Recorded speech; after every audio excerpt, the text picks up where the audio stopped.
Where am I? Slow mic, that's slow.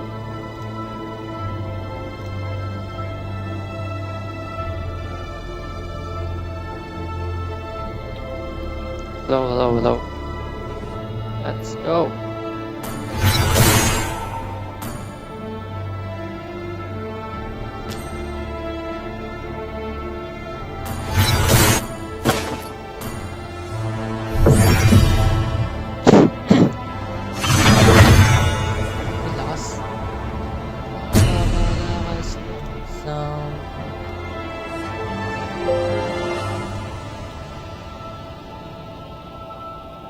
The enemy is dead.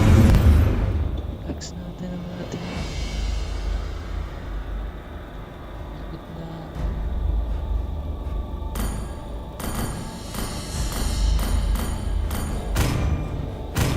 Kaya Always on the way. Your team is banning.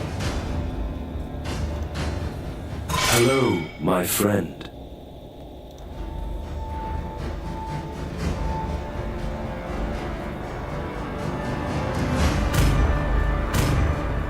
Everything engulfed in The enemy flames. is banning. Welcome to the greatest mag show of all time!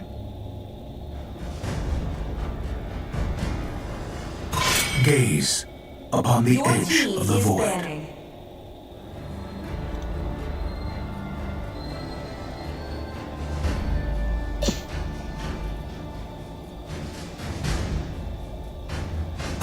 The falling stars brought us here. The enemy is picking.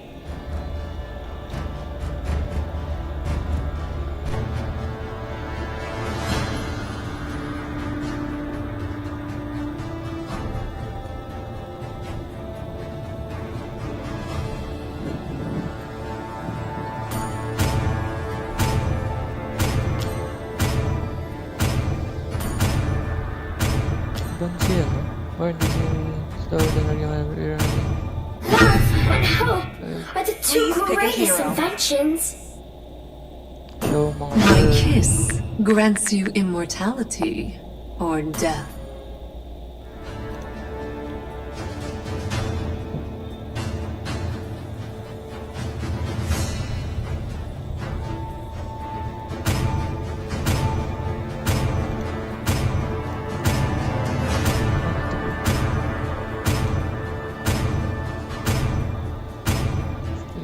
Mighty oaks from little The enemy is acorns picking. grow.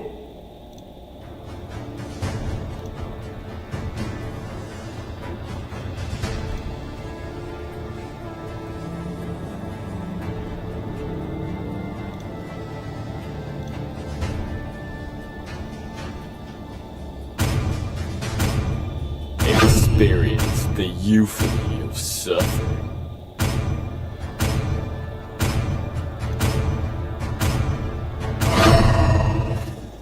Your team is picking. Of imprisonment. Let's play together.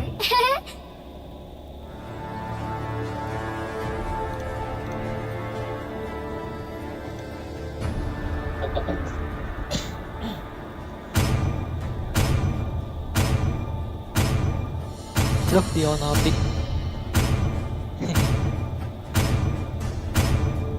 Time to take the field. The enemy is picking. Let's go, Mazur.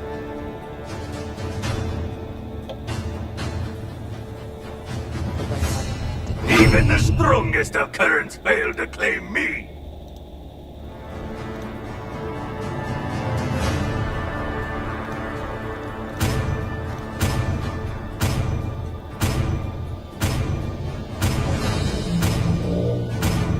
I am vengeance Your team incarnate. is picking.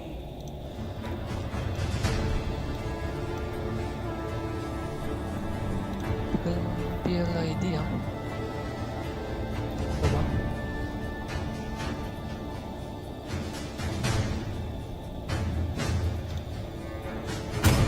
Go. ML Indonesia Season 12 memiliki banyak cerita. Dari 9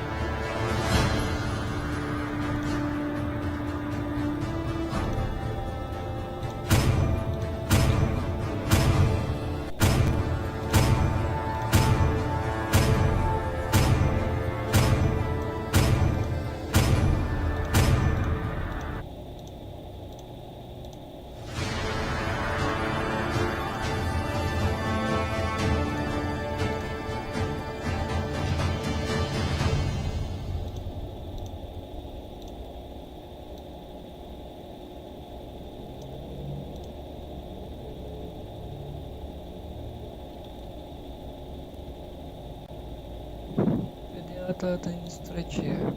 Ay, mali.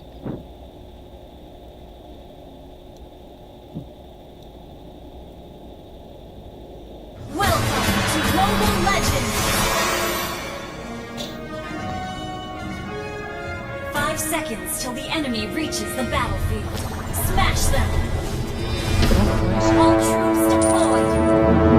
Initiate retreat!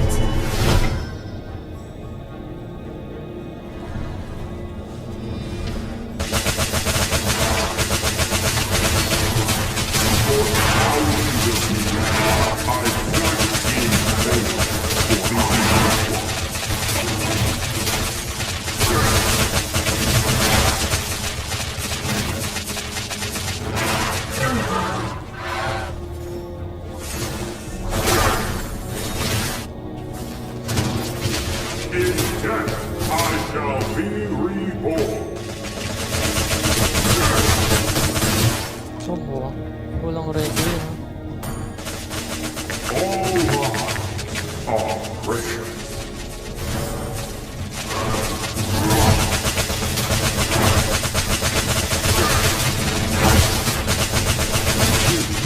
Cry will come for the fall.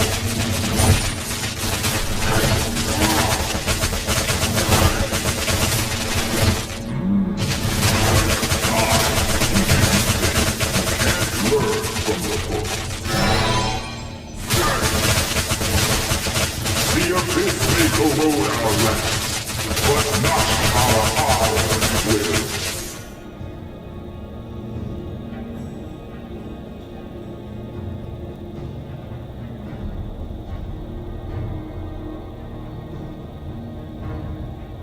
First blood!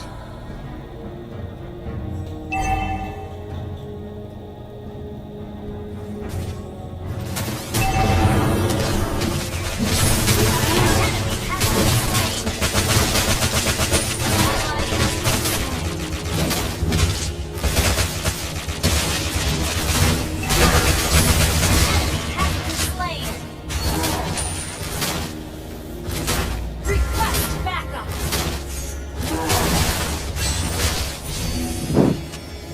The abyss may corrode our land, Sobrang big. but not our iron will.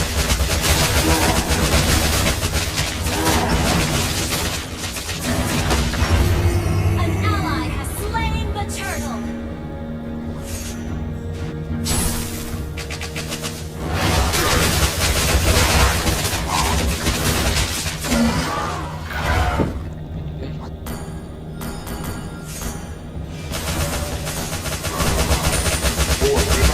Backup! I've searched in vain for the ancient one.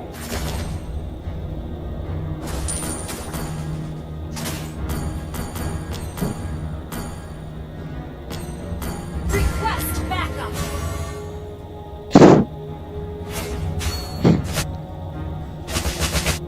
Let's go. In death, I shall be reborn.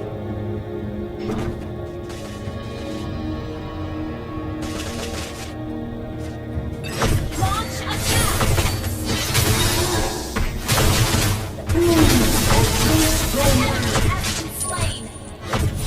An enemy has been slain!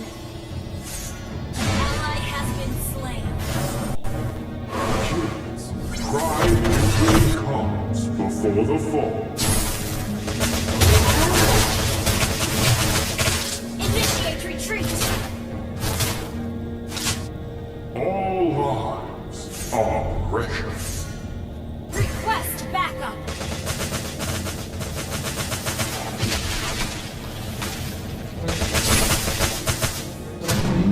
Delay. Time teaches you things you can't learn from the books. Ang tinan tersedia dan memasuki babak akhir.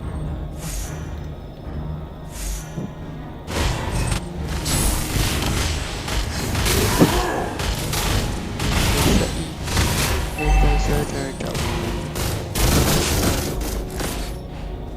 Initiate retreat! Of the turtle! But not our iron will.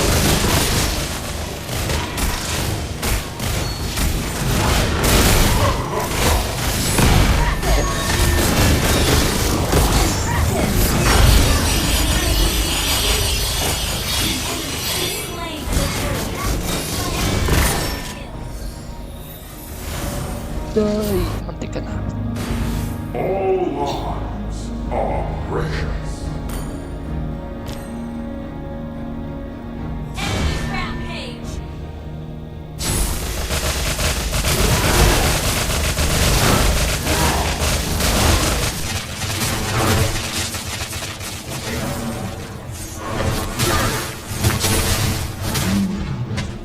Time teaches you things you can't learn from the book.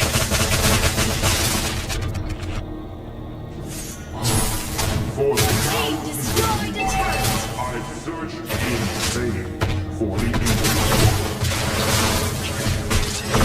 An enemy has been slain. Ako ang Initiate retreat. Has been destroyed.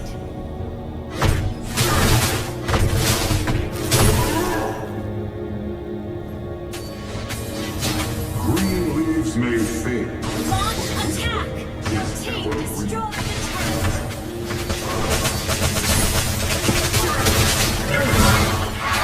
Initiate retreat. busog mo to po.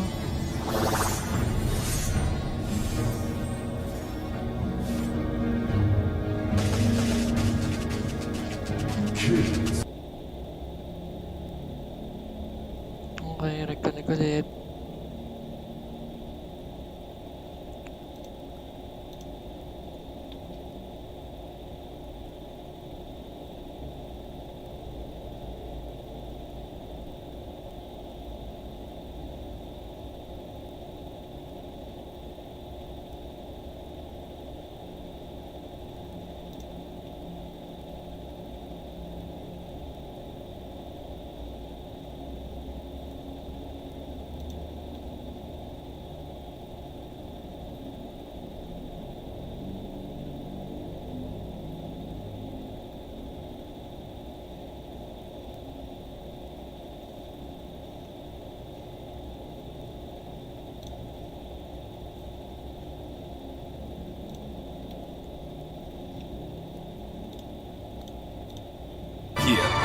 Di mana setiap pemain harus mulai mengeluarkan kemampuan yang tidak ada batasnya. Masuknya Baloy bareng gua di season 10 itu sejujurnya gua banyak belajar dari dia, mau makro mau mikro sampai benar-benar dapat ilmunya ya, jadi gua yang sekarang ini. Ya Baloy banyak ngebantu gua secara pribadi sih sampai sekarang. Kalau idola gue dari gue main Mobile Legends, Lemon lah. Kalau dia cara komunikasi, terus segi dia positif di dalam in-game-nya, itu yang ngebuat gue belajar. Dia sama segi mentalitas dia, karena dia player lama, gue belajar mentalitas dari dia. Namun, tidak banyak pemain yang mampu mencapai performa tertinggi hingga harus refleksi diri dan mengakui bahwa mereka belajar dari sang ahli. Intinya gue selalu belajar lah, dari Indo, romer luar juga, nggak perlu siapapun lah. Kalau emang dia ada kelebihan atau ada yang jago, ya udah kita pelajarin aja lah. Yang gue lihat banget kalau main Markyy kan Branch mungkin. Gue lihat dia mainnya kayak fun banget aja sih, sekedar itu doang. Makanya kayak kemana-mananya selalu gue ikutin juga. Cuman lebih ke gue ngeliat dia mainnya fun banget lah, nggak ada tekanan.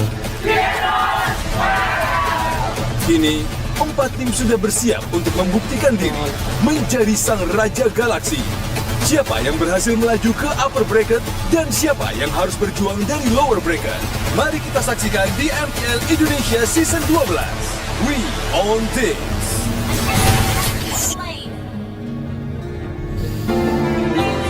Di dunia tipu-tipu, kamu harus hati-hati. Pakai beli aja yang pasti. Kuasanya beli.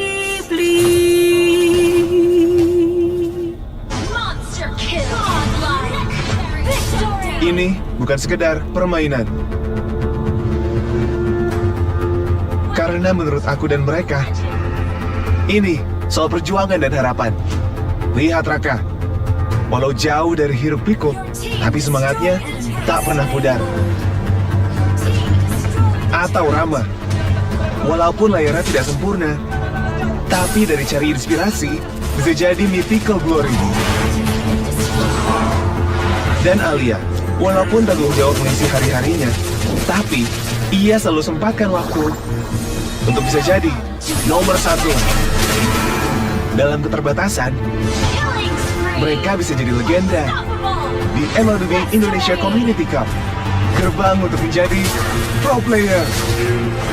Begitupun dengan kamu. Ayo!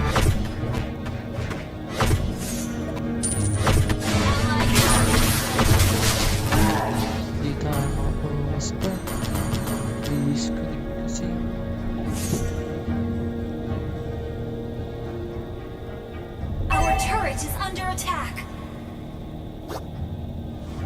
Launch attack.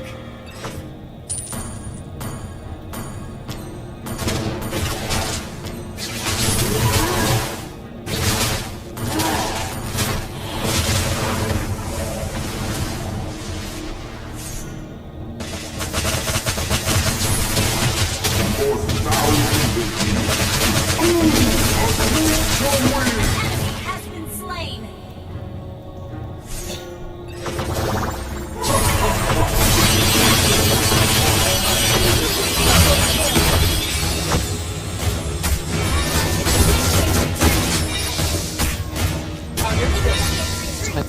What comes from the soil?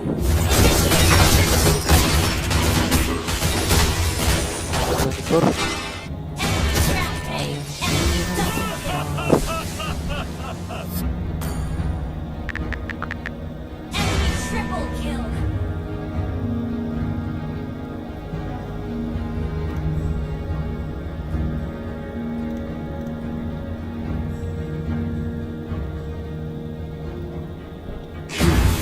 Pride usually comes before the fall. Our turret is under attack.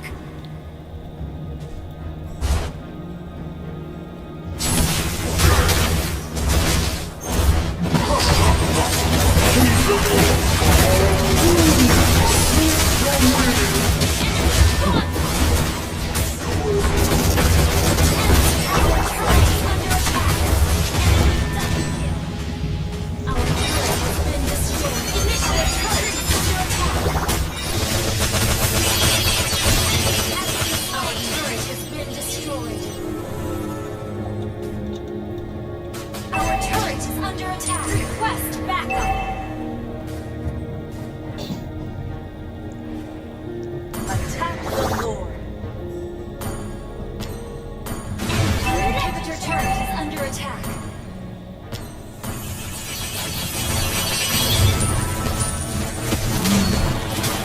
Time teaches you.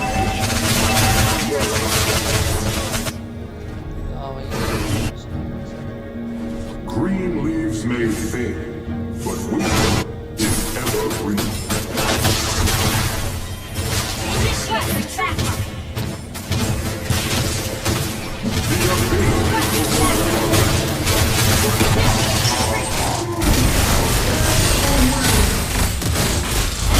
Has been slain. Have been slain.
turret has been destroyed.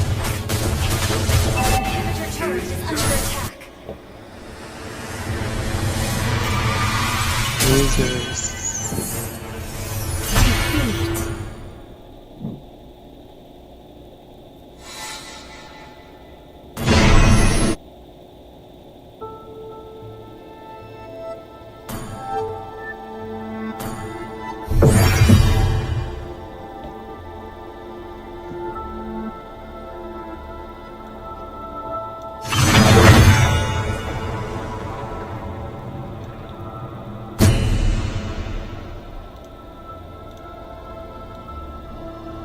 The enemy is there.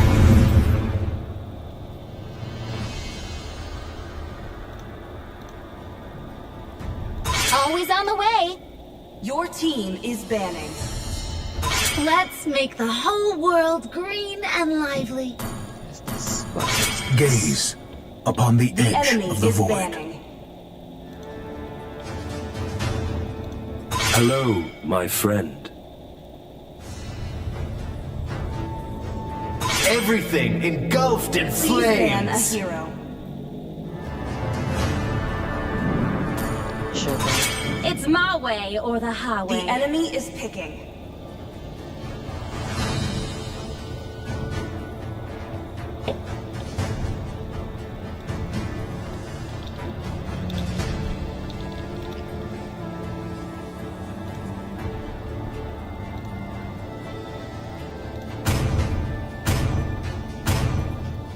The Dragonborn is back. Your team is picking. I am the priestess of primal lightning, the hunter of all the evil gods. I am a daughter of Northern Vale. The enemy I is swear picking. to protect it till my last breath.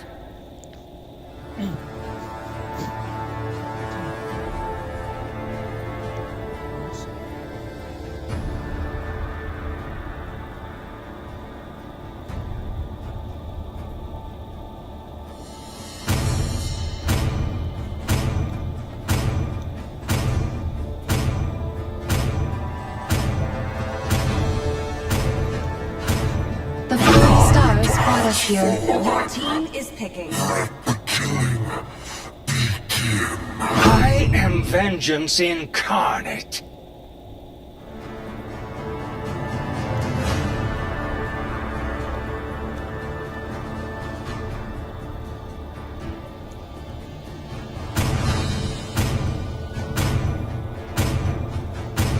Love outshines the golden The crown. enemy is picking. There's nowhere for the evil to hide.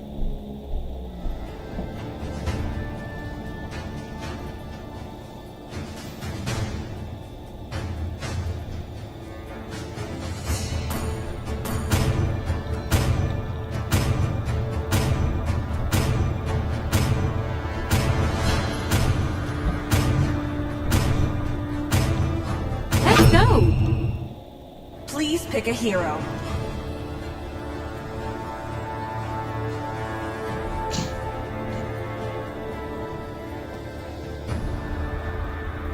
Come on, let's roll.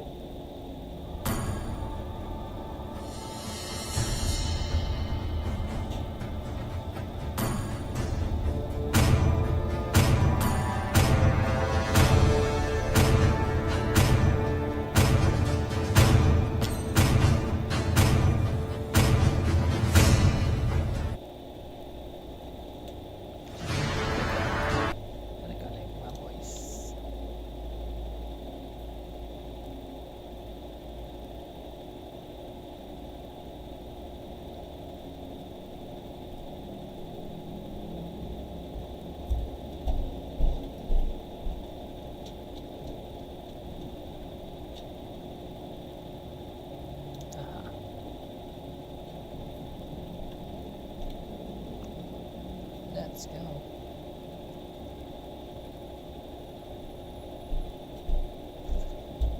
Tamang KS lang. Ilang minutes na lang. 30 minutes.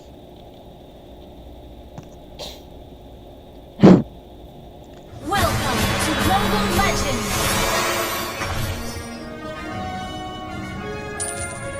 seconds till the enemy reaches the battlefield. Smash them! All troops deployed! Ha! Time to make the engine roar!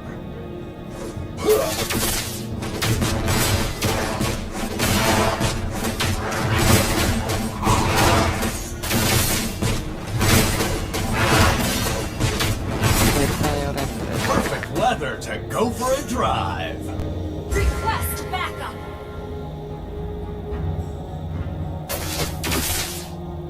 Initiate retreat! Don't miss me! Request backup!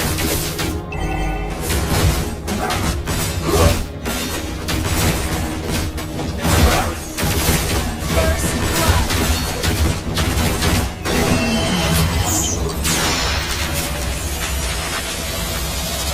Fill her up! I'm gonna give you a good fixing!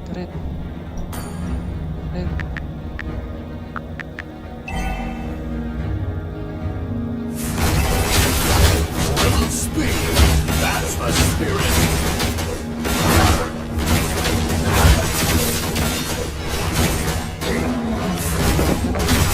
My commander is heading for fast repairs and busted heads!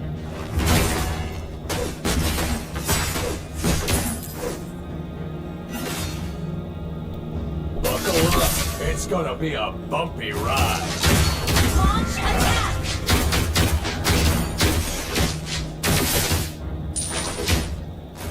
Eat my exhaust! Launch attack! Request backup!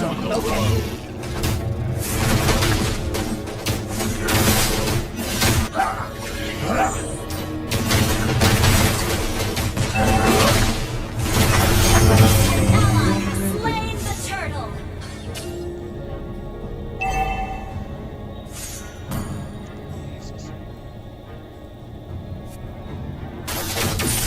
I don't need a rear view mirror, cause I never look back. An enemy has been slain!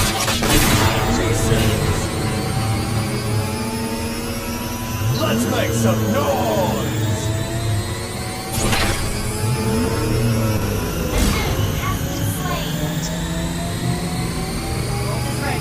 Enjoy the adrenaline rush at lightning speed!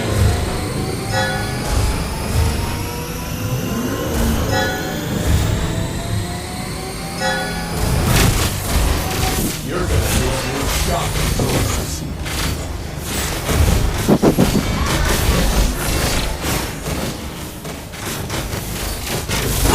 Slain an enemy!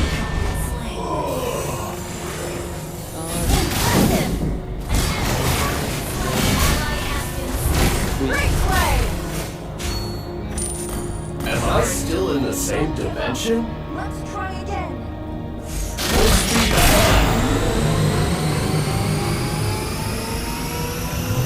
Hold on tight, we're feeling out.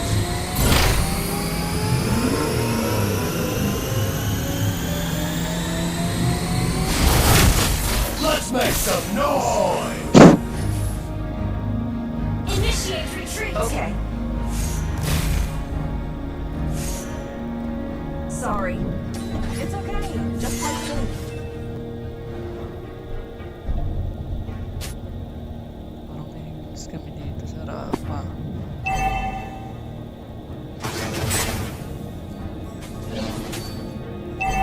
Ally has been slain. Attack the turtle. Request backup! Understood. Attack the turtle. Okay.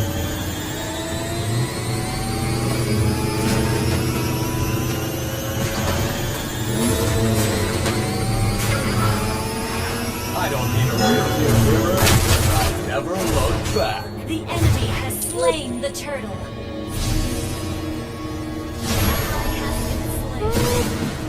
An enemy has been slain.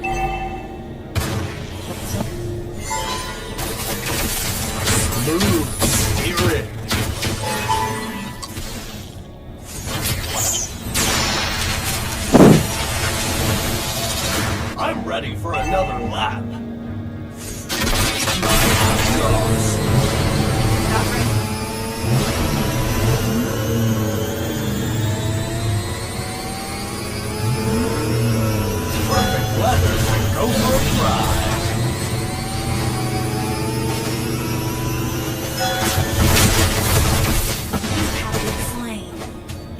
Nasaan? Only an accident.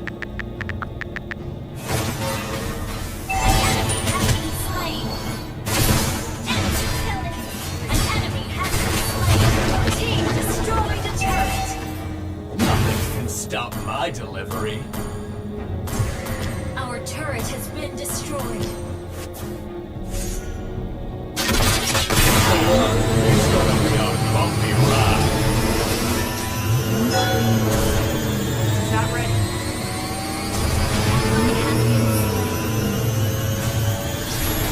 My spirit is handy for fast repairs and busted heads. Enemy has been slain. Initiate retreat. Understood.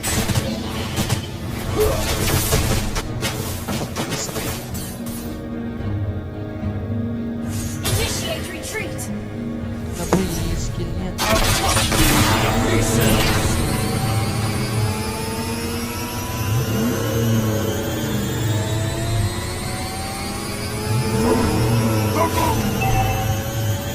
Thank you.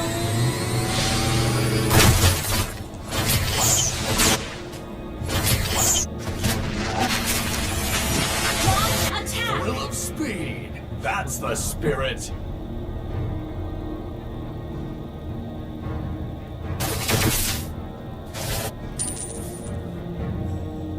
An enemy has been slain. An ally has been enemy slain. An enemy has been slain. I'm a beast on the road. Request backup. See the head. Request backup. You have slain an enemy. Not ready. Not ready. An ally has slain the turtle.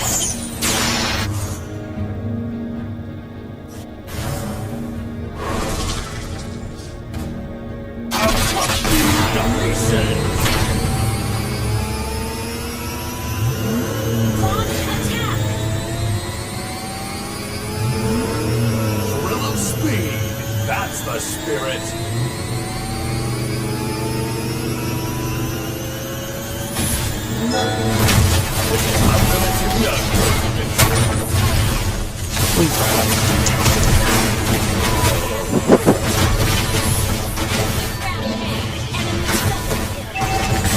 Our turret has been destroyed.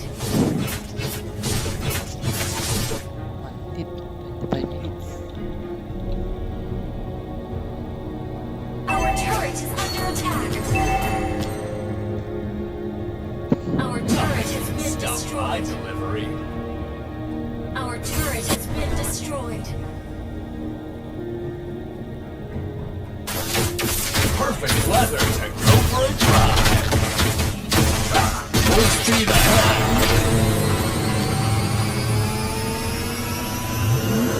Launch attack. Don't miss me.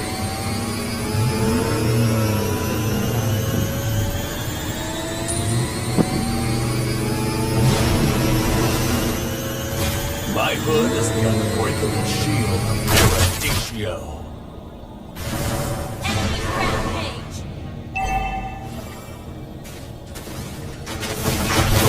I'm a beast on the road. Double kill. Shut down. Initiate retreat. Kuya mo.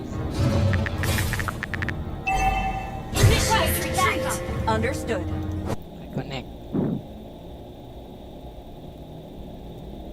Nakalkas. Ulit. Start broadcast.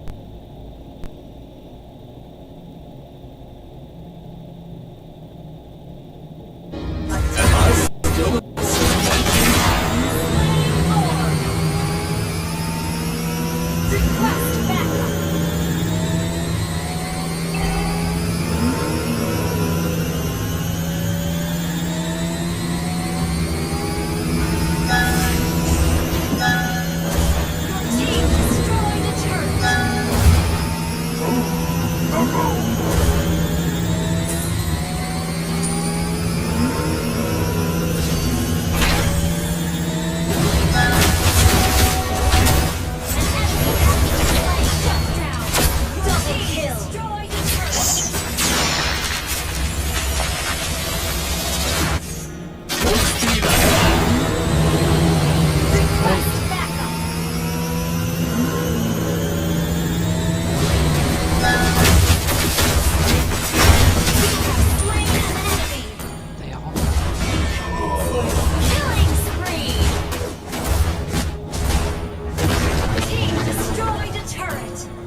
I still in the same dimension?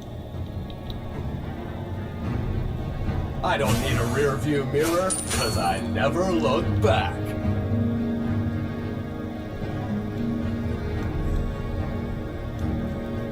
Hold on tight, we're peeling out.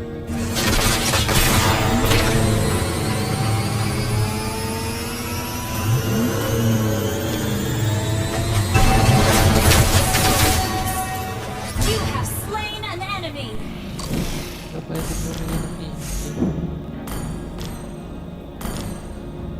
Ult is not ready. Ult is not ready.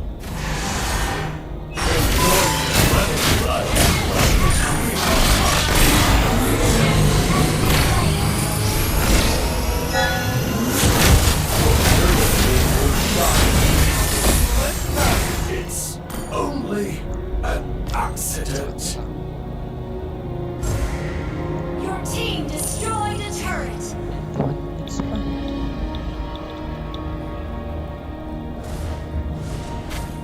Your team destroyed a turret.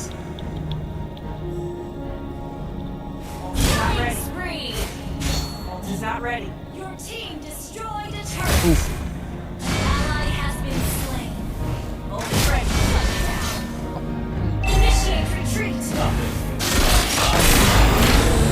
Battle spell.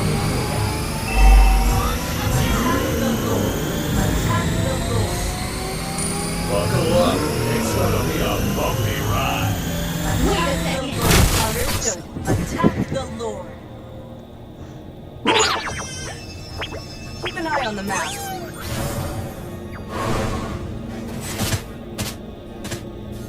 7 seconds. Ult is not ready. Attack the Lord. Full speed ahead. Our turret is under attack.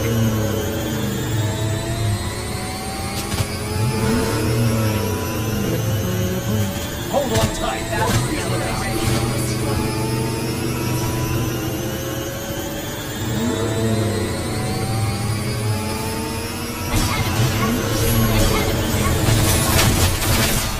Double kill.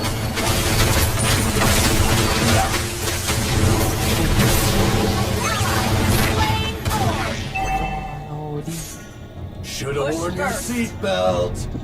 I'll crush you to pieces. Maybe I could fix it.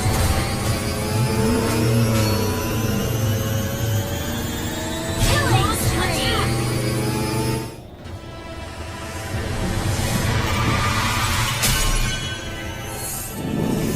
Victory.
The enemy is banned.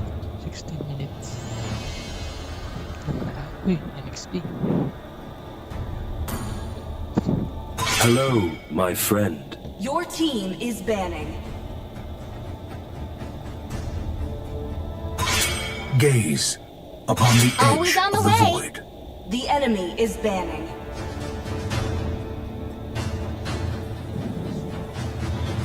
Let's make the whole world green and Everything engulfed in Your team is flames. banning.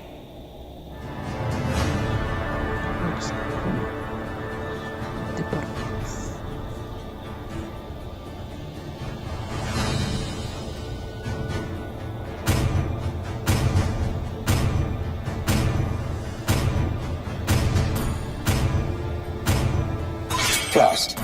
Alpha is The online. enemy is picking.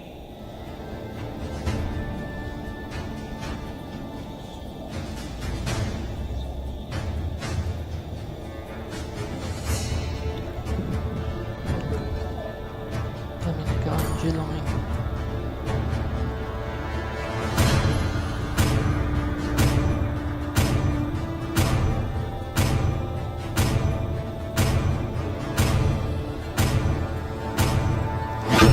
It's my way or the Please highway. pick a hero.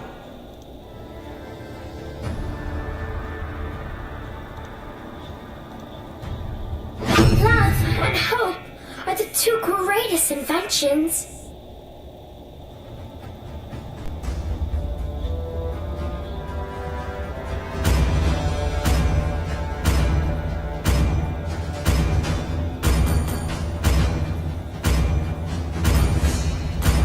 You got a good taste. The enemy is picking. Hello. Hope will Hello, find a hello, way, hello. even when all is forlorn.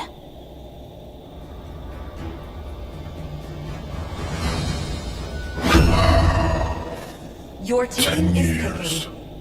Of imprisonment. Ah, ito.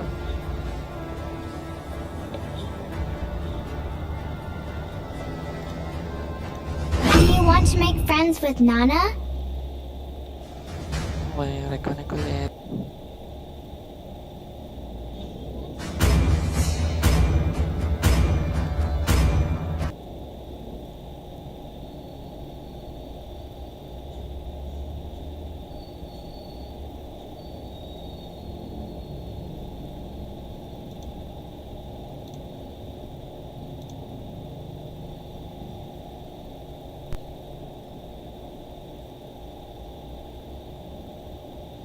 Hindi mo detect.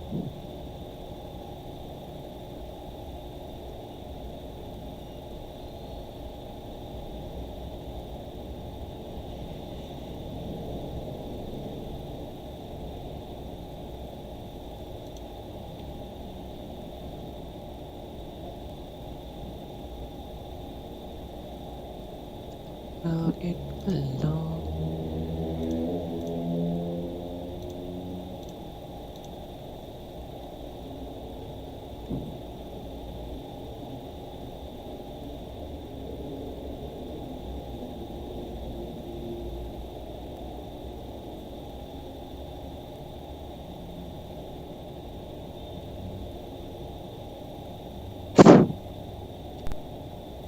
Yun.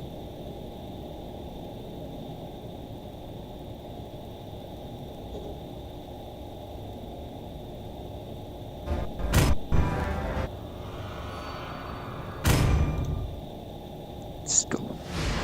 Let's go, sir. Sige. Kaya na.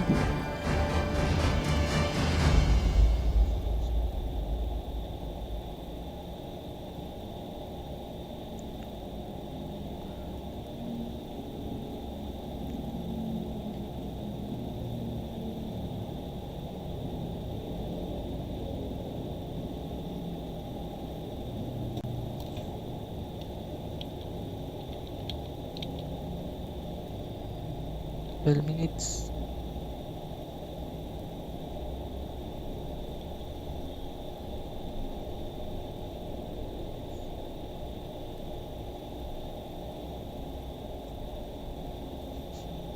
Welcome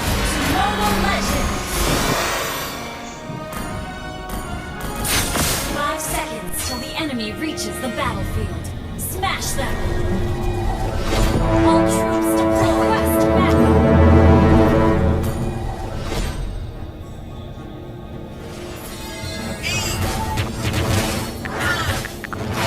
Dalawa na karo. Yes, Cyclops! He's in a storm!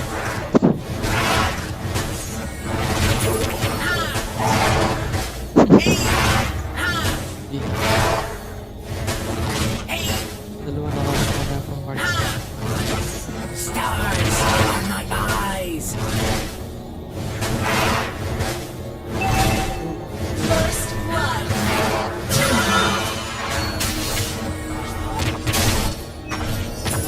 Planetary movements! Give me magic!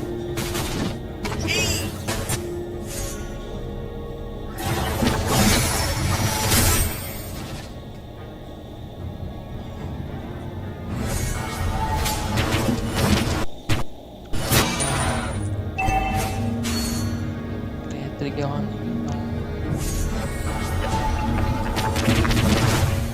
Universal gravitation determines planetary interaction. Hey!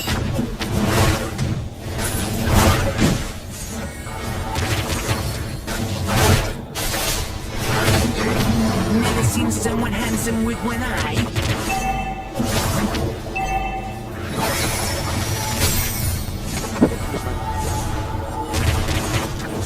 Hey, I'm here, big guy.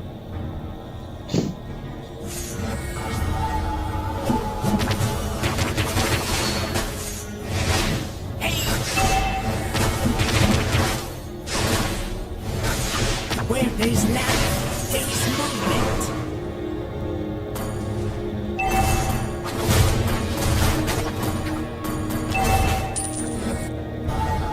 West backup! Understood.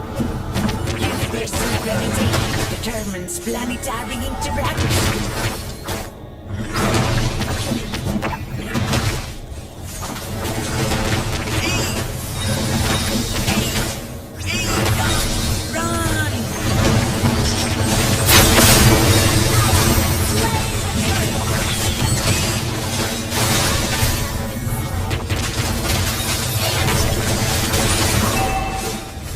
Planetary movements give me magic. Have been slain. Oh my, I'm bleeding.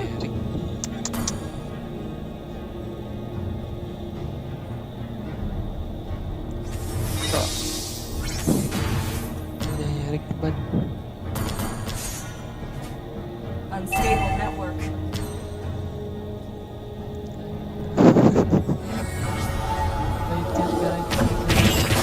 Where there's life, there's movement.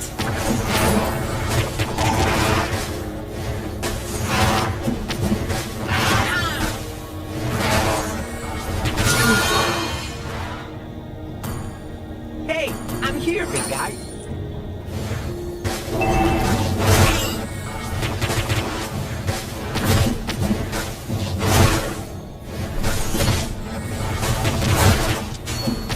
Never seen someone handsome with one eye.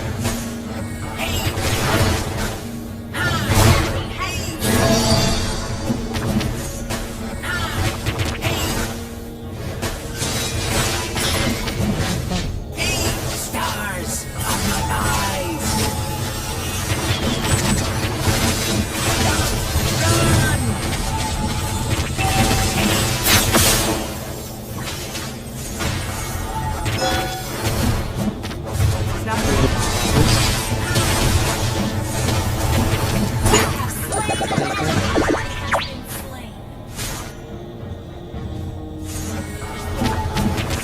Universal gravitation.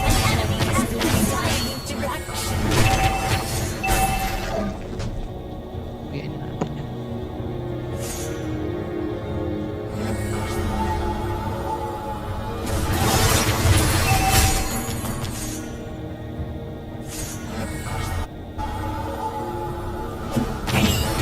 Never seen someone handsome with one eye. Understood. West backup! Understood.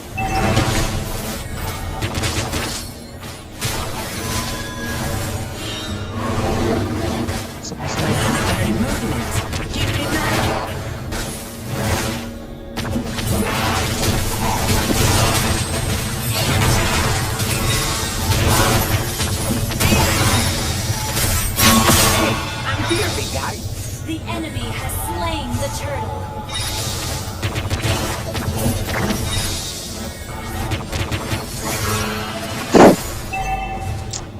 Beat. Where there's life, there is movement. Hey! Ult is not ready. Wait, kita ko dyan.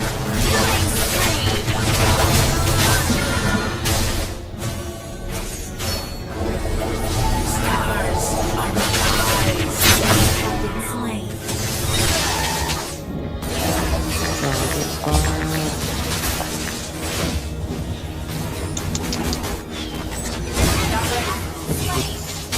Start na yung build. Double kill. Okay. Cyclops is an astronomer.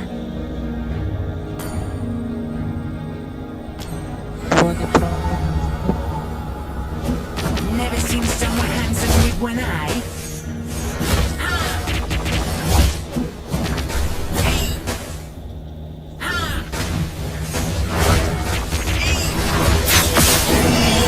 Universal gravitation determines planetary interaction.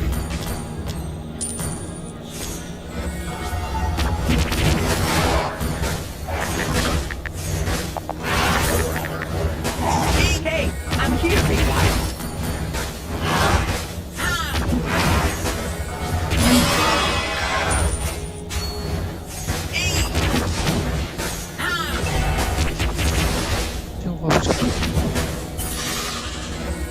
Planetary movement.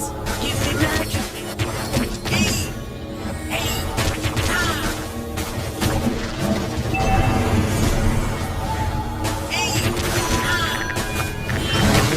Where there's life, there is movement. Sila.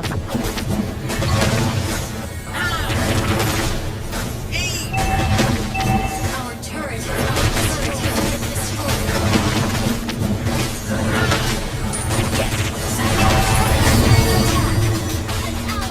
Slain the turtle. Tongan natin. Oh. Our turret is under attack. Stars are my eyes.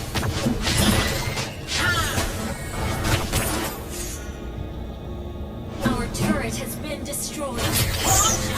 Understood. Our inhibitor turret is under attack. Cyclops is an astronomer.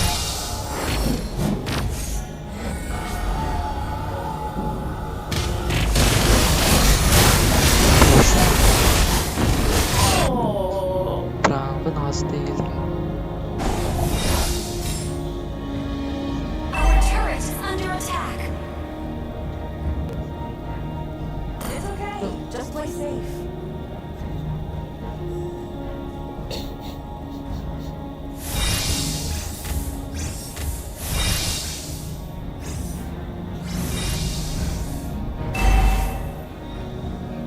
Ally has been slain.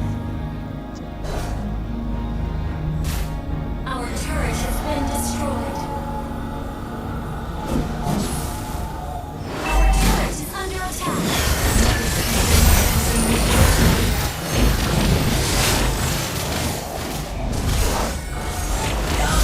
Run!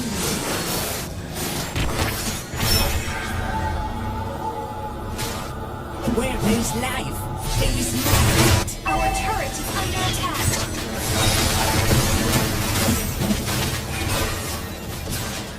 Shut down. You have slain an double kill.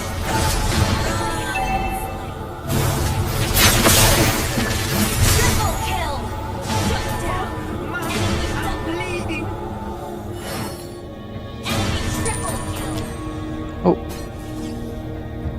Oh, yari ko ni Galet yata nakita yan. Our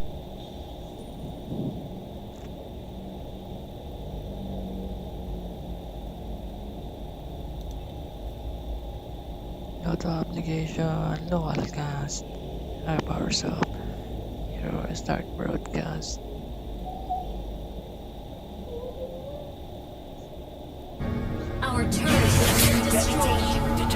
Planetary interaction. Launch attack. Okay. Mana naman? Our turret is under attack.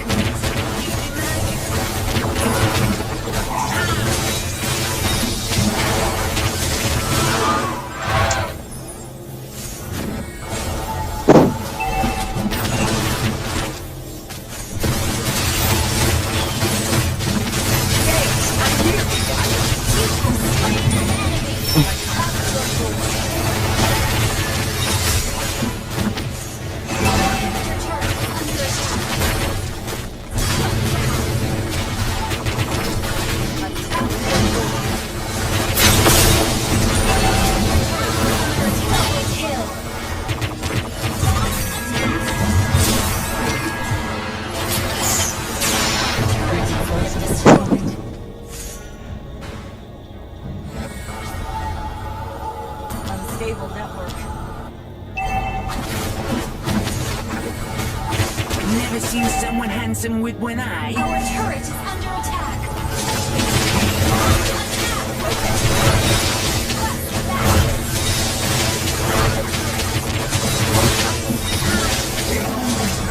Hey, I'm here, big guy. Launch attack.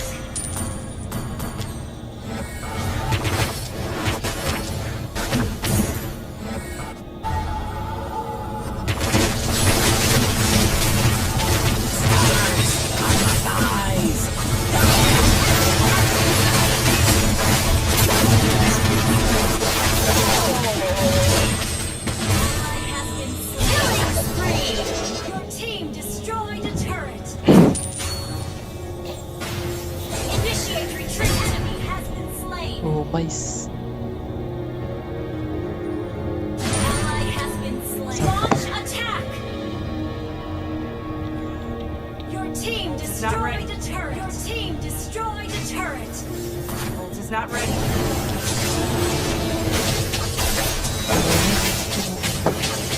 Where there's life, there is movement. Ult is not ready.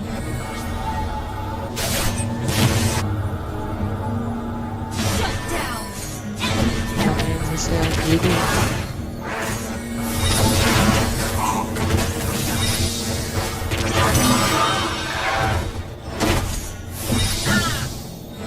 Your team destroyed a turret. Cyclops, he's an astronomer. Sama kasi. Planetary movements. Give me magic.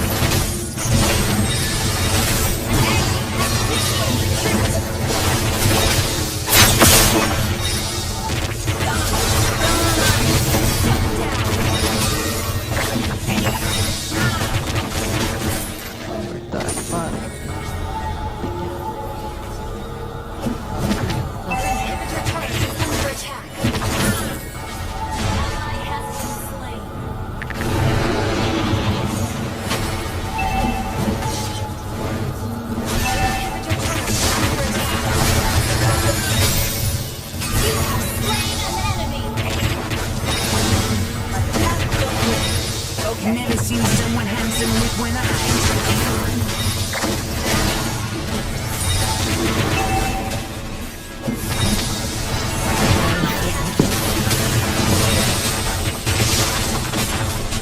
Where there's life, run!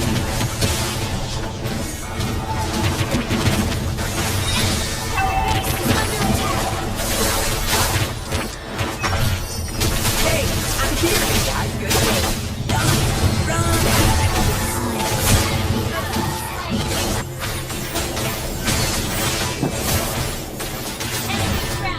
GG.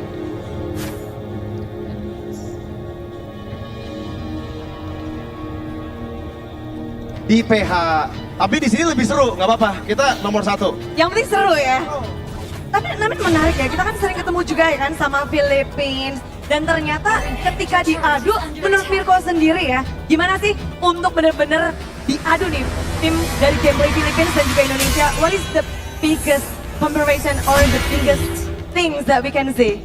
I think for Indonesian teams as a whole, firstly, I think Onyx started this trend, right? Where they were able to look for a lot of team fights across the map, but still stay disciplined enough to kind of play it the Filipino style. They like it slow, but they also like it fast. That change in tempo really creates enough chaos to beat a lot of the Filipino teams, especially in MSC and even at ESL SBS. So, looking at it, that's how I feel a lot of the other Indonesian teams have adapted. They have utilize both slow and fast tempo compositions to take control.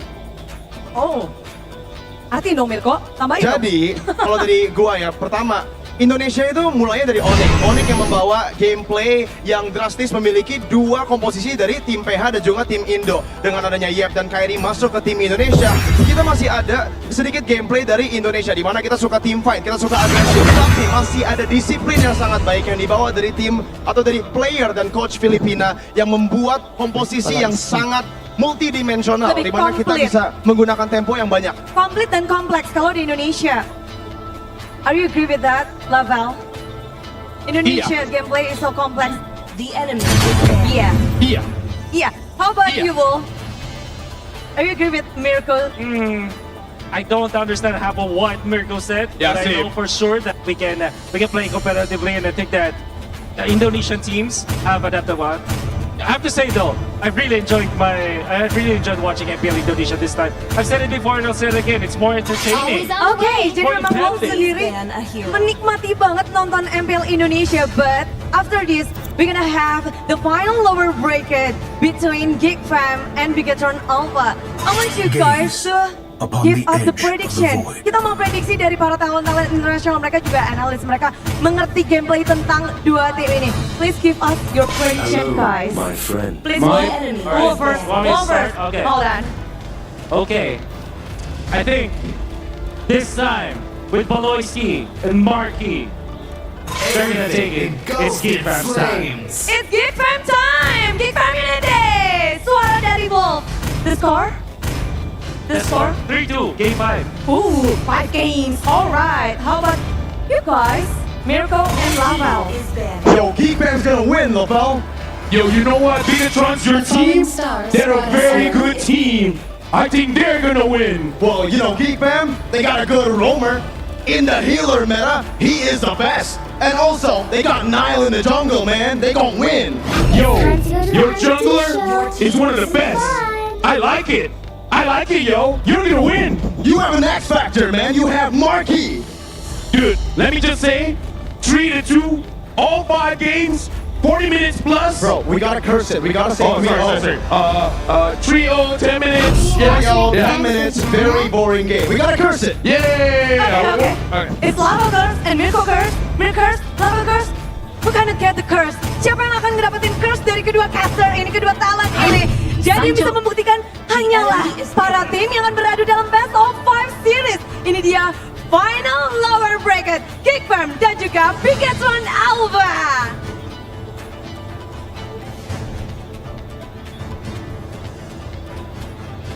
Sniper ready. Give me a target.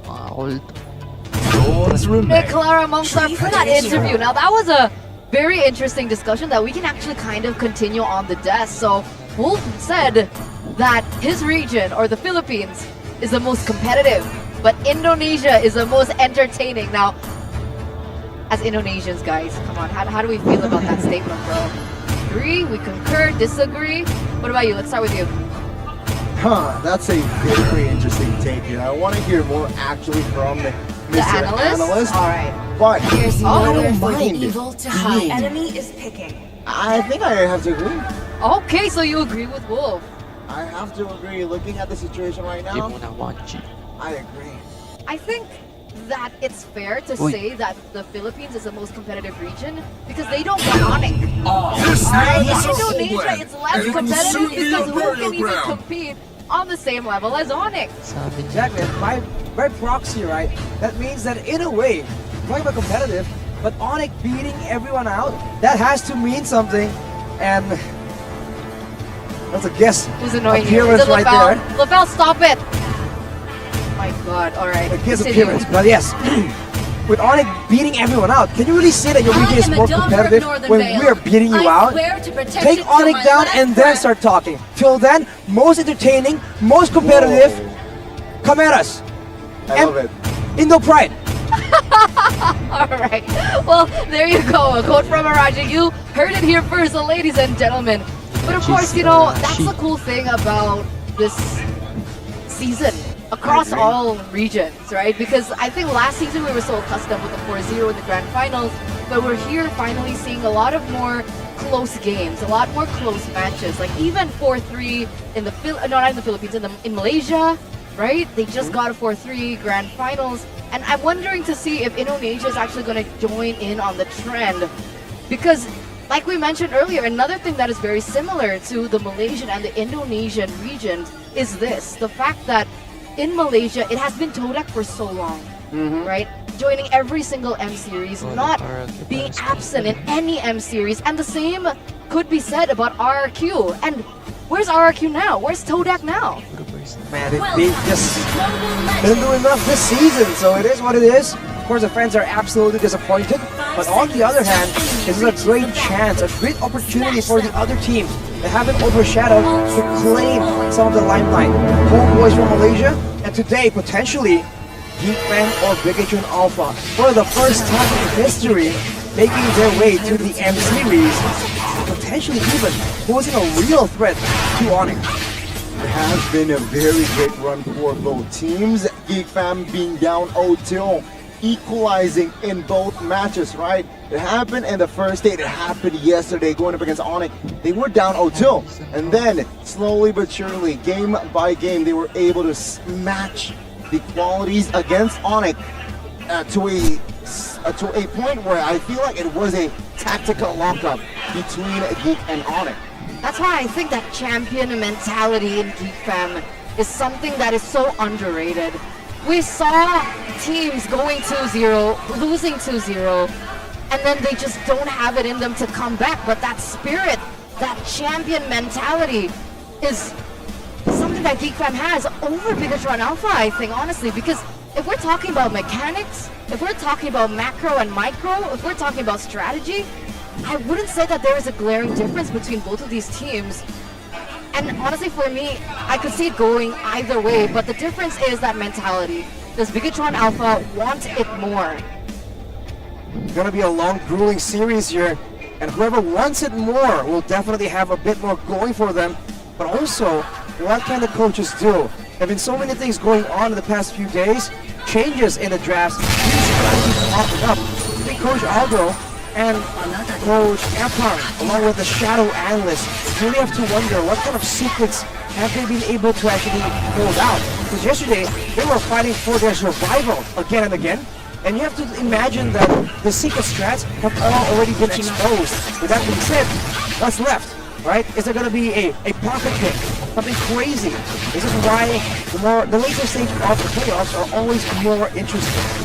Although I like that you did that one now, right? Because honestly, for the entirety of playoffs so far, Geekfam has only utilized 14 heroes.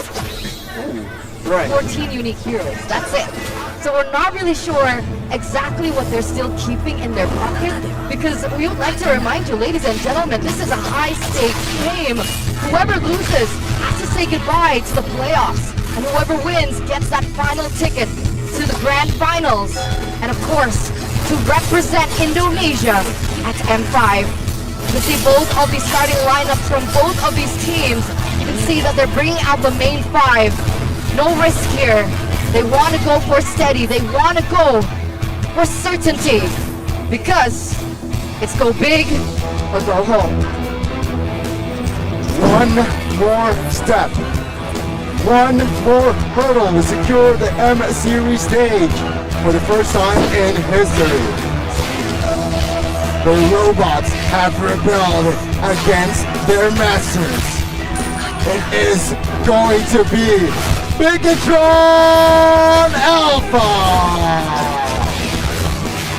And on the other side, it is do or die. Will the geeks solve the algorithm that is within the Alpha?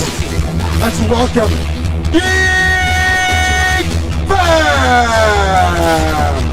Final showdown right here potentially for both these teams. They've tried everything. They got the execution down, the strategies, and now the draft as well. Talk about Onyx before, they usually go with execution, but for Bigetron and Kid, it's all about the draft. Coach Efron thinks that he can maintain the low amount of heroes in the hero pool. He's gonna be sorely disappointed because Coach Aldo, the architect, is well known for taking advantage of that stagnation. This is what I find so scary about this match. Ladies and gentlemen, what are we going to be expecting? What kind of crazy picks, what kind of crazy strategies can we expect from both of these masterminds? Because on one side, Bigetron Alpha, throughout the entirety of the regular season, we always see crazy picks. We see the instant swap out, the last minute surprise picks. That's become such a huge factor into the mentality of their opponents. But from the other side, from Geek, because they've been holding back so much, it feels like the calm before the storm. That certainly is the way it feels as we take a look at the most picked and banned heroes right here. The Paramis and the Valentina. It seems to be two of the biggest spearheads for the mid lane for Geekfam. Bigetron have the Valentina as well, but no Paramis. That is a pick that's uniquely used by Geek, and they were forcing Onyx to ban it away in yesterday's match. Looking at the bans though, you can see a different story as well. For Bigetron, they're banning away the fighters. All these utility, adaptable, peaceful picks, they can lock in their opponents into more predictable outcomes they can take advantage of. For Geek, they're respecting all these outplay potentials, especially with playmaking being one of their main weapons here in MPL. I want to make sure that all these outplay heavy heroes, these macro heavy heroes that are very difficult to punish, will not make it to the round of dawn. The most powerful opponents though, they say that for Geekfam, it's a bit special, man. Natalia 15 times. That doesn't really make any sense if you really think about it. True. It's a Geekfam special, and it makes sense.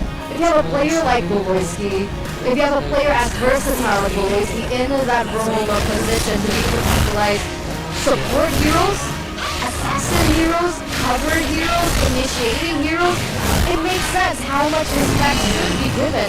That's what makes Geekfam so special. Also, to add to that, the man on the screen is also earlier onwards makes Geekfam special.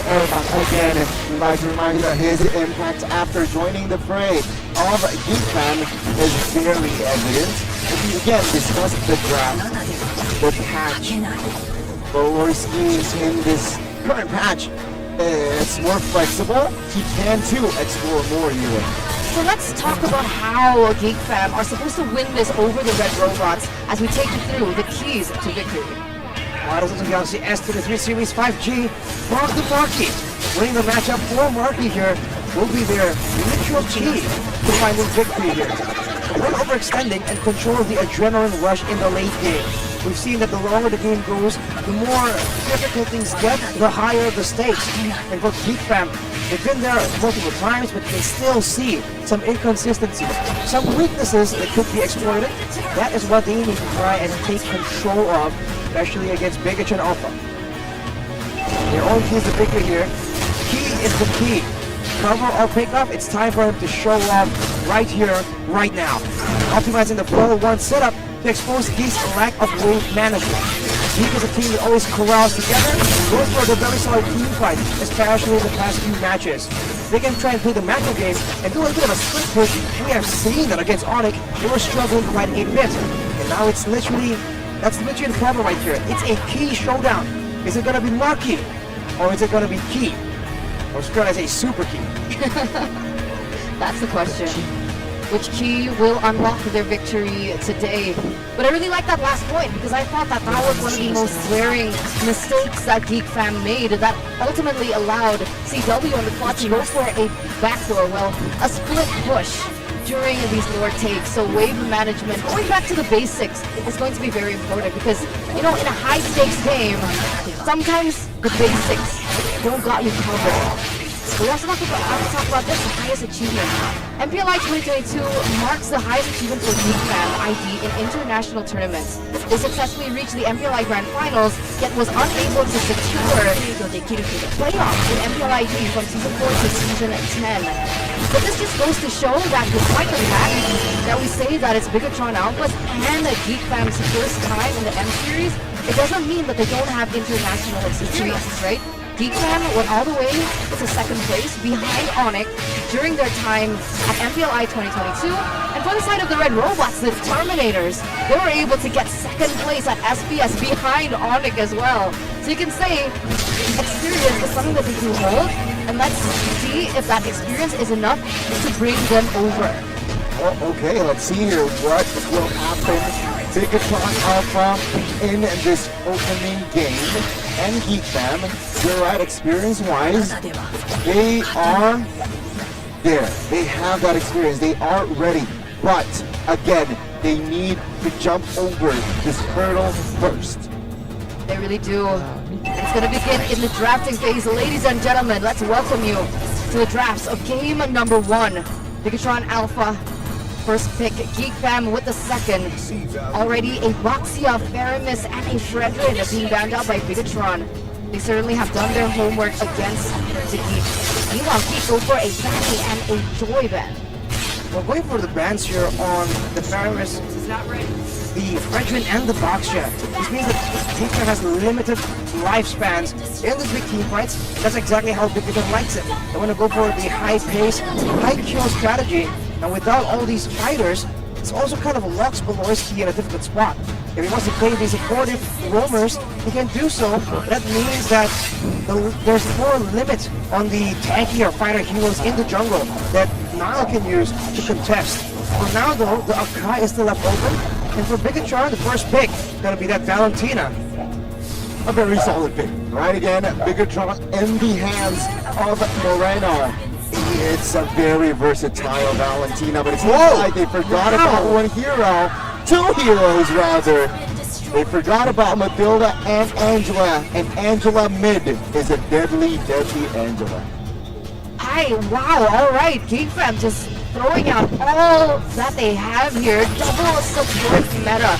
So you think that this is going to be a Matilda for a boy? Matilda roam, Angela mid. Okay, so Angela for a boy. Alright, what do we think about this in comparison to what Bigetron chose prioritizing Valentina? Was this a worth it trade? I find it hard to say that, man. Now they go for the Claude and the Uranus as well. It's sustainability, it's damage, but we've seen how devastating the Matilda was. We've seen how difficult it is to deal with a hard-guarded hero when Geekfam is on the pilot seat. So giving Bull over to Geekfam, I think it's a bit risky, but if they're planning on exploiting the lack of damage perhaps, maybe they're onto something. But I think Geek will definitely have a plan. Now the last pick right here will really shape up their composition. Going to be a strong EXP lane? Is it going to be a strong gold laner? The Irithel is available, and many regard it as one of the best marksmen you can get in the current meta. Markyy was using it, and he has, on average, I think about 1 or 2 deaths every single game against Onyx. But he won't be picked up just yet. Want to get Lancelot first. A very solid pick, but against Onyx here, especially if they're red side, they tend to do this, right? They have this pattern where they usually go to the jungle and that third trigger to see that it is no different. They pick up the Lancelot. Why? Mobility. Again, with the punches, able to find bad lines here. In this case, it is going to be Valentina. The second phase here, a very good response, right? Throw that in from zero. Well, with the Valentina available here, they can really like steal some of the hard cards, you know, the guiding rings that they want as well. I mean, the Serpent Eagle, my bad. But it seems like they're going to be attempting to go for something a bit more pleasant than Geekfam. They're going to be banning away the movement. It's a big problem. The Bigetron are not targeting the gold because they really secured one for themselves. That makes sense. We saw what the Hilda was able to do against the best jungler in the world, as a lot of people mentioned against Kyrie, that a lot of people said that Kyrie even cried on stage because of how aggressive the Hilda was from a Bigetron. So Geek have also done their homework in that sense. Choosing the Lancelot, they want to give him a little bit more free reign, a little bit more farm, that they will be giving a little bit more freedom. And they also respond to high ban. And you can see because Peter Jones is really highlighting that jungle to be able to play this attack from that early game.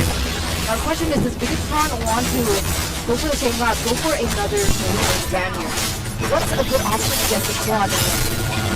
Good option against a Claude? It depends, right? Claude is always a bit of a skill matchup, but Brody does come to mind. A bit more aggressive here, but that could be exactly what Geekfam are looking for. If it's not the Brody, I imagine something a bit more hyper carry oriented would make sense.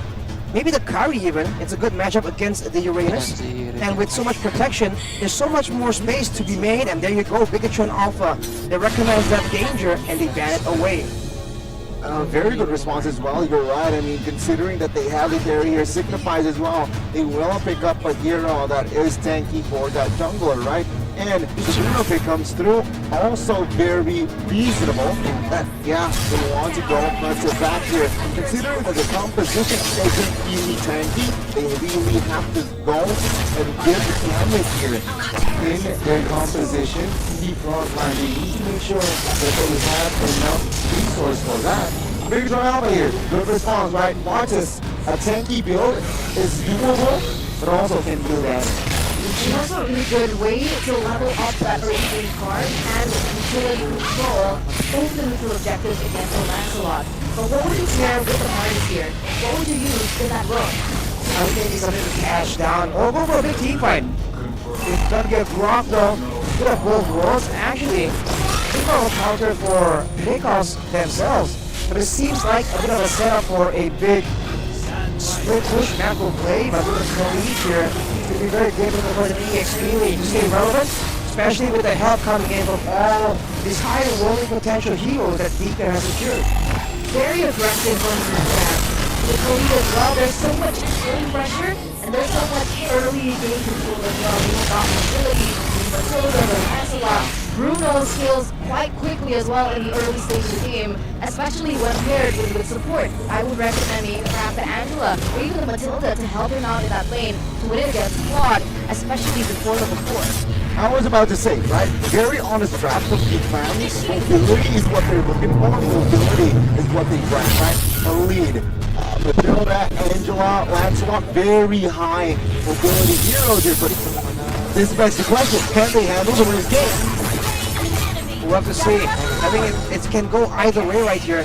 The execution from Geekfam though needs to be very, very on point. Because otherwise, they are two saviors for the Bruno. If they overlap, it could be disastrous in the middle of a big team fight.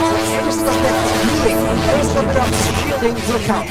With that, ladies and gentlemen, Geekfam with the aggressive composition, a Bigetron with a more team of fight-oriented composition. Already so much aggression because the stakes are ever so high. Ladies and gentlemen, welcome to the lower bracket finals between the Red Terminators and the Geeks as we walk into game number 1. Turns out Baloyskie will be the one on the Matilda, and a boy is on the Angela. So it will not be Angeloy, but I think it's equally dangerous to have Baloyskie in his element. Looking at the Amber fighting their games, agility, and the wilderness blessings for the Brock and the Valentina.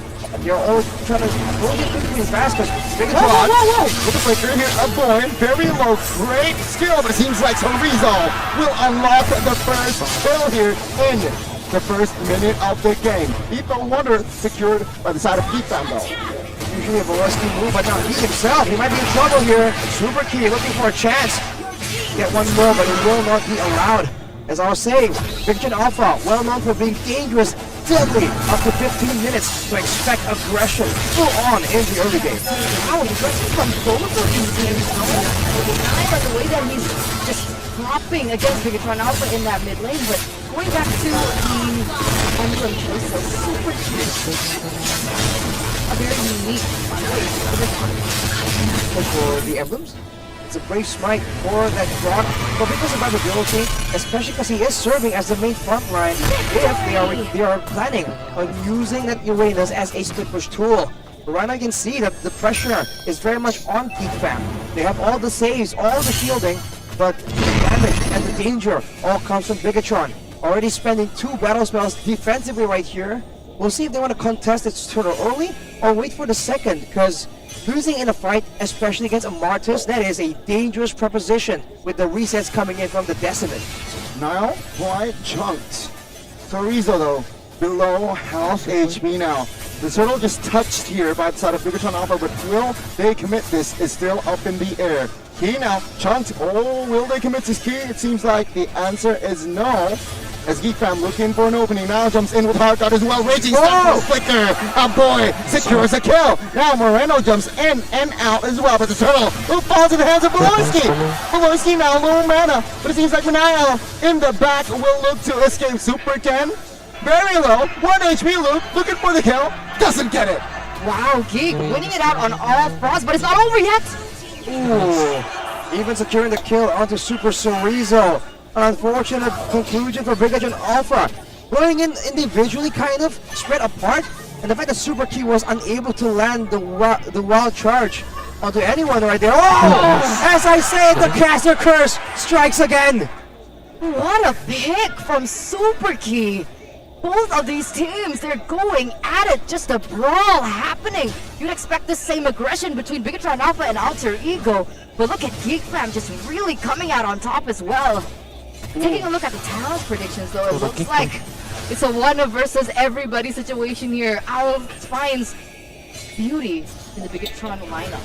For once, Pop Ruler not the only one out. But Bigetron again, trying to exert the pressure, but with that setback early on, going to be a tad bit more difficult. And you can see the difference in effectiveness of disturbance between Super Key and Baloyskie on that Matilda. He will be able to slide away from this danger though, but Baloyskie can't say the same. See, circling Eagle. Seems like just to poke around, just to even escape from the 2v1. And again, I mentioned that the mid laner should be Angela. Why? Because Angela needs more items. It's more item dependent if you compare it to Matilda. Depends on how you want to play it out, Donnie, but that is generally the case. Also with the wave clear that the Angela provides, it's a much better option compared to the Matilda. I do feel like in this match though, the time bomb is in the gold lane. Once Markyy gets a power spike, and a boy and Baloyskie are ready to give him all the shielding and support he needs, it's gonna blow up right in the faces of Bigetron. I think they recognize that, but they have been unable to bring all the fights towards the gold lane. Yeah, you're right. I mean, I was expecting that as well, right? Pressure into the gold lane, but for the most part, because of how active everyone else is in the mid and towards the neutral objectives. Oh, wait a minute. Raging stance, so Super Ken now taking him very well, but it seems like, the damage will come through towards Baloyskie here. Another member, Luke, falls as Chorizo claims another. It's 3 members taken out, plus the turtle. And the instant gold shifts towards the red Terminators here as Super Ken going in very aggressively, still in the mid side, and a boy can't do much for the moment. Okay, Moreno? Oh, terrified. The damage comes through. Flickers out of the vicinity. Bigetron now holding on. They have the lead, but it seems like the structures here will be taken out firstly in that bottom lane. With how scrappy everything is, right? Does it favor Bigetron Alpha's composition of Geekfam as they go in once again? Placing the red circling Eagle. But no commitments here. Very good, but in the bottom side of the map, you can see Super Chorizo quite chunked. But I think again, he is Uranus. Well, I think it's quite even in the late game, because for Bigetron Alpha, they have the macro playmaking to rely on. But for Geekfam, it's all about those team fights. When it comes to damage output, the Bruno and the Claude are a bit similar in output, but I think the Claude is a lot more shreddier, if that's even a real word. And Markyy on the Bruno will be doing a lot more burst damage as we take a look at there. The crits already dealing a big problem. But against the front line, maybe it's going to be a bit more manageable. So it comes down to, again, how the fight begins and how it plays out.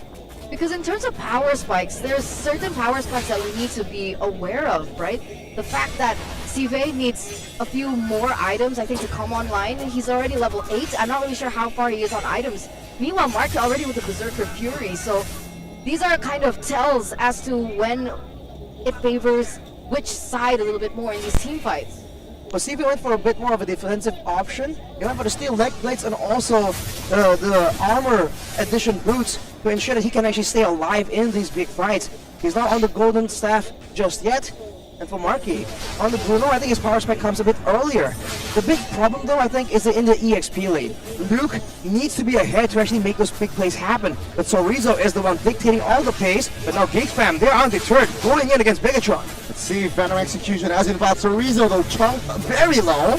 Still survives. Baloyskie now comes in with a circling eagle. Seems like looking for space, reaching side as well. Take a look at that. Sorizo taking down Luke. Now very low, but the Lord, the turtle will find the hands of Super Ken. Luke quite low now jumps in, but no, it will be a Dre to kill for a turtle.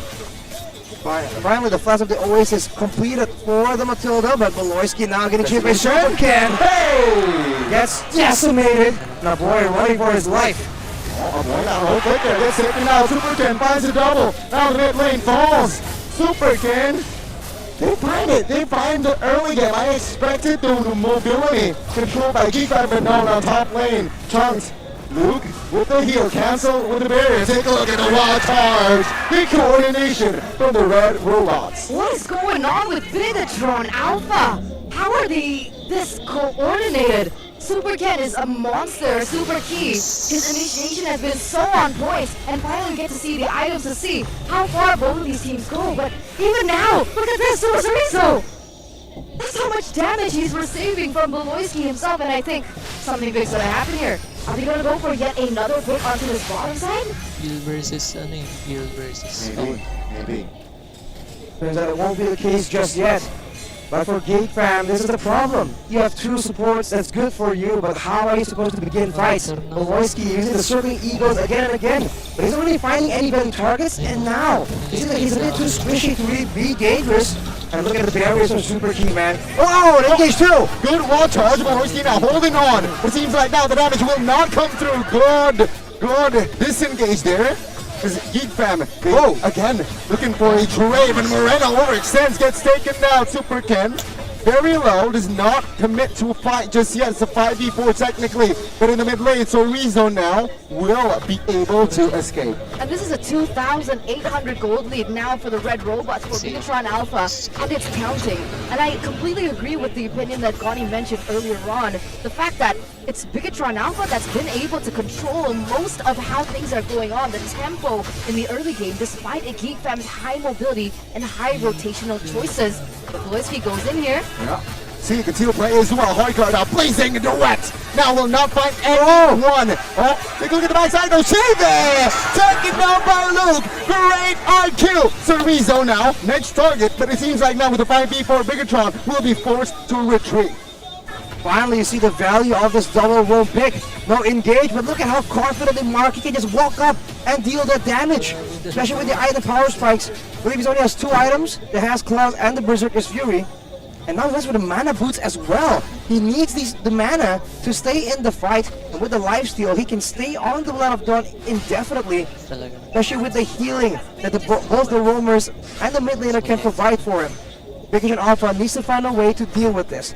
Lower the healing, crowd control him down. Whatever it is, they gotta do it fast before Geekfam fall into that tempo.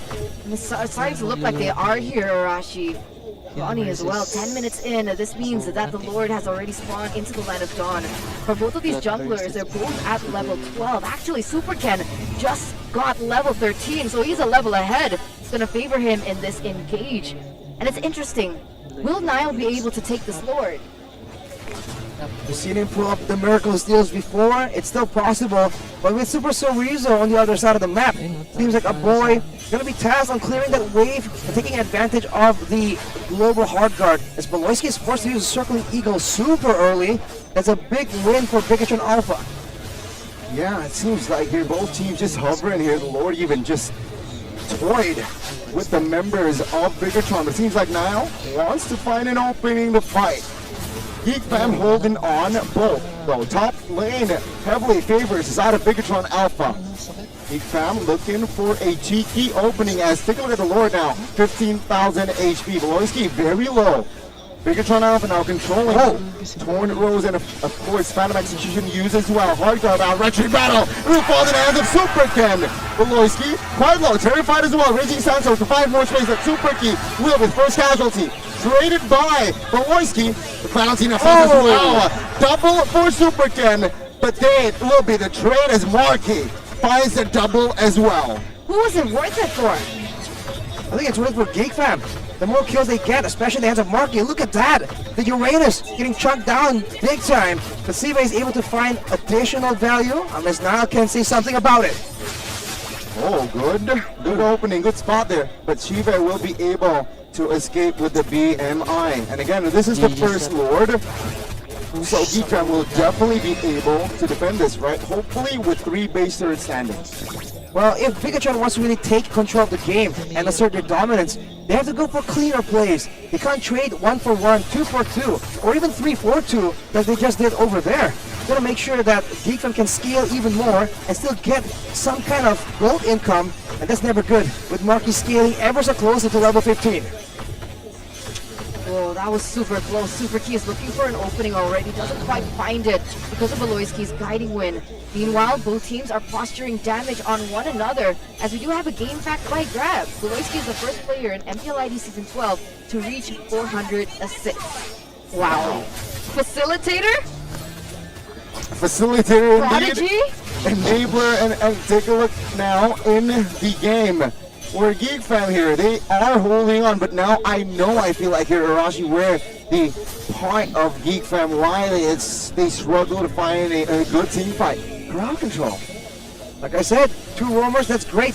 Who's supposed to engage the fights? And who do you even target? Superkey is immune to the block of crowd control. Super Sorizo's too tanky. Sive is mobile, and Super Moreno is, I think, the prime target. But he never really steps up, and when he does, you can see that Geekfam have been waiting for the opportunity. With that already happening once, there's no way Bigetron Alpha will give them an easy engage yet again. So how do they do it? How do they look? Do they go for picks instead? Force picks instead of team fights against Bigetron Alpha? And they're going to try and use, I think the only thing they can use are the neutral objectives. If the Lord is in the picture, then whether you like it or not, you have to commit, you have to be present in those fights.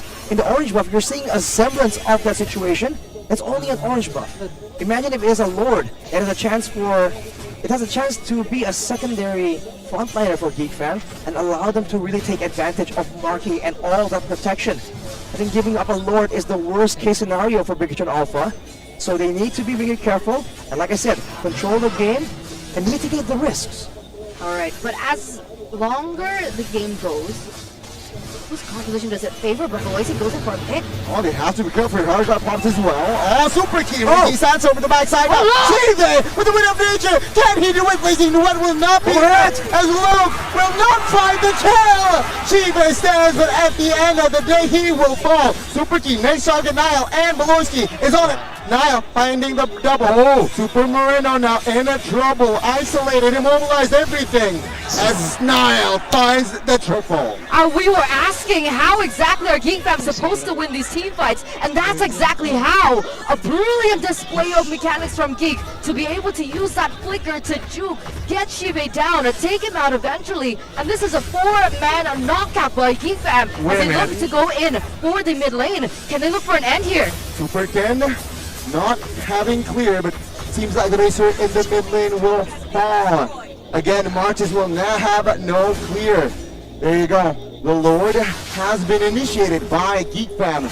I wonder how Bigetron will recover. It's going to be the Lord, like we said, worst case scenario for Bigetron. So they're trying to go for a fight, knowing that the Lord is going to be up soon. But they overcommit, and Sive getting caught out so early right there means that they lack that damage or the prolonged team fight. No one to shred through the big shields that Geekfam has. Moreno tried his best, and so did Super Ken. But the Martyrs of Valentina, they're not exactly the best source for constant DPS. Now with the Lord, this is the moment where Bigetron Alpha are the ones on the back foot. They don't have the best of clears. All they have is damage, and they have to execute perfectly. And if they don't, Geekfam is going to take full advantage of this technical 6v5. All 3 lanes are pushing here. Arashi Gani, Bigetron Alpha.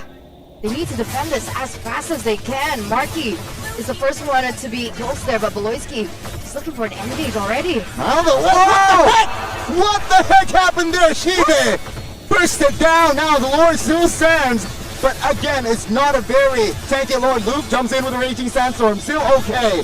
Destroyed a base top lane. Super Ken Sorizo cannot handle the damage as Sorizo taken down as well as Superkin as Geekfam base wide open. The pendulum will swing to the Geekfam side in this first game. The Geeks lead in the series, this best of 5 series, with a 1-0. But we'd like to remind you, ladies and gentlemen, again, this best of 5 is no longer a sprint, it is a marathon.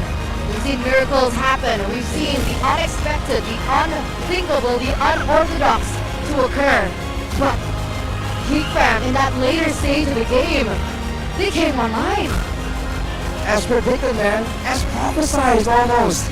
That late game, maybe the late game, the lack of damage is gonna harm them, but right there, right when the power strikes really land, they're able to find the fights that they require, get the Lord. And like I said, and I think they know it too, once they grab the Lord, it's essentially game over. They're gonna try their best, but they're completely overwhelmed. And Markyy in this game was just constantly free hitting, man. On the Bruno, you cannot allow that to happen. Let's start from the draft, right? Rashi. Valentina first pick for Medora Angela. In theory, that does not make sense in this match.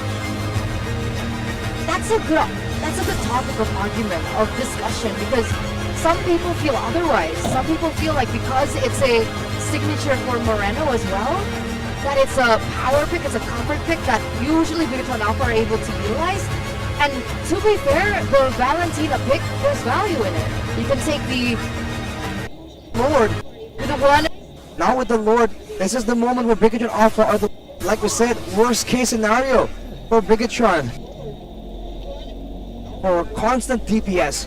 Now with the Lord, this is the moment where Bigetron Alpha are the ones on the back foot. They're trying to go for a fight, no play of mechanics from Geek to be able to use that flicker to juke, get Shive down, and take him out of that. The orange buff, you're seeing a semblance of that situation. It's only an orange buff. Imagine if it is a Lord, it is a chance for them to really take advantage of Markyy and all that protection. Careful, and like I said, control the game and mitigate the risks. Alright, but as longer the game goes, whose composition does it favor? But Baloyskie goes for a hit. Oh, they have to be careful. Hard got popped as well. Oh, super key. He stands over the backside now. Shive with the win of nature. Can he do it? Blazing what will not be hit as Luke will not find the kill. Shive stands, but at the end of the day, he will fall. Super key, nice shot at Niall, and Baloyskie is on it. Niall finding the double. Oh, Super Moreno now in a trouble. Isolated, immobilized everything. As not. Eddie. Now the what the heck happened? Baloyskie, he's looking for an engage already. Now the what? He wanted to be close there, but Baloyskie, he's looking for an engage already. Now the what the heck happened there? Shive burst it down. Now the Lord still stands. But again, it's not a very tanky Lord. Luke jumps in with a raging sandstorm. Still okay. Destroyed a baser top lane. Superkin Sorizo cannot handle the damage as Sorizo taken down as well as Superkin as Geekfam base wide open. The pendulum will swing to the Geekfam. 98-inch, man, I swear. That's You know, people say, I don't need a TV that big. You do, man. Size matters. Size matters, ladies and gentlemen. And you know what else matters? What? The choice of shampoo. What are you guys doing? It's 2023. Get your hands on this wonderful shampoo as soon as possible. I'm not going to use wonderful, I'm going to use effective, right? Because if you have issues with dry skin, dry scalp, done. Dandruff, done. See? She knows what's up. Whoa. CITB. Kind of feisty with it.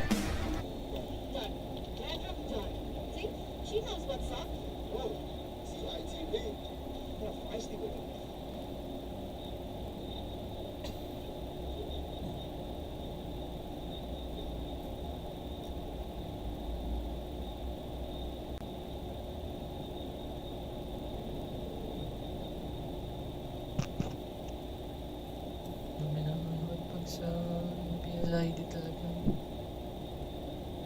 Mga Pinay kasi walang pambayad. Okay.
enemy is banned.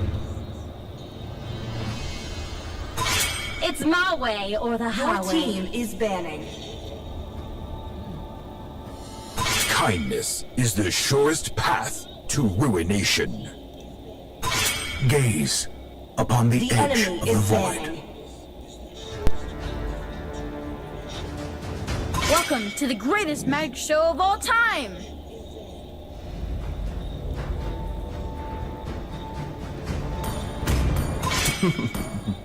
Still Your team swords is banned. run deep.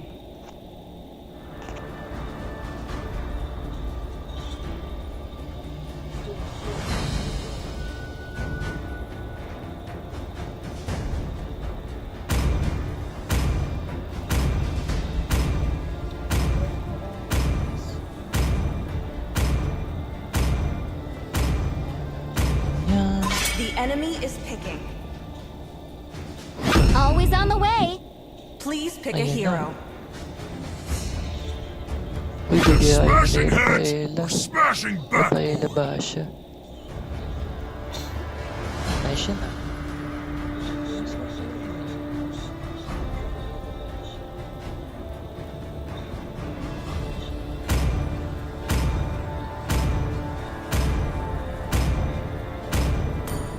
Hello, my friend. The enemy is picking. I love the smell of good powder in the morning. Ganda rin naman.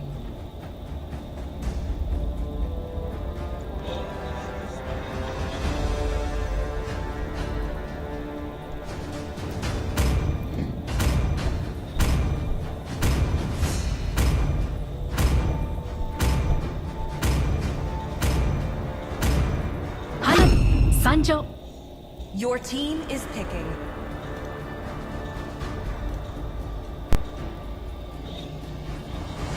And so the automatic response would be disengage. Disengage would definitely be one of their weaknesses right now. And so with the Ruby being taken off the board, it completely makes sense. Signature hero for Baloyskie can also go for disengage. I'm thinking maybe Minotaur as well as an option to be banned out. It's possible, especially it depends. I think it's a great match for both teams technically. Geekfam seems to have more of an emphasis on that actual traditional team fight where all the AoEs and cut controls are available. For Bigetron, I think it's more of the early game strat we've seen again and again. They want to be all around the map, they want to speed up their own members and slow down their opposition so that they can very reliably catch up and punish them again and again. It's a great formation, but with the Akai in the picture, now I think it's going to be a bit more unless they get more damage so they can catch up and then secure the kills fast enough before the heavy spins and the penalty zone. All these ultimates become a big problem for them to deal with. Damage or anti-CC. But what I mean is, Diggy, does this Rampa Diggy composition mid lane roam will work in this composition here? Going up against the Terizla, Akai, does Diggy in Bigetron's composition work, you think? I think that's great value. Of course, we have to see how Geekfam wants to run out the composition first, but I think it's a great solution, right? It also works with their strategy right now. If they want to move fast, a Rafaela plus a time journey, that is a speedy full team rush. Wait, I have a question. This is Akai Jungle, right? There's no way this is a flex pick. It was flexed in one of the games, by the way. Against Onyx, with Onyx though. Onyx put it on Keyboy. It did not really work out that well though, so most likely I think it is going still in the jungle. 95% yes, jungler. Because I don't want to go through this draft and suddenly it's not the way we expect it to be. Alright? That's Airpunk for you. True. Well, let's see, man. 2 more picks. I think if they want to surprise Geekfam with the Diggy, they pick a gold laner here. Something with a lot of damage, enough to burn through a Terizla and an Akai. It's gonna be a Lilia instead. Hang on. Yeah, it makes sense, right? They're going for the early, like you mentioned earlier on, Gani. And so what you need in the early game, you need fast clear. With fast clear comes fast rotation and a little bit more say on those side lanes. And the one thing that I really was wondering, why is the Irithel still left open? Literally no one has touched the Irithel yet. It's like yeah, you're right. It's like a poison here for this game. But another hero that will equip Ice Queen 1. So there you go. A lot of slow effects here in the composition of game. Let's take a look at the fun fact here. Frontline guard, 6,299,718. It's the total damage taken by Luke throughout MPL Season 12. Still ongoing, and makes Luke the #1 total damage taken player of the league so far. There you go. A lot of fun facts here from Geek Fam. So here it is, finally the Iridol shows up in addition to the Cho. Okay. Cho Baloy? I believe so. I don't see any other way around it. It's gonna be Cho Baloy trying to fight the speed composition with crowd control and potentially pickoffs as well. The real concern though is the lack of damage to really secure someone who is already pinned down with a heavy spin or hit with the Way of the Dragon. With Bigetron picking up the Bruno, I think that's a great lane to have as well. A Bruno Rafaela is going to be so oppressive to deal with in the gold lane. That's the thing, right? Because you would automatically think, gold lane, who would win it out? Iridol. But that's not keeping into consideration of the supports. Cho and Rafaela, Goni, you're a rover yourself. What do you think about that matchup? I gotta be honest, if I'm on a crowd control hero or crowd control tank, going up against a support or a healer type, I don't feel the advantage. So I feel like at the disadvantage of the side. I think it really depends on, again, always the execution. Yeah. The early game, though, is going to be so difficult, so brutal for people to deal with. But if they're able to withstand it, a bit like the previous game, they can get to their items and power spikes. They really don't have the same kind of tools to kite back throw, so it's going to be a bit more difficult. But I think with the heavy spin, if they use it efficiently in the right moments, it could be a problem, and it's going to stop the engages from Bigetron. Again, with the composition that they have, it expects a lot of purifiers, especially from side of Bigetron, right? Lilia can rock the Purify, Bruno can rock the Purify as well. Oh! The amount of crowd controls, but oh my god! It's the twins! It's the twins! It's Matt and Max! It's Mirko as well in the back, what the heck? Where? Hey! Where's Mirko? Oh, it's the triplets! The triplets. The triplets. Oh man, they made it all the way here to MPLID to watch their team. There you go, who's that? Oh god. The #1 bias caster. #1 bias caster. Especially on the English desk. It's your boy Mirko. Hey! Is that a box? Yeah. Oh man, everyone is coming over to show their support here at the arena. I was surprised to see the twins. We haven't seen them for so long. Definitely a nostalgic sight to see the twins back. Fortunately not in the land of Dawn for now, but we'll see how they react after, especially during the game. It's going to be a lot of crazy moments right here looking at the composition. There's the Geek Girls in the building as well. And let's see here, game 2. What will here bring to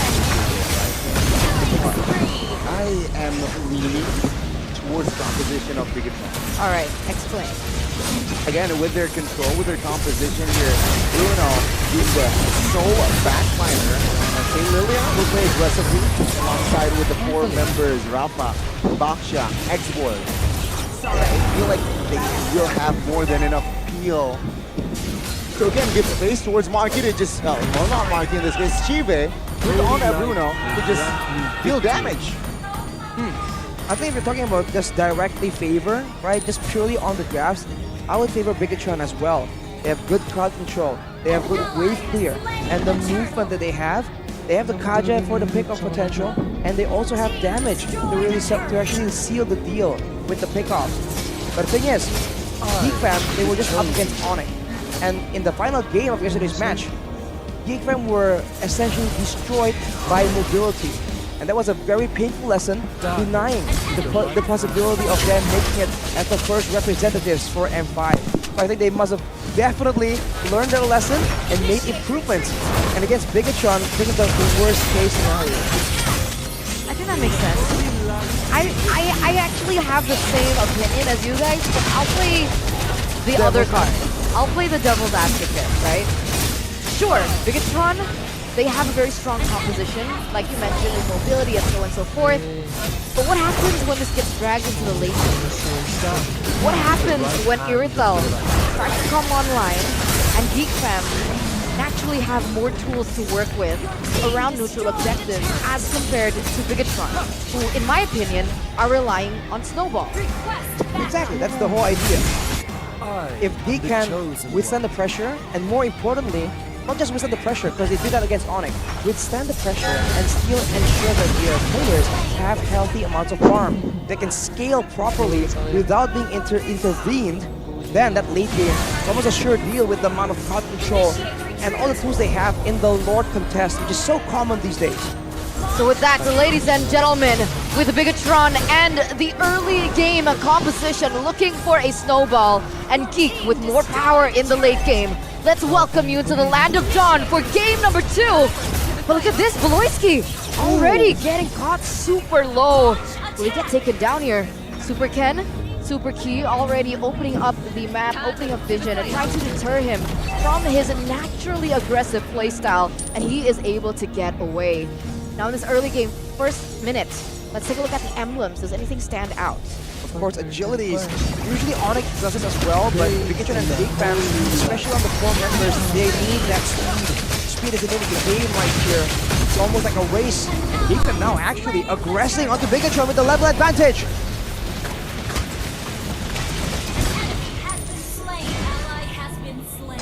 It will be Bigetron Alpha managing to retreat.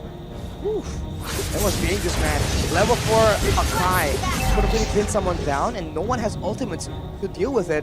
And with Bigetron falling back, uncharacteristically, Geekfam are the ones with the control right here. In the jungle, with the vision and the lane management. I like how you were talking about running, and they were literally running earlier on in that little skirmish.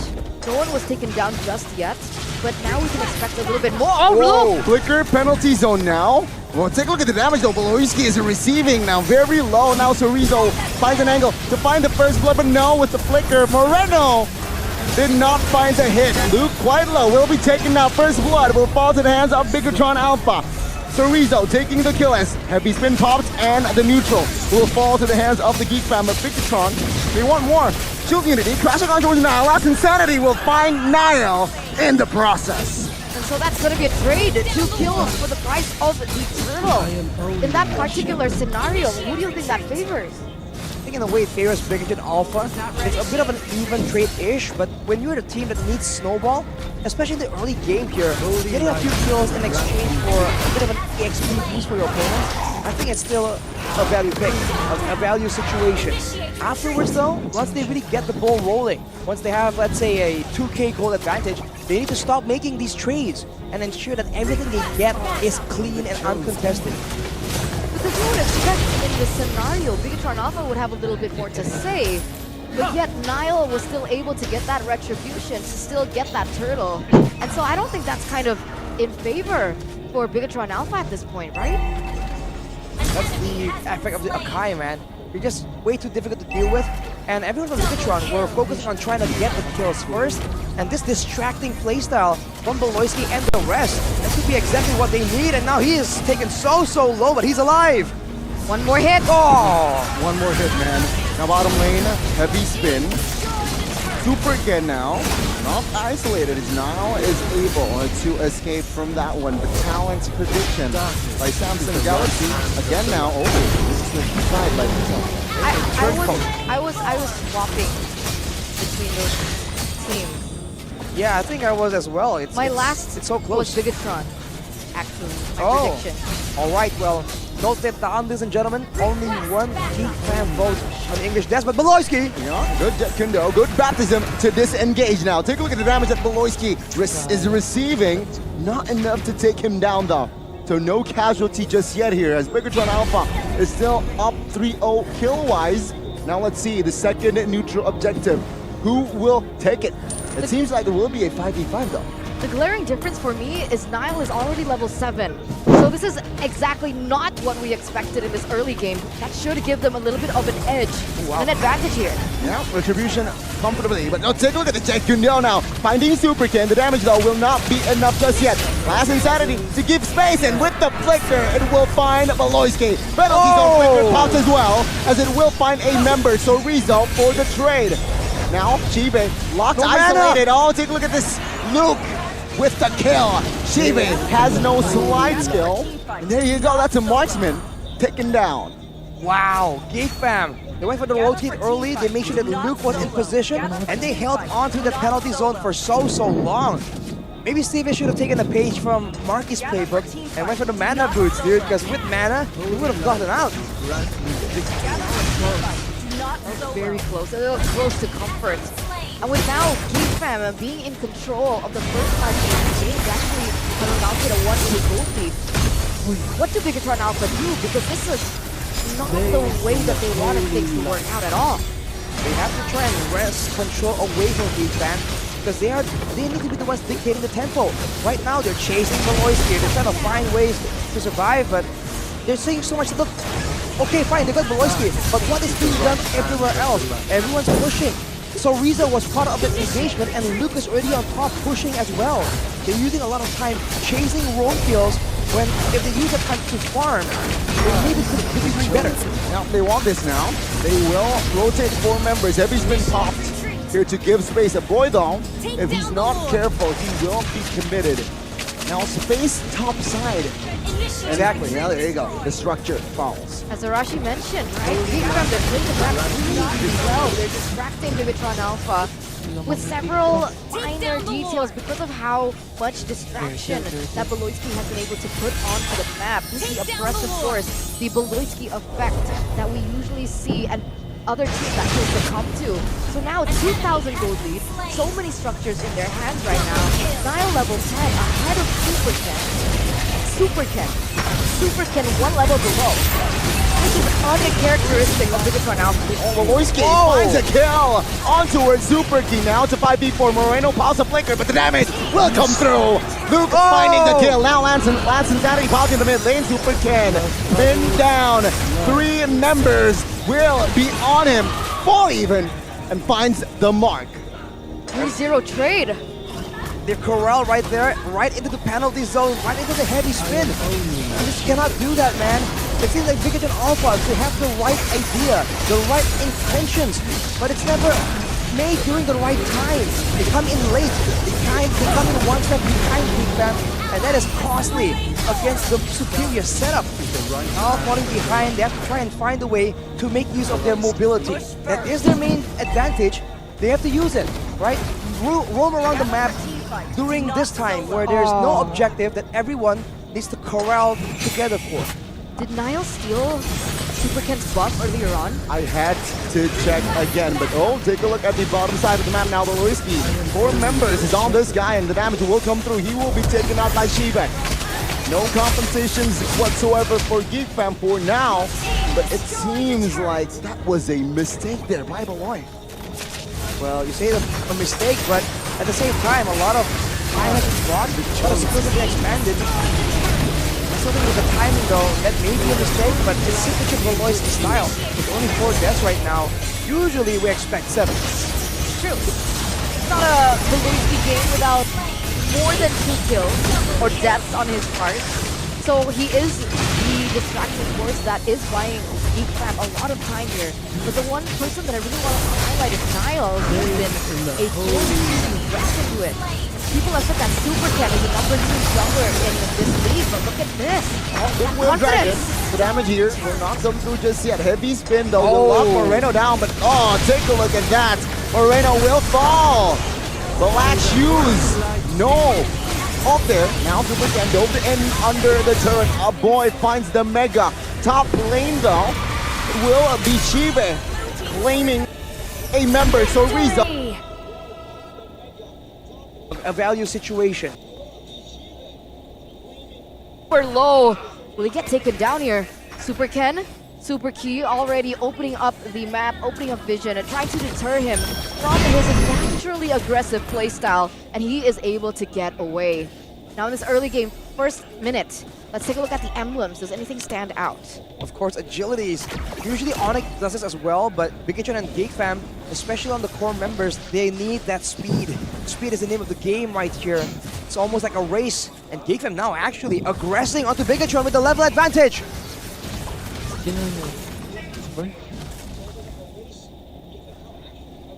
It will be Bigetron Alpha managing to retreat. Oof.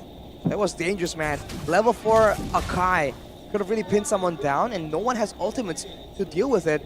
And with Bigetron falling back, uncharacteristically, Geekfam are the ones with the control right here. In the jungle, with the vision and the lane management. I like how you were talking about running, and they were literally running away from one another. Or like earlier on in that little skirmish, no one was taken down just yet. But now we can expect a little bit more. Oh, whoa! Flicker penalty zone now. Well, take a look at the damage though. Baloyskie is receiving now, very low. Now Chorizo finds an angle to find the first blood, but no, with the flicker. Moreno did not find the hit. Luke quite low, will be taken now. First blood will fall to the hands of Bigetron Alpha. Chorizo taking the kill as heavy spin pops, and the neutral will fall to the hands of the Geekfam. But Bigetron, they want more. Shield Unity crashing on towards Nile. Last Insanity will find Nile in the process. And so that's going to be a trade. 2 kills for the price of the turtle. In that particular scenario, who do you think that favors? I think in a way it favors Bigetron Alpha. It's a bit of an even trade-ish, but when you're the team that needs snowball, especially in the early game here, getting a few kills in exchange for a bit of an EXP boost for your opponents, I think it's still a value pick, a value situation.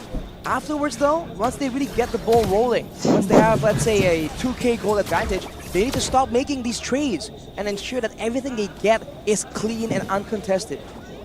Because you would expect in this scenario, Bigetron Alpha would have a little bit more to say, but yet Nile was still able to get that retribution, to still get that turtle. And so I don't think that's kind of in favor for Bigetron Alpha at this point, right? That's the effect of the Akai, man. You're just way too difficult to deal with. And everyone on Bigetron were focusing on trying to get the kills first. And this distracting playstyle from Baloyskie and the rest, that could be exactly what they need. And now he is taken so low, but he's alive. One more hit. Oh! One more hit, man. Now bottom lane, heavy spin. Super again now. Not isolated, as Nile is able to escape from that one. But Talent's prediction by Samsung Galaxy. Again now, oh, there's a switch side by myself. There's a turncoat. I was swapping between those teams. Yeah, I think I was as well. It's so close. Was Bigetron, actually, my prediction. All right, well, note that down, ladies and gentlemen, only one Geekfam vote on the English desk, but Baloyskie. Yeah, good Kundo, good baptism to disengage now. Take a look at the damage that Baloyskie is receiving. Not enough to take him down though. So no casualty just yet here, as Bigetron Alpha is still up 3-0 kill-wise. Now let's see the second neutral objective. Who will take it? It seems like it will be a 5v5 though. The glaring difference for me is Nile is already level 7. So this is exactly not what we expected in this early game. That should give them a little bit of an edge, an advantage here. Yeah, retribution comfortably, but now take a look at the Jekundo now. Finding Superkin, the damage though will not be enough just yet. Last Insanity to give space, and with the flicker, it will find Baloyskie. Penalty zone flicker pops as well, as it will find a member, so Rizzo for the trade. Now, Chive locked isolated. Oh, take a look at this. Luke with the kill. Chive has no slide skill. And there you go, that's a marksman taken down. Wow, Geekfam. They went for the rotate early. They made sure that Luke was in position, and they held on to the penalty zone for so long. Maybe Stevie should have taken a page from Markyy's playbook and went for the mana boots, dude, because with mana, he would have gotten out. That was close. That was very close. A little close to comfort. And with now Geekfam being in control of the first 5 minutes of the game, they actually have mounted a 1k gold lead. What do Bigetron Alpha do? Because this is not the way that they wanted things to work out at all. They have to try and wrest control away from Geekfam, because they need to be the ones dictating the tempo. Right now, they're chasing Baloyskie. They're trying to find ways to survive, but they're saying so much to the... Okay, fine, they got Baloyskie, but what is being done everywhere else? Everyone's pushing. So Rizzo was part of that engagement, and Luke is already on top, pushing as well. They're using a lot of time chasing roam kills, when if they use that time to farm, they maybe could be doing better. Now, they want this now. They will rotate 4 members. Heavy's been popped here to give space. A boy though, if he's not careful, he will be committed. Now, space top side. Exactly. Yeah, there you go. The structure falls. As Arashi mentioned, right? Geekfam, they're playing the map really, really well. They're distracting Bigetron Alpha with several minor details because of how much distraction that Baloyskie has been able to put onto the map. This is the oppressive force, the Baloyskie effect that we usually see and other teams actually succumb to. So now 2,000 gold lead, so many structures in their hands right now. Nile level 10 ahead of Super Ken. Super Ken 1 level below. This is uncharacteristic of Bigetron Alpha. Oh, Baloyskie finds a kill on towards Super Key. Now to 5v4. Moreno piles a flicker, but the damage will come through. Luke finding the kill. Now Lance Insanity piles in the mid lane. Super Ken pinned down. 3 members will be on him. Fall even, and finds the mark. 3-0 trade. They corral right there, right into the penalty zone, right into the heavy spin. You just cannot do that, man. It seems like Bigetron Alpha, they have the right idea, the right intentions, but it's never made during the right time. They come in late. They come in one step behind Geekfam, and that is costly against the superior setup. Now falling behind, they have to try and find a way to make use of their mobility. That is their main advantage. They have to use it, right? Roam around the map during this time where there's no objective that everyone needs to corral together for. Did Nile steal Super Ken's buff earlier on? I had to check again, but take a look at the bottom side of the map now. Baloyskie, 4 members is on this guy, and the damage will come through. He will be taken out by Shivek. No compensations whatsoever for Geekfam for now, but it seems like that was a mistake there by Baloy. Well, you say a mistake, but at the same time, a lot of time has been bought, a lot of skills have been expanded. I still think with the timing though, that may be a mistake, but it's signature Baloyskie style. It's only 4 deaths right now. Usually we expect 7. True. It's not a Baloyskie game without more than 2 kills or deaths on his part. So he is the distracting force that is buying Geekfam a lot of time here. But the one person that I really wanted to highlight is Nile. He has been a force to be reckoned with. People have said that Super Ken is the #2 jungler in this league, but look at this. Will Dragon. The damage here will not come through just yet. Heavy spin though will lock Moreno down, but take a look at that. Moreno will fall. Black shoes. No. Up there. Now Super Ken dove in under the turret. A boy finds the mega. Top lane though. It will be Shibe claiming that structure as the trade. Is Nile not the monster? What has he been on lately, man? The things that he's able to achieve, the impact that he has made in this game, the confidence that seeps over onto him, even against a game, even against a matchup against Onyx like we saw yesterday. That's what you need. And he's a newcomer, he's a rookie. The rookie that made the biggest drastic change for the Geekfam. My apologies. He just was able to make sure that the jungle is just so much more consistent. And wow, Geekfam is using it so efficiently right here. They're breaking the rules because they know it so well. They're not supposed to be winning in rotations, but with Baloyskie wasting time earlier, Goni, and with Geekfam setting up the waves, they went for that play when Bigetron Alpha was busy dealing with the other side of the map. Take a look at this opening now. Super Ken looking for an opening in the backside, but take a look at the Wave Dragon. It will lock Mount member down. Last Insanity pop, and Nile in the backside will bring the team back. 1 member taken out, key for Luke. Now the damage will come through. Jet Kundo was huge, but he will fall. Shive was caught in that process as well now, so Rizzo caught in that fight. Markyy free hitting. It is the super sub, but now he's the solution. Markyy! Where has this Markyy been this entire time? This is a 2-4-4 trade in favor of Geekfam as they regain control in the 11th minute of the game, taking everything back from themselves, denying Bigetron Alpha of every single opportunity. Man, a secret weapon. the final solution for Geekfam. He's just playing it absolutely amazing right now, being relatively untouched in all of these fights. And that's due to his skill, but also due to the planning of Geekfam, exhausting the majority of the spells from Bigetron Alpha for Markyy to just walk in, basically on a red carpet, unchallenged, untouched, and Bigetron Alpha, they're stuck right now. Geekfam, if they're able to just out macro Bigetron Alpha earlier, now with the Lord, it's gonna be even worse than before. We talked about this, right? We talked about the winning conditions of both of these teams. Bigetron Alpha required snowballing. They needed to gain control of that early to mid game and eventually end it early. With Geekfam at 7K now, and they're the ones controlling the tempo, the map, and everything else. This is exactly not what Bigetron Alpha needed at this point. So at this stage, what do Bigetron do as Geekfam, they're knocking on the base? Super Ken poked. Baser should be the target here. Mr. Rizzo still has a Viraga. It seems like Baser in the bottom lane will be taken out now as the top is quite free. Now, Bigetron will defend in time. Geekfam with that Lord push, with the first Lord, they were able to find one Baser. So for now, Bigetron Alpha, the only option they have is to just kite back, use the speed that they have, the holy healing from the Rafaela, and really outmaneuver Geekfam. If they can try and initially escape from the penalty zone, hide away from it, heal back, and then come back and use their spells proactively to try and zone Markyy away. I think that's the only way this really plays out in favor of Bigetron. Geekfam, though, have so many ways to ensure that that will not happen.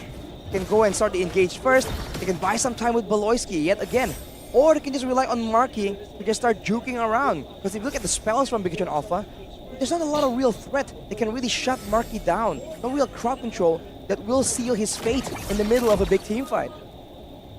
056 on Baloyskie. That's his KDA right now. 056 and no problem whatsoever. Because if we're looking at the kill count, the kill board, sure, Bigetron Alpha has been able to get 8 kills, but look at who it's been on. Luke twice, Baloyskie 5, Nile once. So the two core members, the two core damage dealers of Geekfam, for the most part, have remained completely untouched. A boy 504, Markyy 306. Look at the gold chart by UBS Gold. Geekfam's members are all the way up there, and this is reminiscent of something that Professor KB and Mirko likes to mention, the ATM meta. Keep dying, let the opponents get some kind of bounty, and then collect. I'm not saying Geekfam are doing it, but it's kind of playing a bit of a role right here. As look at Geekfam now, setting up again for the Lord by just waiting on the other side of the map first initially, and then later on, running down full speed and taking the Lord, forcing Bigetron Alpha yet again into a very tough situation. 14 minutes in 8,000 gold lead here. It is very, very tough for Bigetron to turn this game around, but perhaps with this fight they look to turn things around. Now a boy, no black shoes caught. But take a look at the coordination. Bang, bang, bang. Super keep balls. Shive as well. And that is 2 members from Bigetron Alpha 3, mind you. Taken out. Geekfam, they will look for the end.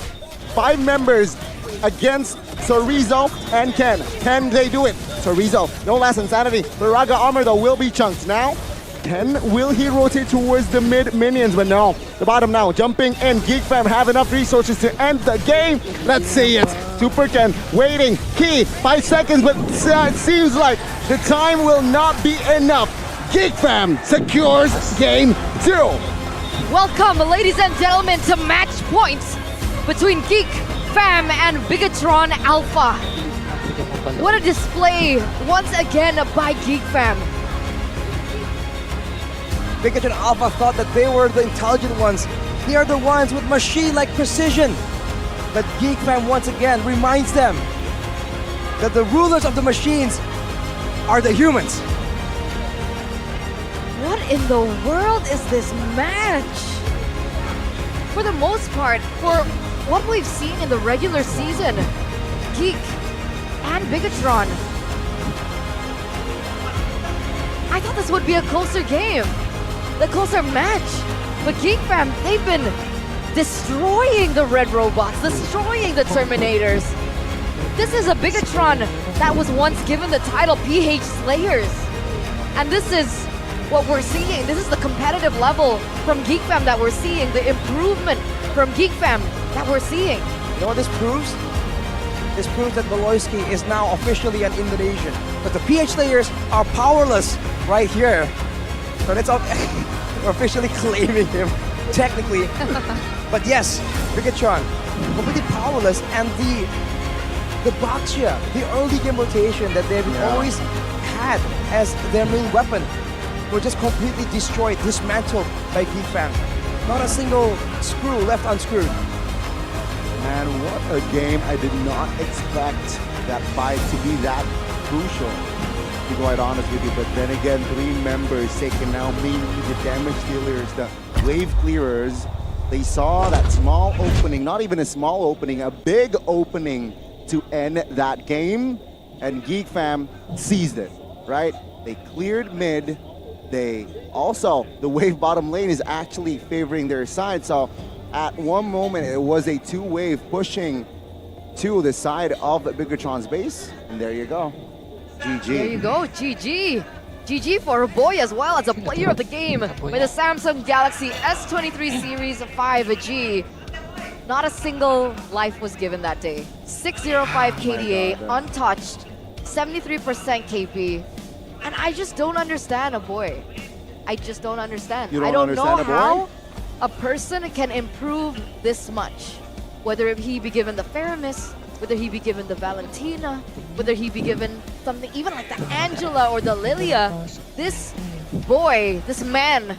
A man. This man that Mirko likes to turn this game around, but perhaps with this fight being booked, could turn things around. Now a boy, no black shoes caught. But take a look at the coordination. Bang, bang, bang. Super key balls. Shive as well. And that is 2 members from Bigetron Alpha 3, mind you. Taken out. Geekfam, they will look for the end. 5 members against Sorizo and Ken. Can they do it? Sorizo.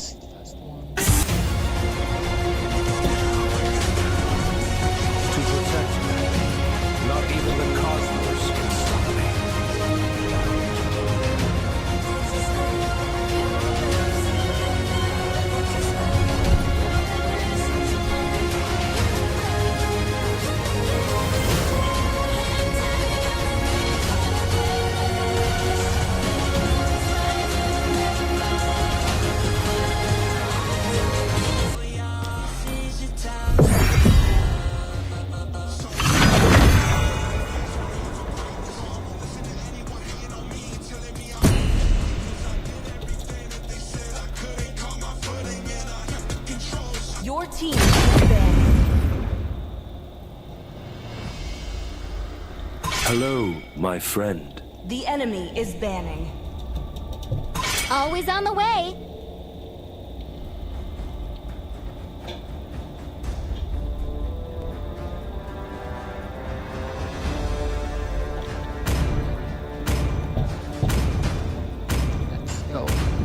Let's make the whole world green and lively.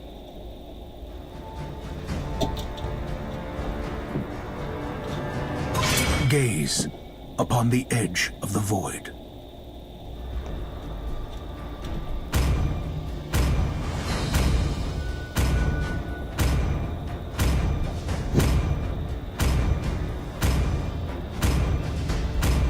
The enemy is banning.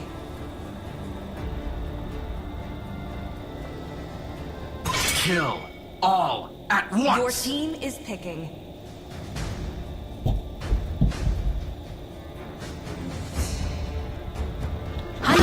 Sancho.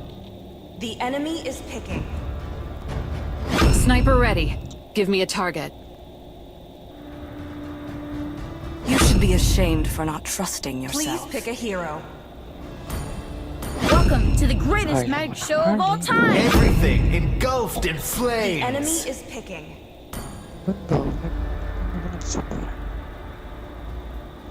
Pwede dito ka.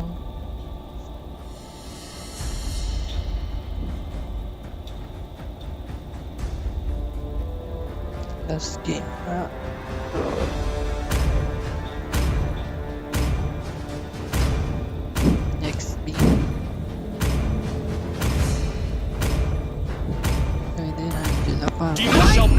in their blood. the word? The light belongs to the righteous.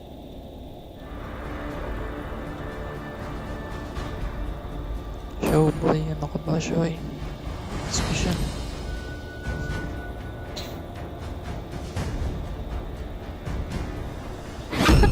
I'm born with talent. My new body feels amazing. The enemy is picking.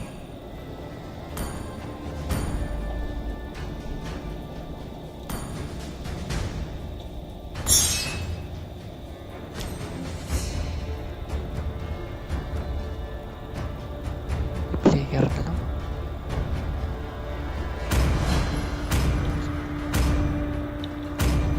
Muscle of iron, bones of steel.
Welcome to Mobile Legends!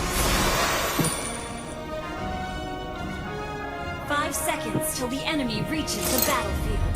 Smash them! All troops deployed!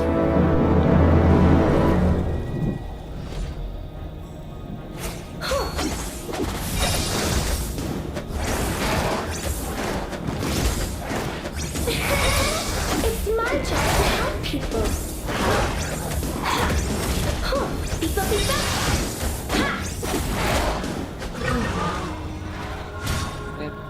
Request backup! Doctor calls me his little angel, but I can't fly.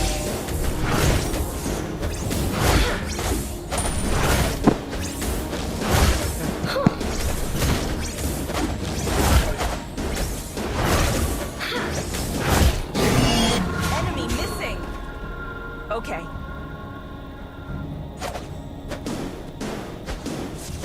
Request backup!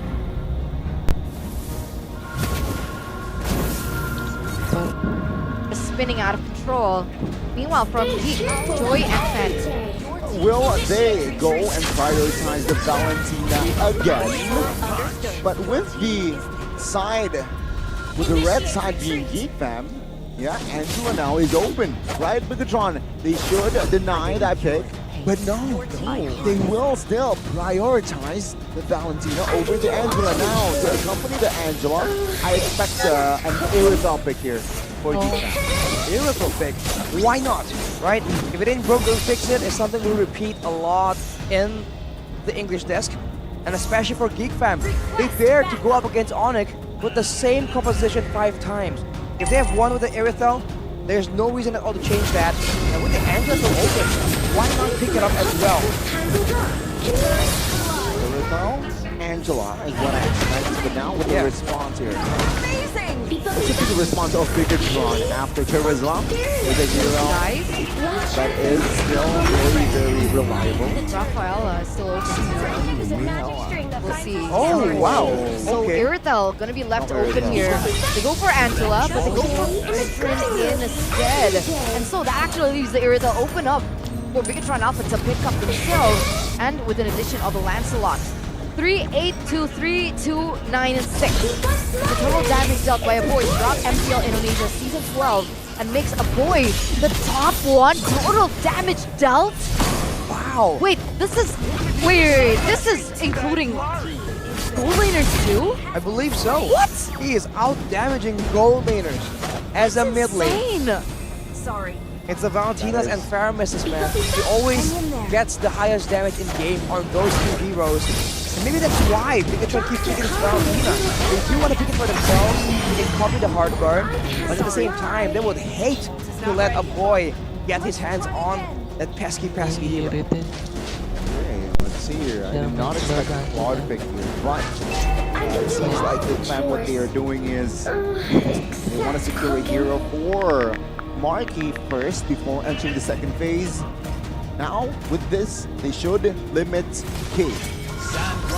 But no, they're limiting the experience instead. Because part of the reason why that game was working out so well for them was this. I do imagine that the Yuzong now ran away in case the Angela once they combo together. But I think the Terizla will not make it out as well. Especially because I think Bigetron gets the first pick here. Hang on, no. Geekfam will get the first pick, so I think Terizla is in the minds of Bigetron. For Geek, I think Khalid was the only pesky hero. Turns out it's gonna be Kaja denying the pickups from the side of Bigetron. So does this mean they want to go for an X-Board Terizla trade here, especially with Uranus being banned out? yes. Would you go for Terizla or would you go for X-Board? With this go, I would go for Terizla. Dive with Claude. Claude as well adds more depth, adds more layer to their composition. And I feel like Terizla is somewhat more versatile to the other, that is X-Board. X-Board and Terizla, both with utility. I think X-Board does a bit more damage, oriented. I think Terizla though, especially the playstyle of Geek, will be important. And the combo of a Fredrin and a Terizla, it's deadly, man. Either one can really engage surprisingly, but no, it's not a Terizla. It's gonna be the Edith. Geekfam going for the long drawn-out composition, having a lot more DPS on two members now. And mind you, Eterna, Arashi, this Angela still can be flexed. Exactly, right? that's what I was trying to figure out. Yeah, mid lane Angela makes sense. Again, with the item, she is very well. She is a 9-item dependent hero, so mid lane still, they can't pull it off. And that means that Edith is also a flex pick. EXP or Roam, is it going to be Baloyskie using the Edith, or will it be Luke? Well, for once, Bigetron Alpha are kind of stopped right here. There's the maneuver they usually pull off against their opponents, making them guess. But denying Terizla, getting a strong front line, and getting for a Diggy though. Denying Geekfam their reliable engage. The thing is, with this composition, it doesn't seem very engage heavy. They can very easily go for something a bit more macro heavy, use the Angela. They can go for flanks as well. I don't think the Diggy is as value as you would think, unless the idea is to use the traps to deny Baloyskie the surprise element. That's what I was thinking too, right? Map visibility. That's what Diggy offers, other than, of course, anti-TP. So that's something that they need to consider, and also it will help Irithel in lane against the Claude. So how do Geek sum it up? Do they leave Edith for Oh, there you go. That's a direct answer. They go for the Lapu Lapu. They double down on CC. They double down on lockdown, completely ignoring the Diggy pickup. Yeah, they are trying to overwhelm the time journey, and according to the draft index here, wow, crowd control still in favor. Definitely a lot of crowd control, a lot of combos. Technically, if they want to use things together as well. The Lapu Lapu though, it's not only about the crowd control, it's also about the damage. We've seen yesterday that one of the ways that Geekfam were able to actually deny the backline, right? Using this Lapu Lapu. And with the right emblems, with more penetration maybe, as LaFell likes to remind us, this Lapu Lapu can definitely perform like an assassin that's still very durable and difficult to handle. So here we are, ladies and gentlemen. It's do or die. We are moments away of entering the Land of Dawn for potentially the last game if Geekfam can get another point over the Red Robots. Ladies and gentlemen, welcome to the Land of Dawn for game number 3. The Geeks versus the Red Robots in what appears to be a high-staked match. Prepare your brooms, because it might be a sweep. Bigetron Alpha, Geekfam, let's see. Characteristic situation right here. The machines just fighting for survival against the mere mortals. Geekfam has made it happen before. Can they do, again, a dominant performance? But looking at the movements here, Baloyskie on the Edith, that's definitely a bit more difficult for Bigetron Alpha to work with, right? Always be having to keep in mind the potential for a big engage happening in a split second. Now, terrified, but it seems like a boy will still be A-okay. Now let's see here, 3 flickers from right and 3 flickers as well from the left side of the team. Very equal, I might say. Have the sprints on both the gold winners as well, but look at Geekfam. Firmness on 3 members, tenacity on 2. That's a lot of defensive stats. Markyy is going to focus on not getting taken out, but look at that! Good pull! Good kill as well!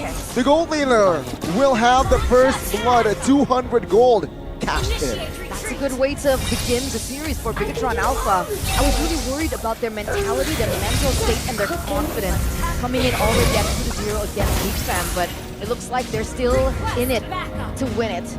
And the thing that I was really concerned about with the Edith pick is that Baloyskie, he roams around a lot, but wait a second. Oh, very good crowd control chain, though he still has the sprint and will be fine. Back to that point of Baloyskie, right?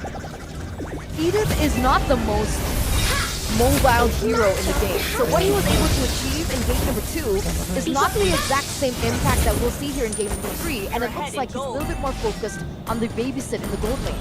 Gonna be a bit more straightforward for sure, but look at the bravest fighter. Prematurely, perhaps.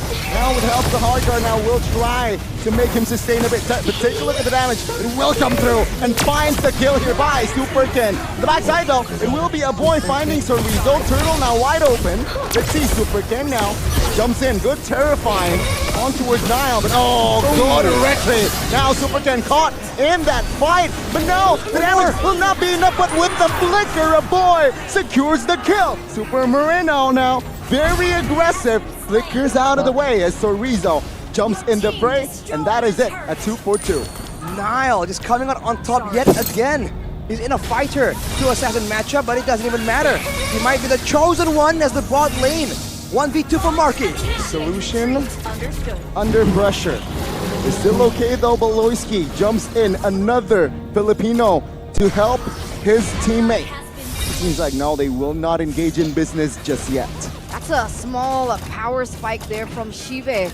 Picking up the hash claws in that gold lane, it should help Shive sustain a little bit more in these 2v2 fights, where most of the action is actually centered. Why is it in this game that's what we're seeing? Where is this at? Gold lane. The gold lane, I think it's because it's that volatile. You've seen the Aerosol being so deadly in the hands of Markyy. Steve can be the exact same thing. You can see maybe set by the Diggy as well, but Baloyskie. Good catch. Good pull as well. Superkin understands that he's a Lancelot. Very hard to Lancelot. I gotta say though that Baloyskie has been so much more active around the map. The super key, he's stuck in this lane, and yet Sive still has not been able to get a big win in this lane. While Baloyskie has been all over the place, starting their engages, getting skirmishes done for his team. I think that's a real big difference that Geekfam is taking advantage of. Uh-oh. Okay, because you can imagine that Irizal against a Claude might find difficulty, especially after level 4, so don't blame why Super Key is centering his focus so much here. And I think Geekfam, they understand this, they recognize this. They're looking for a rotational direction into the bottom lane, looking for a pick. They don't get it just yet. They're looking for a way to set up properly for this next crucial objective. And they understand that both Super Jet and Nile are at level 7, so taking vision. Okay, let's see though, right? Now, little 4,000. Oh, let's see Retribution. Oh! Neither Super Key finds it. Penalty zone popped as well. Now, placing the wet. No damage, but it will be enough to take Super Key down. Super Moreno, the next target, no commitment to Baloyskie. With the passive, he's able to survive. And Sorizo tied it and take him down. Chive, the next target is a 3-man taken out by the side of Geekfam. 3-4-1. You would say Bigetron Alpha still was able to secure the turtle in this early game. And what does this mean for us as Wake Super Cat? He's fast. He's okay. But take a look at the rotation, yeah. He will have enough resources to have space. Oh, look at Nail though, moving straight towards the opposing jungle. Super Ken will be denied this purple, but he is not letting it go without a fight. But in the bottom side, Luke! with the solo kill. Still going. And with those support Chibe, he is a little bit vulnerable, but take a look at the structure here. Top lane, it will be the first structure to fall. Again, right? Bigetron Alpha, they're losing on the macro play from Geekfam. Geekfam, they've been able to find a lot of sprays over the map. Top lane is going to be taken down by Markyy of all people. That you don't want to see Fiddle, that you don't want to see Snowball. At this point, he's sitting 1-1-1. A level or an XP lead against Shibe. And I'm wondering what the goal difference between both of these gold lanes are, because that would be very interesting to see. And that, another structure! Wow. All structures falling down. And Markyy, on that point, the turner has finished the golden staff at 6 minutes, more or less. As we said, gold difference right here by Uwe has gold. If you look at the gold in particular, it's a 1-2 gold difference. So Sive is still very much in the game. He has damage. Because of the surge of the rest of his team, everyone's still ever so slightly behind, and 2k gold is enough to be a big problem. And I think Geekfam, the big win for them here is being able to dictate when they want to take fights. Usually we see them fighting near the mutual objectives, but we've seen them fight away from it when it's necessary. The same can't be said for Bigetron. They're only fighting in the mutual objective, and Baloyskie.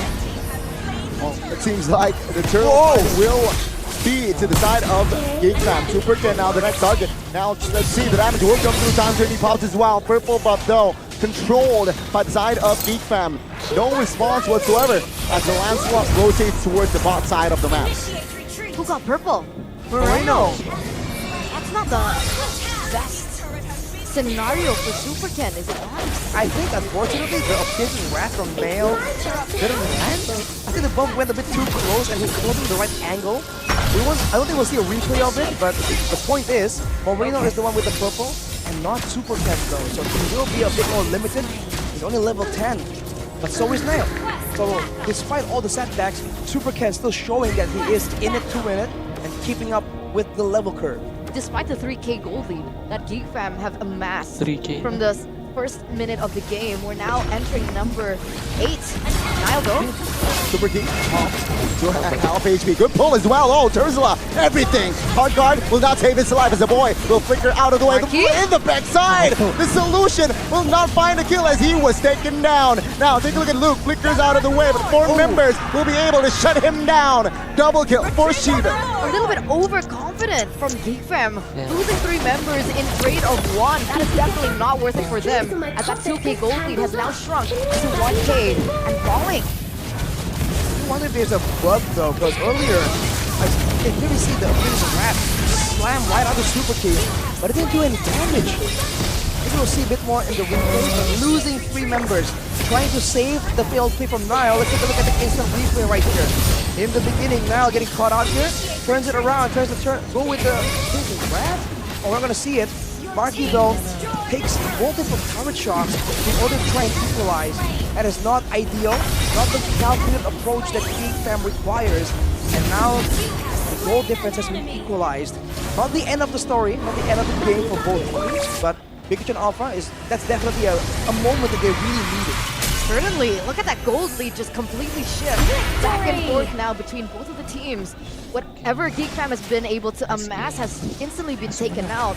The good thing is, all the while, despite Markyy being taken down as well, he was still able to get another structure in the top side. So that's another thing that Bigetron Alpha needs to worry about. Wave clear, wave management. They're going to be forced to deal with that top lane as both of these teams are going to be dancing around the Lord. One thing to note is Super Ken is now 2 levels ahead of Nile. Nile though finds the taunt. Good crowd control chain now as they collapse. Bravest fighter now blows the tongue to Luke with the bravest fighter. Okay, prematurely perhaps. Now with the help of the hard guard now will try to make him sustain a bit. But take a look at the damage. It will come through and finds the kill here by Super Ken. The backside though, it will be a boy finding Sorizo. Turtle now wide open. Let's see, Super Ken now jumps in. Good terrifying on towards Nile, but good retry. Now Super Ken caught in that fight, but no, the damage will not be enough, but with the flicker, a boy secures the kill. Super Moreno now, very aggressive, flickers out of the way as Sorizo jumps in the fray, and that is it, a 2-for-2. Nile just coming out on top yet again. He's in a fighter to assassin matchup, but it doesn't even matter. He might be the chosen one as the bot lane. 1v2 for Markyy. The solution under pressure. It's still okay though. Baloyskie jumps in, another Filipino to help his teammate. It seems like no, they will not engage in business just yet. That's a small power spike there from Shive. Picking up the hash claws in that gold lane, it should help Shive sustain a little bit more in these 2v2 fights where most of the action is actually centered. Why is it that in this game, that's what we're seeing? Where is it centered? Gold lane. The gold lane? I think it's because it's that volatile. You've seen the Irithel being so deadly in the hands of Markyy. Sive can do the exact same thing. He's being babysat by the Diggy as well, but Baloyskie! Good catch. Good pull as well. Superken understands that he's a Lancelot. Very hard to catch a Lancelot. Gotta say though that Baloyskie has been so much more active around the map. The super key, he's stuck in this lane, and yet Sive still has not been able to get a big win in this lane. While Baloyskie has been all over the place, starting their engages, getting skirmishes done for his team, and I think that's a big difference that Geekfam is taking advantage of. Uh-oh. Okay, because you can imagine that Irithel against a Claude might find difficulty, especially after level 4, so don't blame why Super Key is centering his focus so much here. And I think Geekfam, they understand this, they recognize this. They're looking for a rotational direction into the bottom lane, looking for a pick. They don't get it just yet. They're looking for a way to set up properly for this next crucial objective, especially understanding that both Super Ken and Nile are at level 7, so it's 50-50. Okay, let's see though, right? Now, Turtle, 4,000. Oh, let's see Retribution. Oh! No! Neither! Super Key finds it. Penalty zone popped as well. Now, Blazing the Wet, no damage, but it will be enough to take Super Key down. Super Moreno, the next target, no commitment to Baloyskie. With the passive, he's able to survive as Chorizo kited and taken down. Chive, the next target, it's a 3-man taken out by the side of Geekfam. 3-4-1. You would say Bigetron Alpha still was able to secure the turtle in this early game. And what does this mean for us as wait, Super Ken? He's fast. He's okay. But take a look at the rotation. Yeah, he will have enough resources to have space. Oh, look at Nail though, moving straight towards the opposing jungle. Super Ken will be denied this purple, but he is not letting it go without a fight. But in the bottom side, Luke!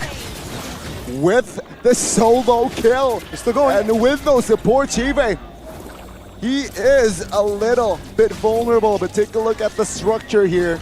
Top lane, it will be the first structure to fall. Again, right? Bigetron Alpha, they're losing on the macro play from Geekfam.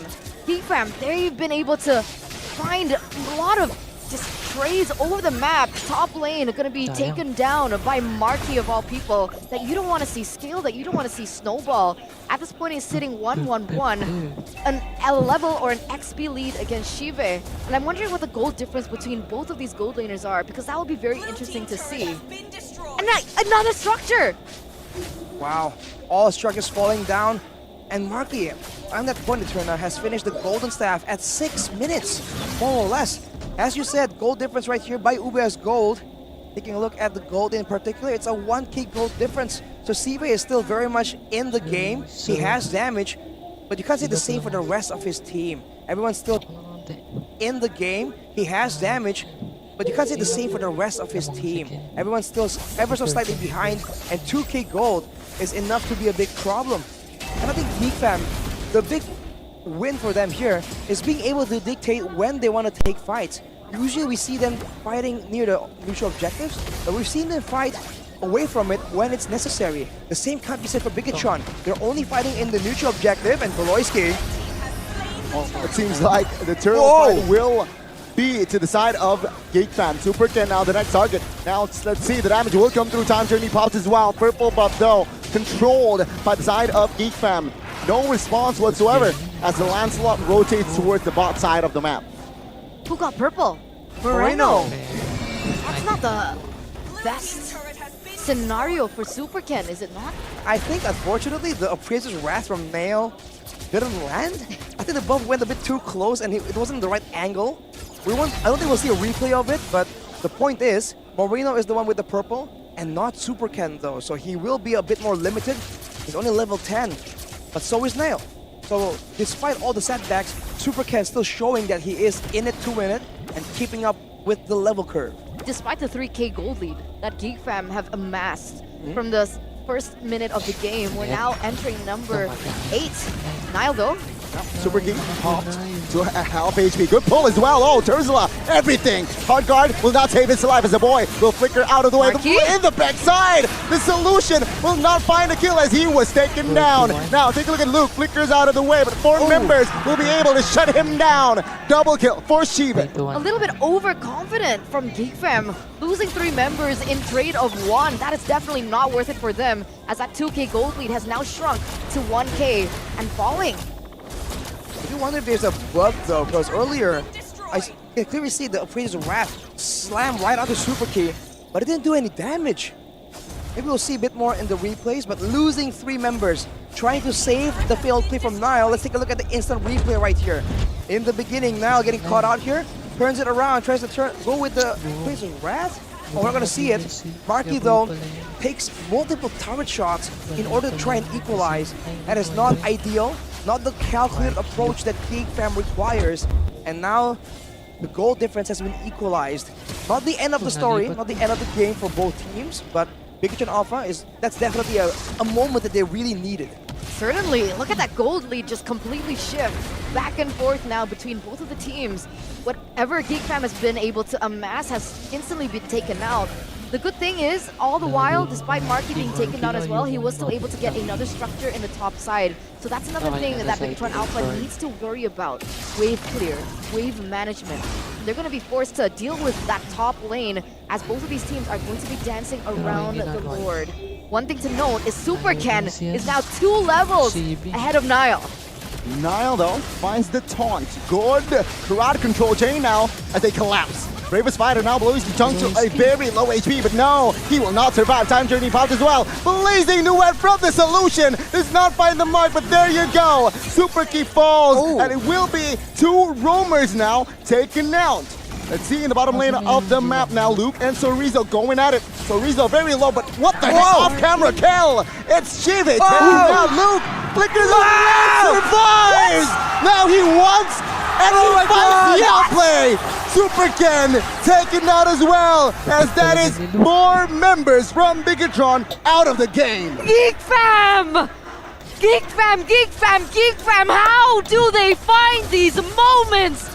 Ladies and gentlemen, all members from the side of Bigetron Alpha taken now 1 by 1. Geekfam have gained control. A Lord is on the way. 3 lanes are pushing. Everyone was able to create their own outplays in a very scrappy team fight. 3-0. If you haven't been looking at Luke, you definitely are now. Looking at the in-game equipment by Dunia Games. Luke with the Bloodlust Axe was able to buy so much time, turn it around and even survive. As you mentioned, it turned out with the Lord coming in. Geekfam now, with the tools that they have, could go for a dangerous play. Bigetron Alpha are forced to try and clear, but they have very limited tools. Let's see how they go about it as Geekfam make their move. Can the red robots defend the hack? Ooh, Super Ken jumps in. Hard guard already popped. The baser in the top side will not be alive. Taken out here. Luke, bravest fighter for a defensive maneuver. Now, focus down on towards the mid and the bot. As it seems like Geekfam, they fail to manipulate the waves, and it will be the one baser top side taken out. Yeah, that's still something that they can work with, right? One inhibitor turret, and unfortunately for Bigetron Alpha, that inhibitor turret is in the far lane, in the top side, as that Lord is going to be spawning in the bottom. Let's take a look at this replay though. Luke against Super Sorizo. Moreno comes in, but it just wasn't enough. The flicker right here. No, sorry, the dash, and then the awareness to land the skills on the minion, and surprising Sorizo with that turn. While that was happening, CB got picked up as well. But man, everyone has been talking about how Sorizo is so consistent, so good, especially in the 1v1s. Luke says, hey, there's a new contender in town. You talk about macro plays, micro 1v1s too. We're here for everything. Luke at Luke. Look at me. Look at Luke. Amazing. What in the world was that play? Because I bought so much time for the entire team fight to occur. Meanwhile, Markyy was also doing his job, being able to take out Shiva of all people. And then Super Ken was caught in a 1v3 situation that he unfortunately, even on the Lancelot, was unable to get out of. And that gold just swung like a pendulum in favor of Geekfam, now sitting at 5k in the 12th minute of the game. That's a very important point. The fact that Sive on an Irithel, we've talked about how effective, how safe this pick is, and somehow in that fight where the bulk of the crowd controls and ultimates have been flying around already, he got picked off. That is definitely a mistake. We didn't see it because it wasn't on camera, but it's a big factor. And if Bigetron Alpha wants to try and win it and extend this to a full game series, he needs to shape up. He needs to stay safe enough to output that damage because no one else on the team will be able to. Because that was supposed to be Bigetron Alpha's lord to win. Remember before it even begun, I mentioned that Nile was 2 levels below of Super Ken, and yet Geekfam found that opening.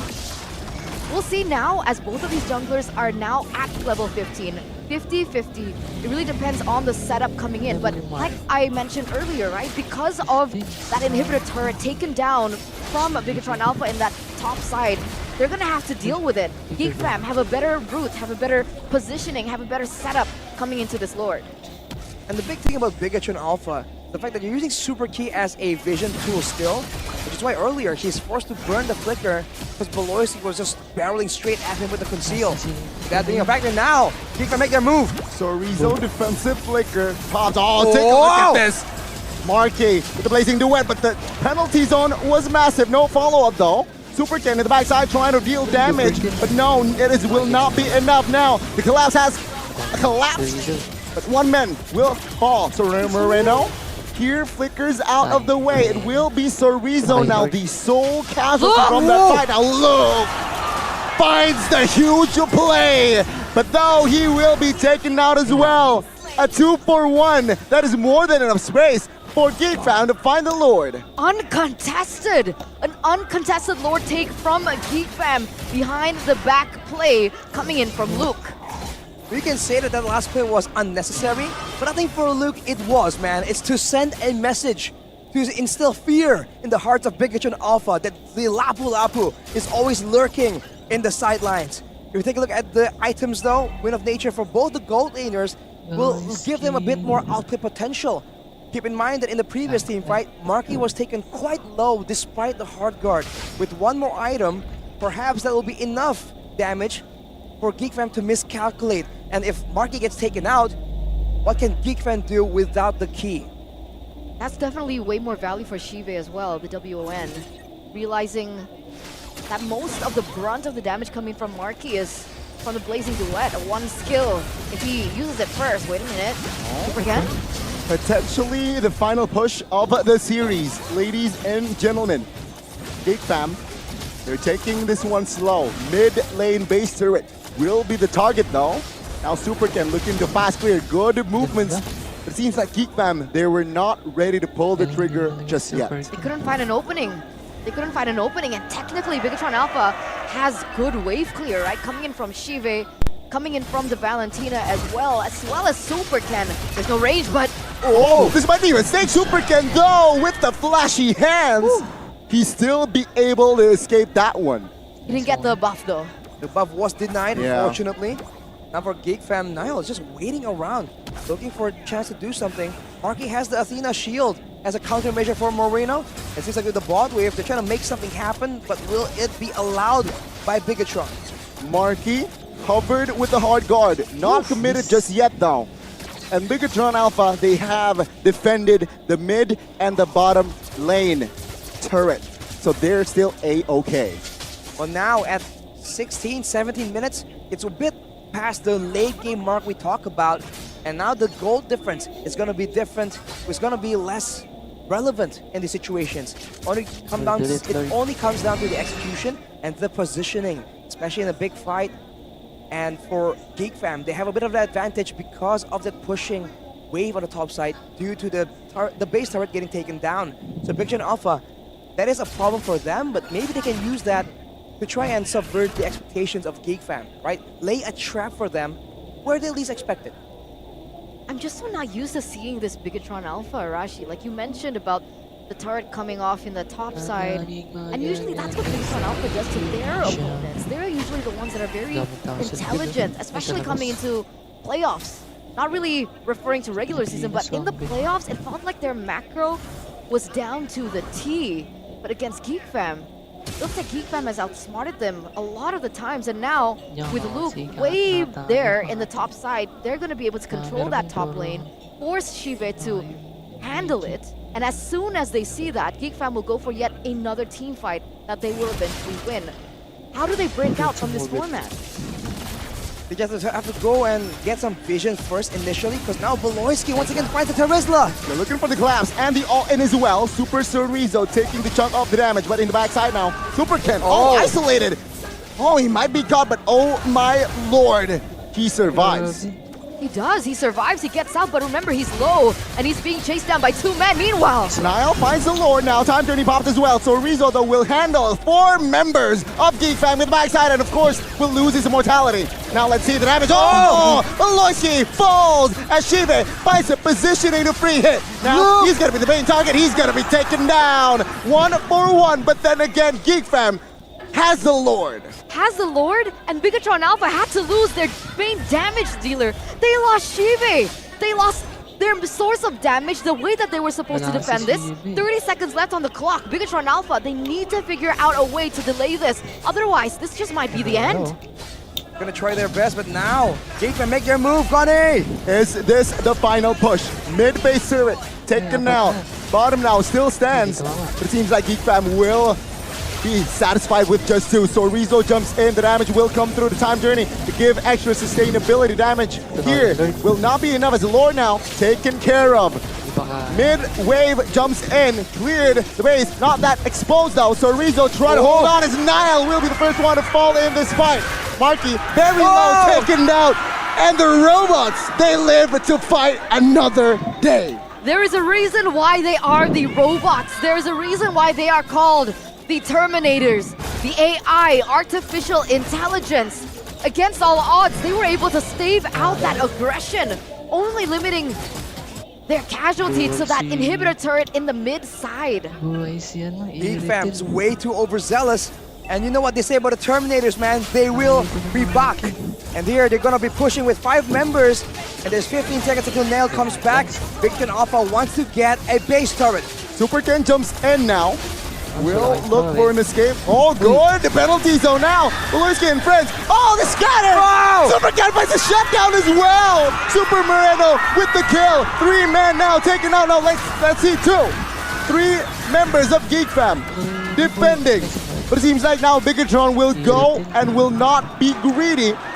They are in this. Listen to the crowd, ladies and gentlemen, at Mahaka Square, Jakarta, Indonesia.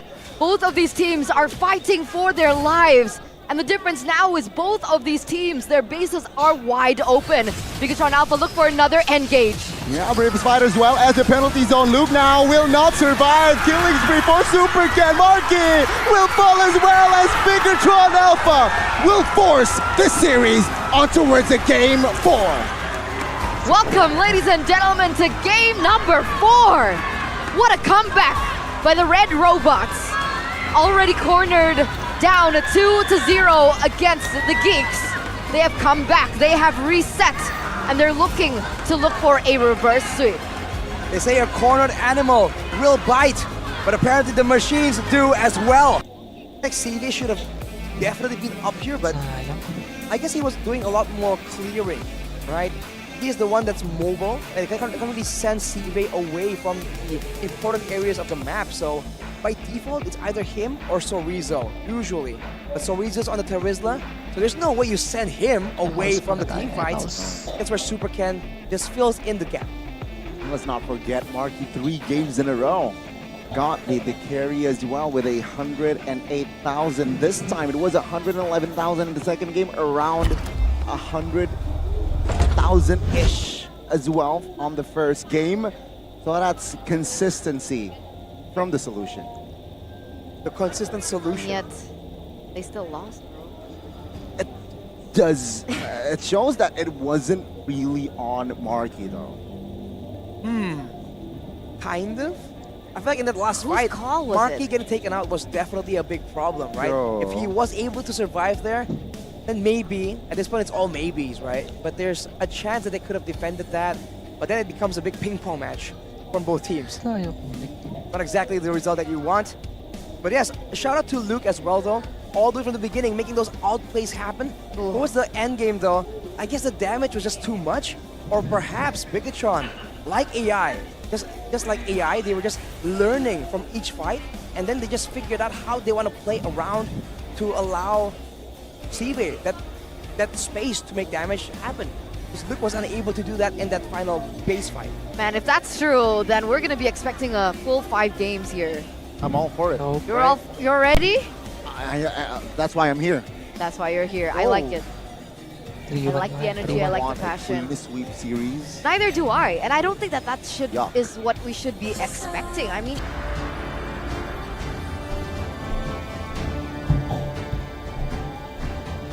Dati nga bawas na sabi ko mid ako.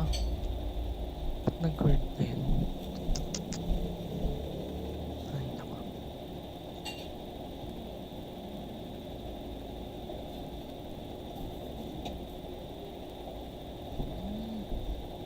Ano pala yun?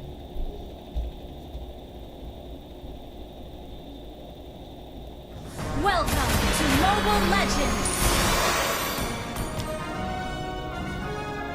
5 seconds till the enemy reaches the battlefield. Smash them! All troops deployed!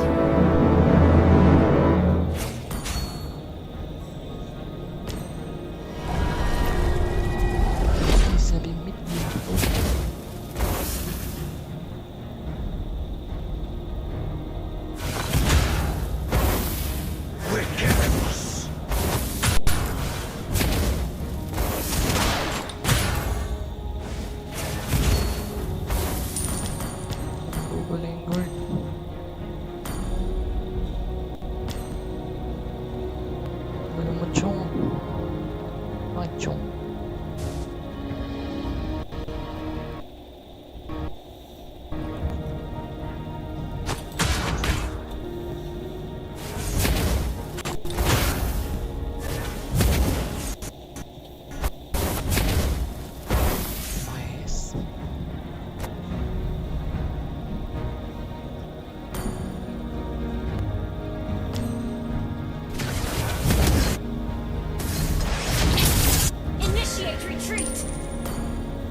Where's Plantizer?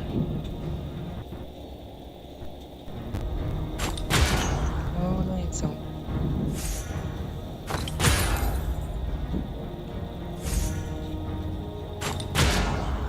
Request backup! Request backup!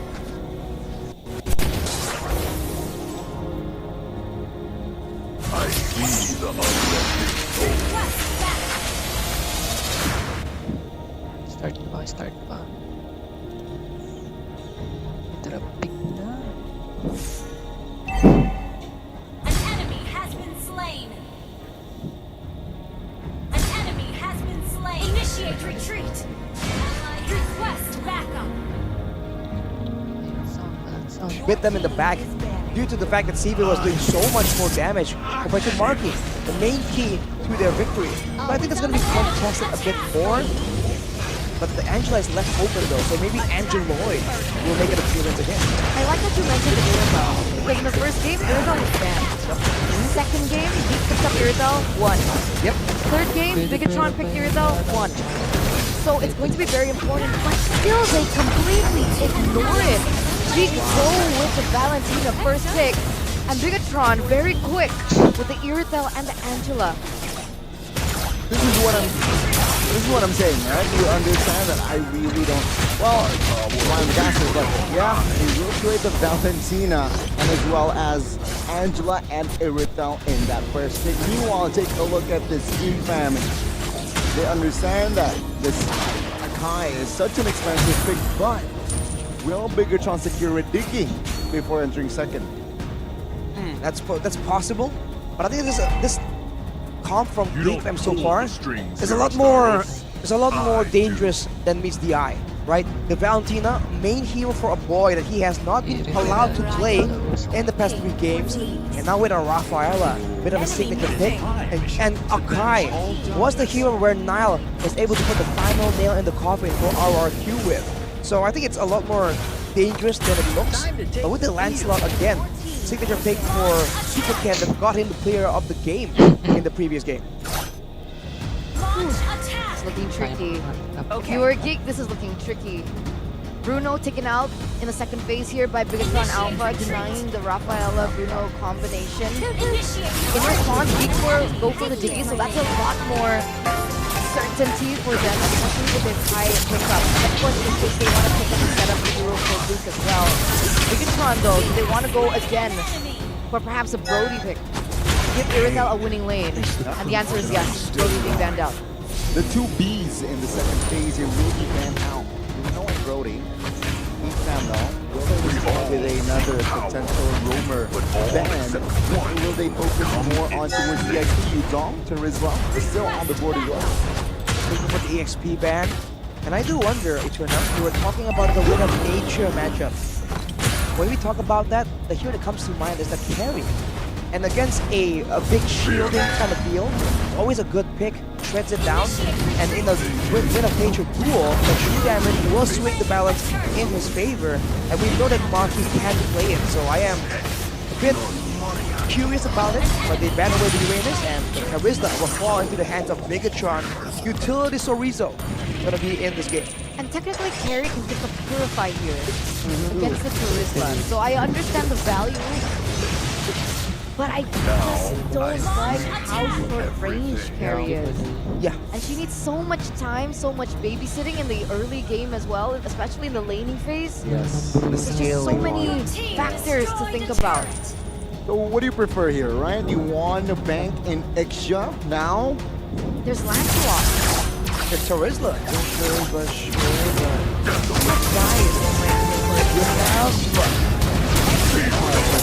Okay. More mobility, mobile units, and accompanying that, it will go and secure a hero for this, and that is a Lapu. I mean, technically speaking, Geekfam were able to control the game. They were able to control the tempo. The only mistake was in the last phase of the game where they kind of overcommitted. I'm not even gonna say kind of. They heavily overcommitted that eventually lost them the game. So they're going for a similar strategy here, similar laning things as well. The only difference is the Akai and the Fredrin. What do you think about that? I think it's great.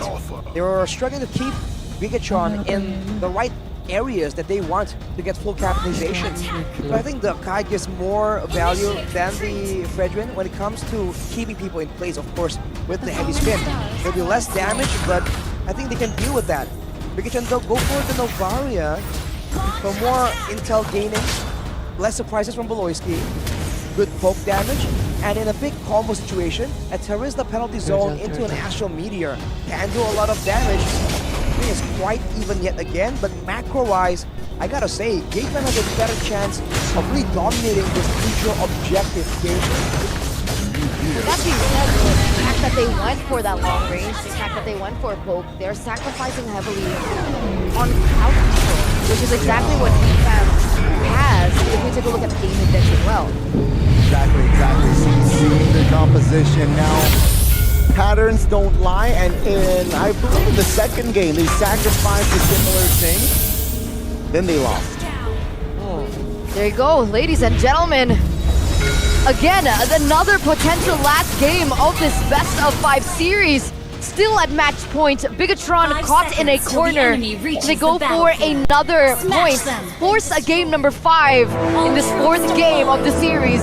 Let's welcome you to the Land of Dawn. Welcome to Mobile Land Legends. of Dawn, here we go. Potentially the last game. Bigetron looks to equalize, or will Geek secure that M Series ticket? As the robots rebooted back to their tip-top form for this very decisive game. That is the main question right here as we take a look at the Emblems by Dunia Games. firmness again on the side of Geekfam. But of course, the mid lane and roamer. We'll see how well this combo goes. How good is this very expensive contested Valentina in the hands of a boy? Already a lot of damage, actually. A lot of control coming in from Bigetron Alpha with their choice in the mid trio. Who would have thought Angela and Novaria being able to have this much play in the early game? Look at that damage, the poke. It's deterring Baloyskie from being that usual aggressive force that we're accustomed with. Baloyskie for sure needs a bit more space to maneuver, and he likes playing this style, but at the same time, you have to agree and you have to recognize that Geekfam isn't as scary without Baloyskie coming out of nowhere with the Edith, coming out of nowhere with the Crow in game number 1. So we'll have to see. Can they fight back and forth enough? And I think that means that Geekfam will be playing very patiently until it's turtle time. See here, right? 20 seconds to the first turtle of the game. Rotation-wise, both okay. Both teams will not engage in business.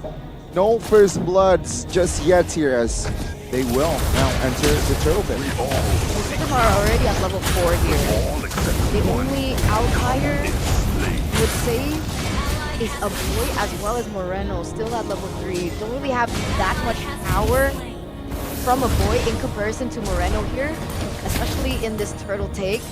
In terms of levels, Super Ken as well as Niall both level 4. Let's see how this goes. Yeah, Astral Icono, Super Ken jumps in looking for the steal. Heavy spin though will push Niall away as Baloyskie will be the one to secure the first turtle. Super Ken jumps in, Baptism connects on towards 2. Now Niall will escape, but Super Ken will find the first blood. He will pay his life though. Super Key now caught, flickers out, Chorizo quite low, no fall of damages yet here. Super Key heals him back up. It's a 1-for-1, but the turtle falls in the hands of the Geeks. They have definitely working towards the Geeks, getting the turtle, getting the jungle ahead as well. It's really difficult for Lancelot. But man, Luke was fortunate not to take him out right there. Luke luck was something we talked about in yesterday's match as well. That was a close one indeed. Getting just really pushing us to the edge here. Even in the beginning of the game, 3 minutes in. But other than that, everything is a little bit more down-tempo. It wasn't as aggressive on game number 2 or game number 1, which means that both of these teams, once again, they are thinking on their decisions a little bit more heavily this time around. I think it's due to the fact that it is still a support roamer matchup. Usually Super Key and Baloy, they're both very great playmaking roamers, but with both of them being on utility roamer healer supports, and with the crowd control being a heavy spin, a Grievous fighter, these are all very expensive skills that you can't really use unless a big objective is on the map. Same thing for Bigetron Alpha, penalty zone, as well as, I guess it's the only thing they have actually as a strong engage tool. So everything's gonna be saved up until it's a critical moment. But with the heavy spin, I think Geekfam can neutralize all that. So Bigetron Alpha are the ones that have to find a different approach instead of just a head-on collision at the turtle pit. Oh, heavy spin now, Pop Chive. Now with help of the hard guard will try to sustain more, blazing the way. Pops as well as Baloyskie will be the first one to fall. Take a look at the flicker of a boy trying to escape.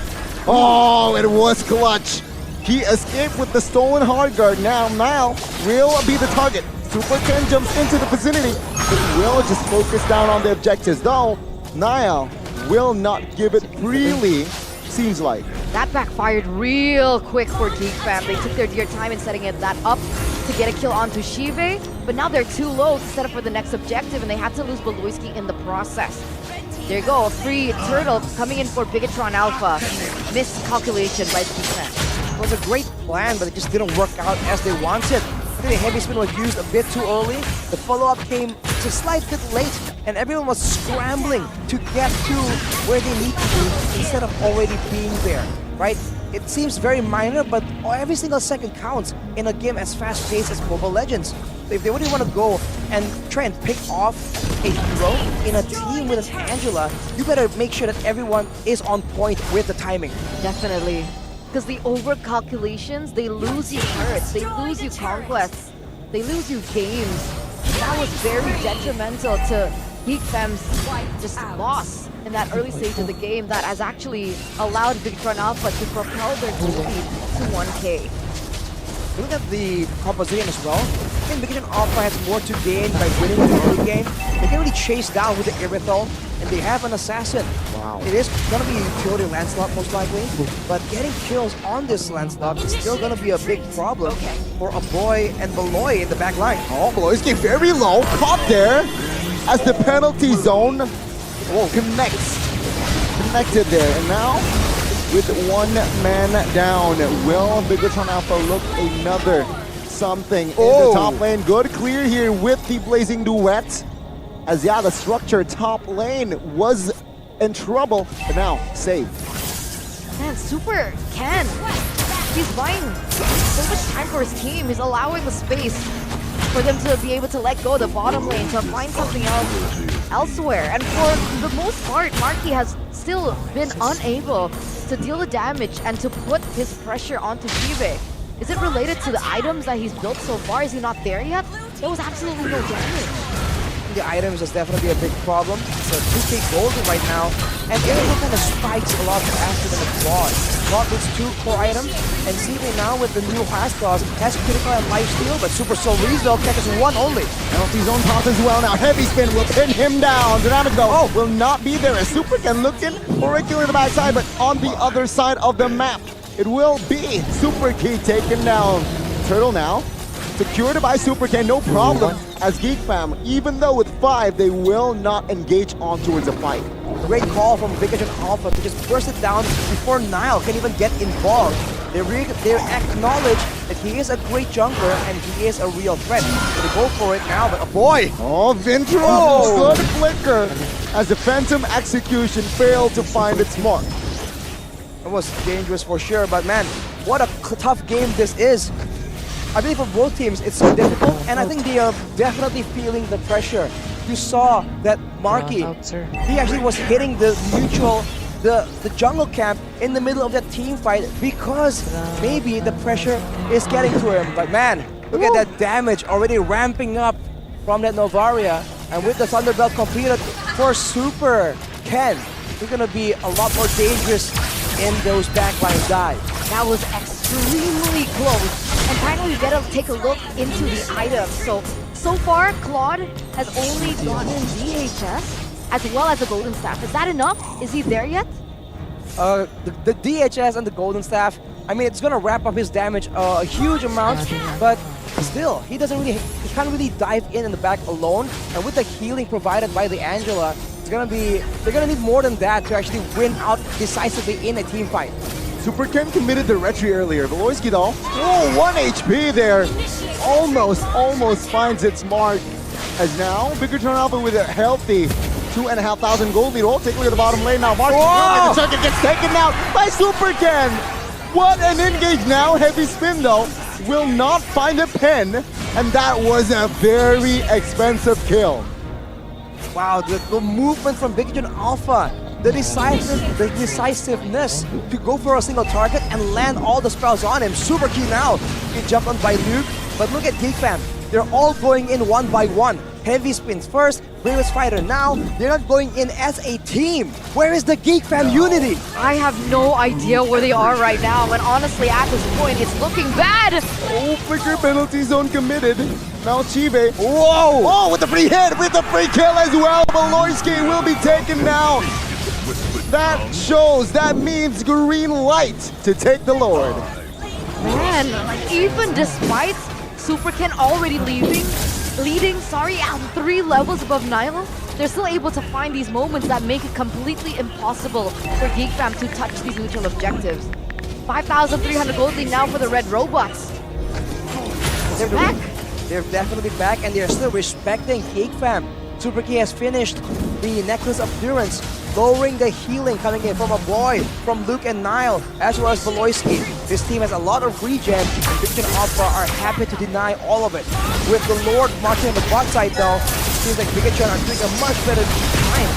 Much better management of the waves, but the solo play.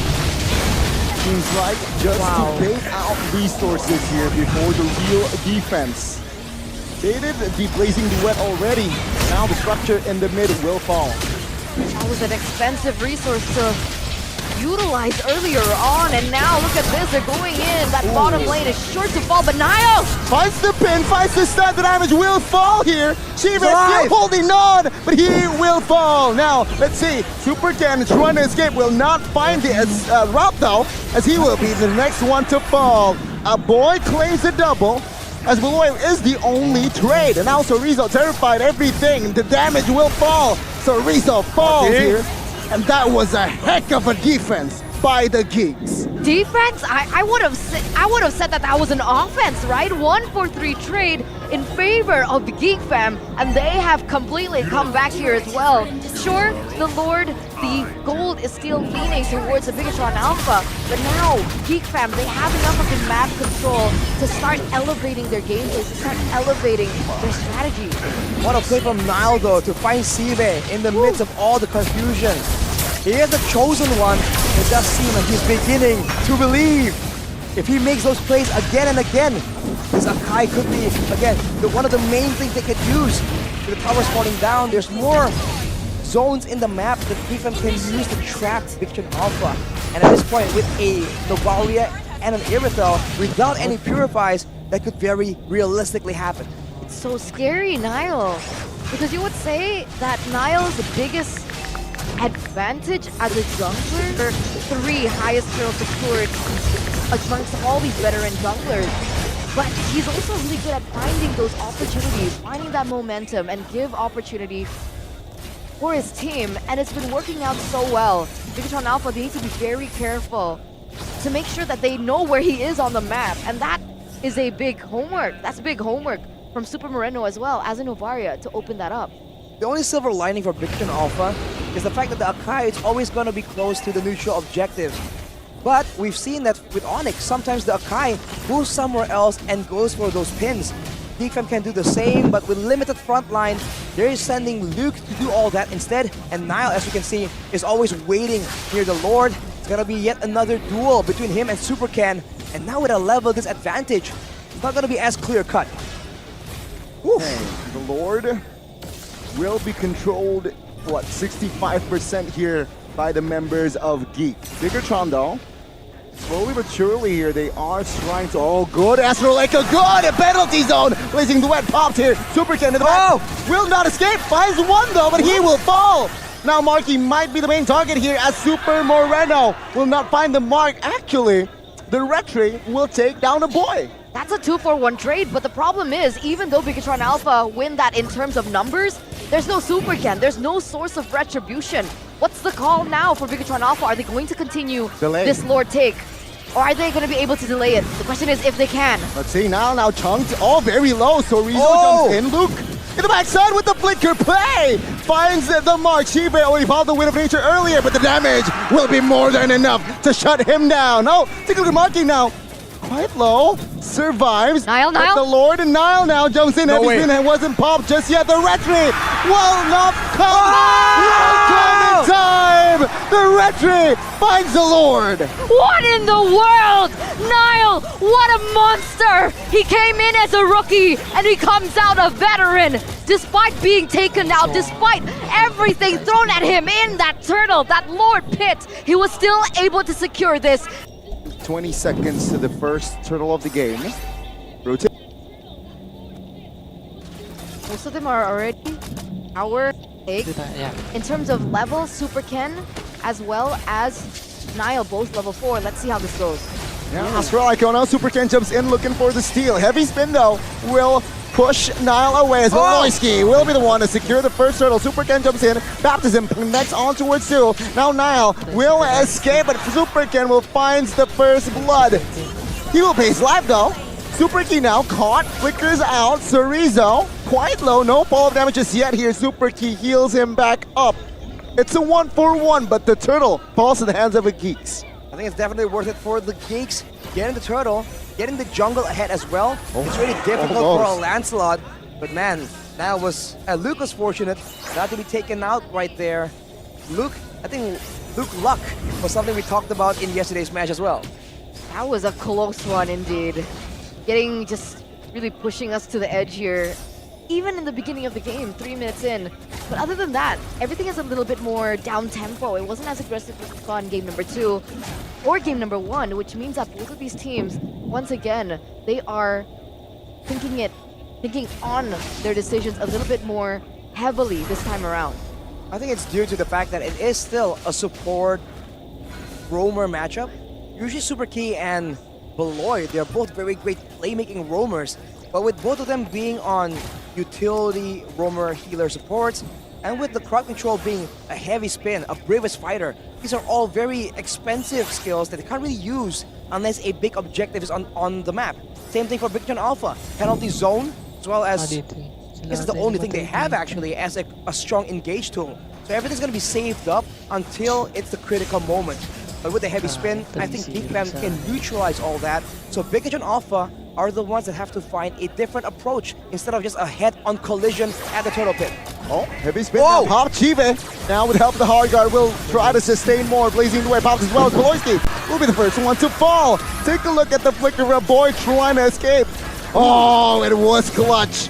He escaped with the stolen, but that up Baloyskie in the calculation by Geekfam. It was a great plan, but it just didn't work. Slight bit late, and everyone there, right? It seems very minor to go, and one is turrets. They lose you conquests, they lose you games, and that was very detrimental to Geekfam's just loss in that early stage of the game that has actually allowed Bigetron Alpha to propel their gold lead to 1K. Early utility Lancelot most likely, but getting kills.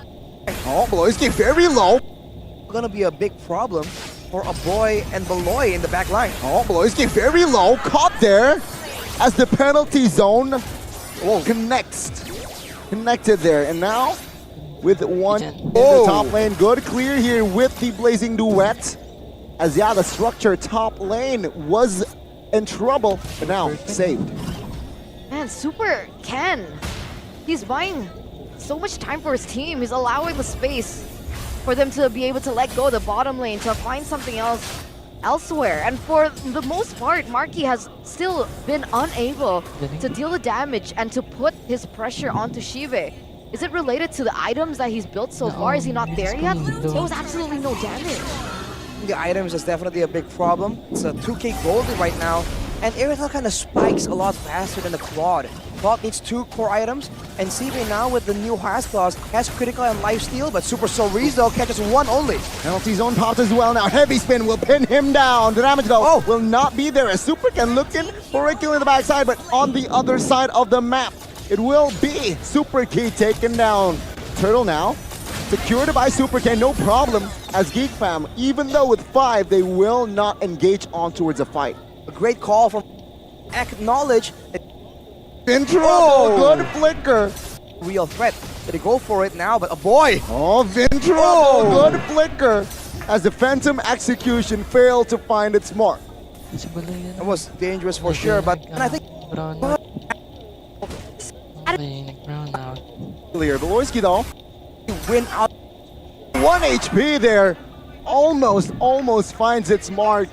As now, Bigetron Alpha with a healthy 2,500 gold lead. Oh, take a look at the bottom lane now. Markyy, the circuit gets taken out by Super Ken. What an engage now. Heavy spin though. Will not find a pin. And that was a very expensive kill. Wow, the movement from Bigetron Alpha. The decisiveness to go for a single target and land all the spells on him. Super Key now. He jumped on by Luke.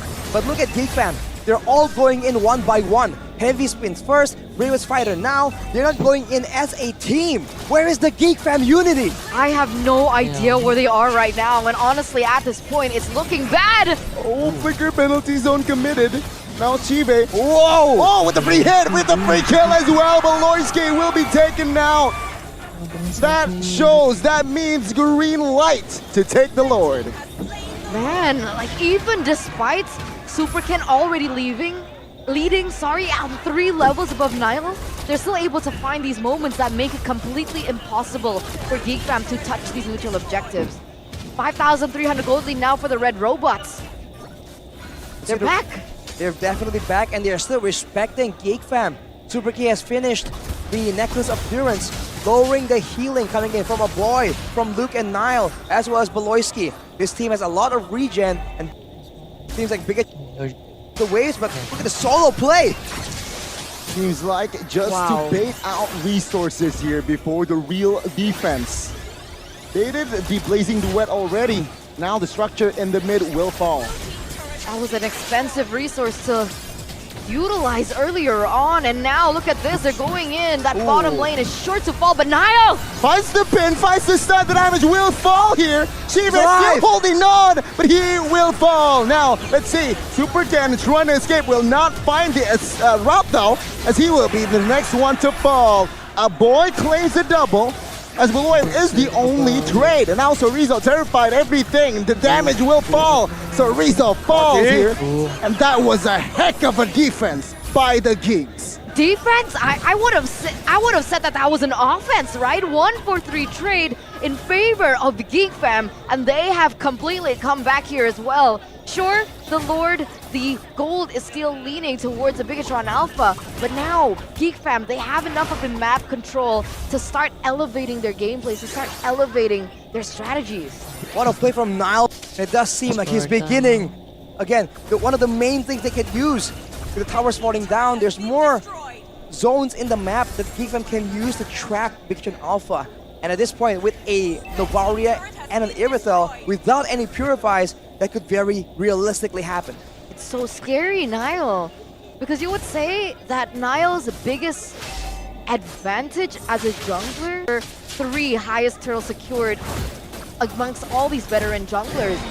But he's also really good at finding those opportunities, finding that momentum and give opportunity for his team, and it's been working out so well. Bigetron Alpha, they need to be very careful to make sure that they know where he is on the map, and that is a big homework. That's big homework from Super Moreno as well as a Novaria to open that up. The only silver lining for Bigetron Alpha is the fact that the Akai is always going to be close to the neutral objective.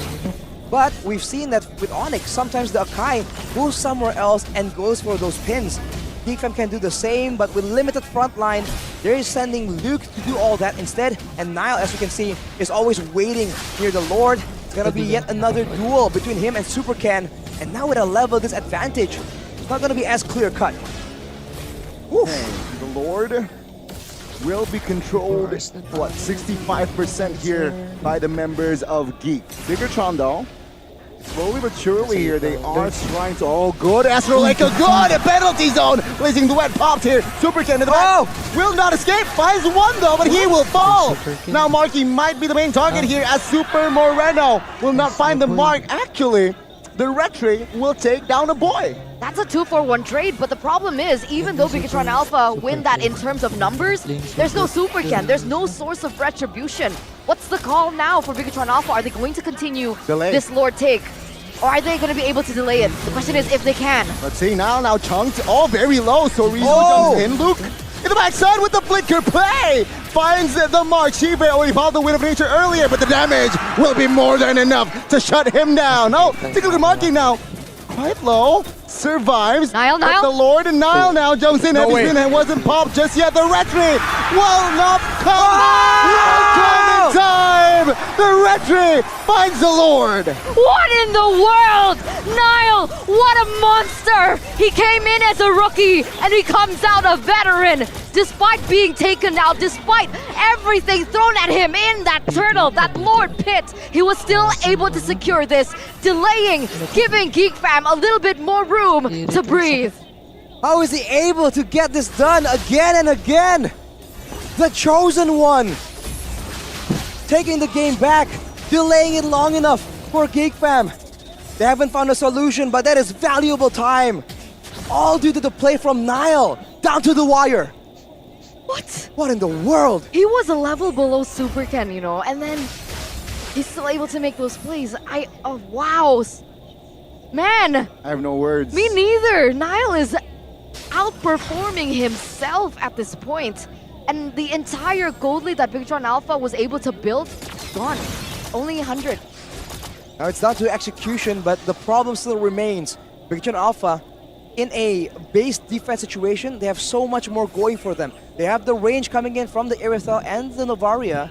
They have wave clear if Geekfam wants to pressure. They have wave clear if they are trying to push towards the base of Geekfam. And with the Divine Glaive completed for Moreno, Super Moreno, that's a lot of penetration, that's a lot of damage. He might be able to even one-shot the squishier members like Baloyskie and Markyy. And even in a team fight, the fact that the penalty zone has always been on point means that unless they make something crazy happens. Good bait now. Oh, the pin! Missed is marked. Super Kendo re-engages, but it seems like no commitments more. Bigetron though will find the jungles of Geekfam for now, but it is still a hard reset here. Both teams at equilibrium, 16 minutes in. Wow, that's a lot of damage onto a boy as well. You mentioned it with the Divine Glaive, and the underlying issue is Bigetron Alpha arguably has better late game. With Moreno, with Sive, that's a lot of poke, that's a lot of pure damage. And Geekfam need to figure a way of how to find that proper opening, because if they do it like this, if they go front to back, I feel like that's Bigetron Alpha's most safest, most ideal way to win the team fight. I think for Geekfam, it's only about making it messy. Every single one of their heroes can do well, even though they are right in the thick of the battle, right? Markyy can Blazing Duet, Baloyskie can hit everyone and heal everyone at the same time, and Luke can do the same. In the previous fight, he was almost single-handedly able to take out Sive. One more person comes with him, that should be a done deal. But now the question is, can they find ways to get behind Bigetron with the Astral Echo, with the Astral Sphere being spammed out again and again? The wave control on the bottom side though, it's a step in a good direction for Geekfam, but it's being managed by that Angela global presence. Not to mention just the constant threat from Super Sorizo as well to make sure that that entire scenario does not happen. He's looking for an opening here. Have these spin already popped? That's an expensive resource wasted here, pre-Lord. Bigetron Alpha might engage on towards the fight here. Flicker, penalty zone, finds Baloyskie! Siva takes him down! That's a green light here for Bigetron to go and commit to the Lord. Let's see though, Geekfam, how will they respond this? 4 men looking to delay. Blazing Duet popped as well here. With a feature as well, but the damage will be enough to take Super Moreno down. Now, in the backside, Luke finds 3 members, but the damage will not be enough to take anyone down. Luke losing his immortality, but it seems like the damage will come through. Luke taken down. It's a 2-for-1. Heavily favoring the Bigetron side of Shiver. Out of nowhere finds a double. Just comes in and guns everyone down on the Ducati. How are you supposed to deal with this? Vroom, vroom. The Angela Irithel combo. Too much to deal with. No one can stop them. And you saw how low CP was. What, 200 HP? The Angela comes in with the Heart Guard, and he's back to full with lifesteal of his own. Geekfam trying their best to find something, but the penalty zone! Oh, he will be stunned. But no commitments from both teams. Lord now, heavily favored side of Bigetron, and there you go. Now though, Super Sorizo will lose his immortality, as it seems like it will be enough for Geekfam. What is the cooldown of the Heart Guard? Bleeding time? Does Angela have bleeding time? Yes. Okay, that makes sense, because it was already used initially in the beginning of the fight. Shiva nearly gets taken down, and like you mentioned earlier, the Heart Guard comes back and was able, and that enough alone was able to bring Shiva back to full health. And so in this particular scenario, with that item already built in by Angela, in these long drawn-out fights, Bigetron Alpha, they're gonna win the team fights. Almost every single time. That's why this combo is just so devastating. And for Geekfam, I wonder if it's time to just consider other options. Team fighting isn't working. Going for the neutral objective can work, but not when the heavy spin gets burned out too quickly. Can they go for something like a split push? They lose that mobility. They should be able to do that. They have Claude. I agree with you. Oh my goodness, Markyy. Damage. Very low there. But yeah, the first structure of a base turret will be taken out there in the bottom lane of the map. Bigetron, they want more here. It seems like they will go for the siege in the mid side. Oh, flicker penalty zone even. And the boy, very low. Sorizo though, still holding on. The damage will come to the sun as well. But the heavy spin is huge. but Bigetron will juke out of it. Now taken, now punished. Bigetron still strong with 5. Base wide open, Super Zen, flashy hands. Baloyskie taking out Moreno with the double. Markyy with the help of the hard guard now looking for a kill. Shiva might be in trouble. Good hard guard by K, but it seems like it will be more than enough. Super Ken finds the kill. Base wide open. Bigetron Alpha takes the series onto a game 5. Ladies and gentlemen, against all odds, the Red Robots have done it! They've come back! And then all the all the casters synonymously voted for Onyx and Geek. And now it could go either or. But after a quick break though, because the audience as well as the casters need a bit of a break. All right, and with that, let's go. Stay tuned, don't go anywhere. We'll see you in a bit.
Your team has been.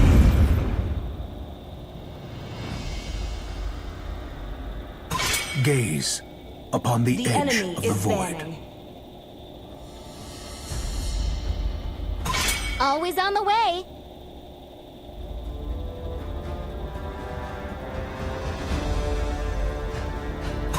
Hanabi, Sanjo. Please ban a hero.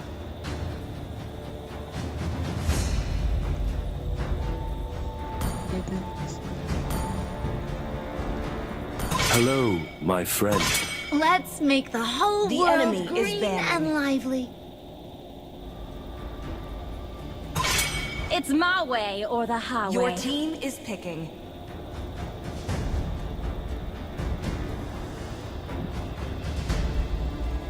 I am the priestess of primal The lightning, enemy is picking. the hunter of all the evil gods.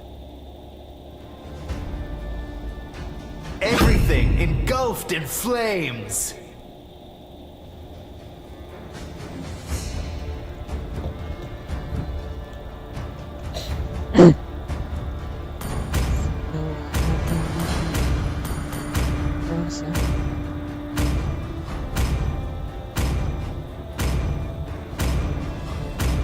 I am Even the the moonlight strongest that of parents breaks through fail the to darkness. claim me.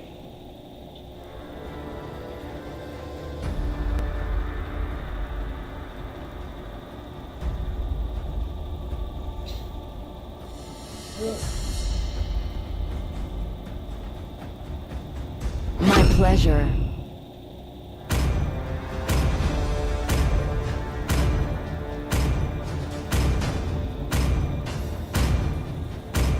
I will protect you. The enemy is picking. It is better to be Ready, feared go. than loved, Please pick a hero. if you cannot both.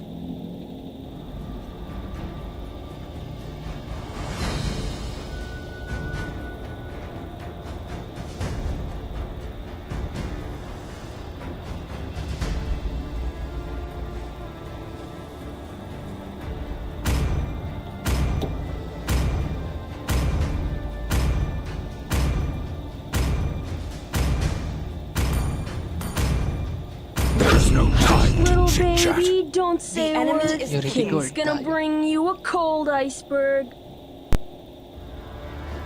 Time to take the field. Sino yan? Bruno?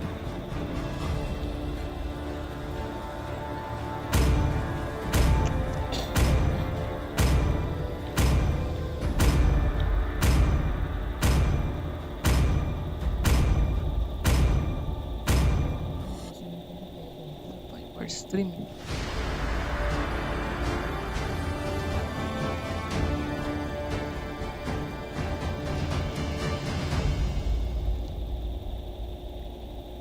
Start na ba? Start na ba? 3 minutes. Abot na naman.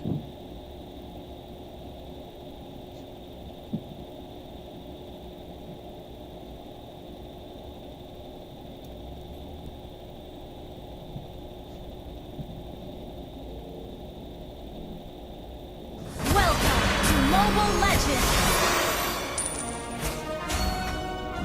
5 seconds till the enemy reaches the battlefield.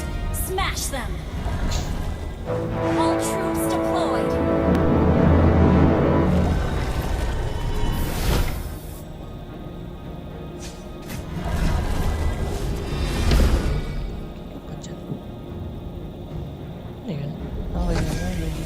Open your mind.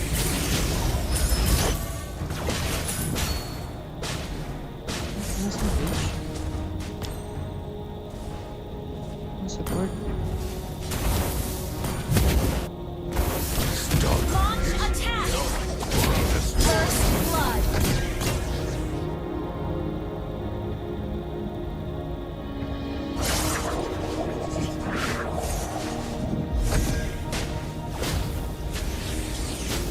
Mystic magic is so wonderful.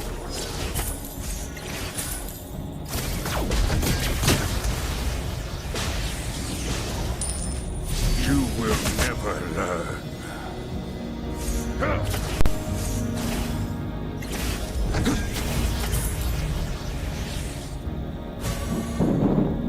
Imagination is the driving force of the energy.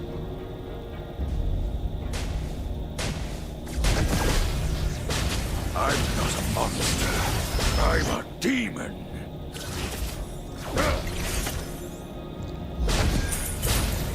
Request backup! Face yourself. Battle spell is ready. Launch attack! Understood. Battle spell is ready. Tapo. Request backup!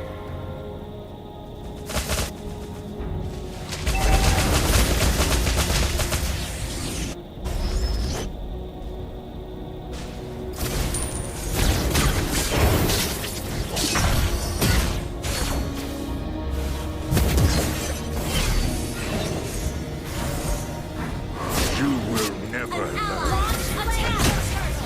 Wow. Very good. Slain! Imagination is the driving force of the energy.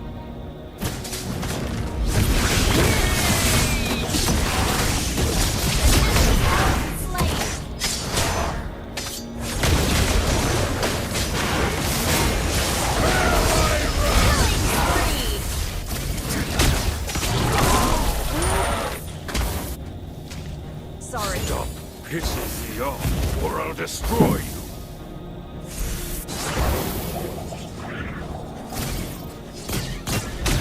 Enemy missing. Mystic magic is so wonderful. Dyan, bang.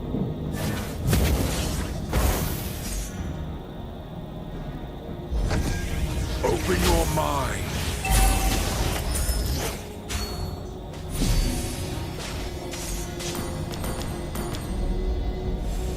Launch attack!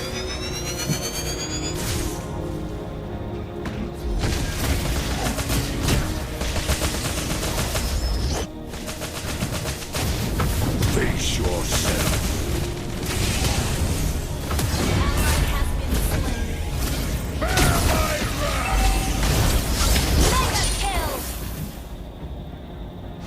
I'm Think a boy.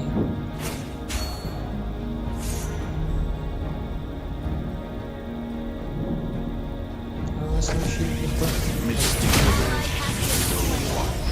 Push, push. Request backup! Request backup! Understood. Launch attack! Unstoppable! Launch attack!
the Akai. Maybe they felt that in the early game the Akai was fine, but in the late game they were lacking damage, they were lacking catch potential. When it comes to dynamic engage potential, early game aggression, the Akai has one knockup and a heavy spin, and they're not very fast to execute. But the Fedrin has the taunt, has the knockup as well as a good healthy bit of damage and clear. Maybe now the approach is gonna be jungle focused to try and shut down Super Ken. We've seen it done towards Kyrie. Could be done against Bigetron if the Hilda is left open. Ooh. Actually, Possible. that might be a possibility if they want to try and pressure the Lancelot, pressure Super Ken from that early game. Hilda is definitely an option here, especially. I like how you mentioned the taunt because I just remembered it. Coach Phil, ex-RRQ coach, yes, he actually mentioned that in this matchup against the Lancelot, at some point, Fredrin is so much safer in the jungle as compared to any other because of that taunt. So that's something that maybe Geekfam is trying to work around. But from the drafting phase here in game, in the phase of 2, Yuzong, Khalid, Terizla, and they go for the Diggy. So that really limits the selection of the EXP laners. Alright, yeah. See here, 3 heroes in the second phase for that EXP role banned out. Leaving out X-Borg. And what else here, perhaps? Other than the X-Borg, Uranus. That was multiple times banned out, as well as the Lapu Lapu. You're right. So Lapu, Uranus. But no, Bigetron, the first pick in the second phase, they will commit to a Uranus here. Is it a Hilda though? A Hilda with an Angela sounds like an absolute nightmare, but it's all speculation so far. Look at the Uranus though, the Claude can still do a lot of damage. As a Lancelot, the Fredrin can do a lot of damage. So far there are some solutions already available. Without the Diggy, the real big question was what was gonna be the roamer for Bigetron. Gonna be the Edith though for Geek. Probably in the EXP. Edith still, yeah, question mark here, EXP. I'm gonna see a Lilia maybe. I mean, if this is a Edith roam, that's it. Oh boy, that's Angela mid. That's a Ruby and an Edith to round it out. So a lot more engage, some more DPS coming from the Edith, a lot more balanced, but they still haven't solved the problem. How are we gonna deal with the Aerithel? No Angela this time, but Bigetron right here could very easily go for something that protects, or at least something that heals as well.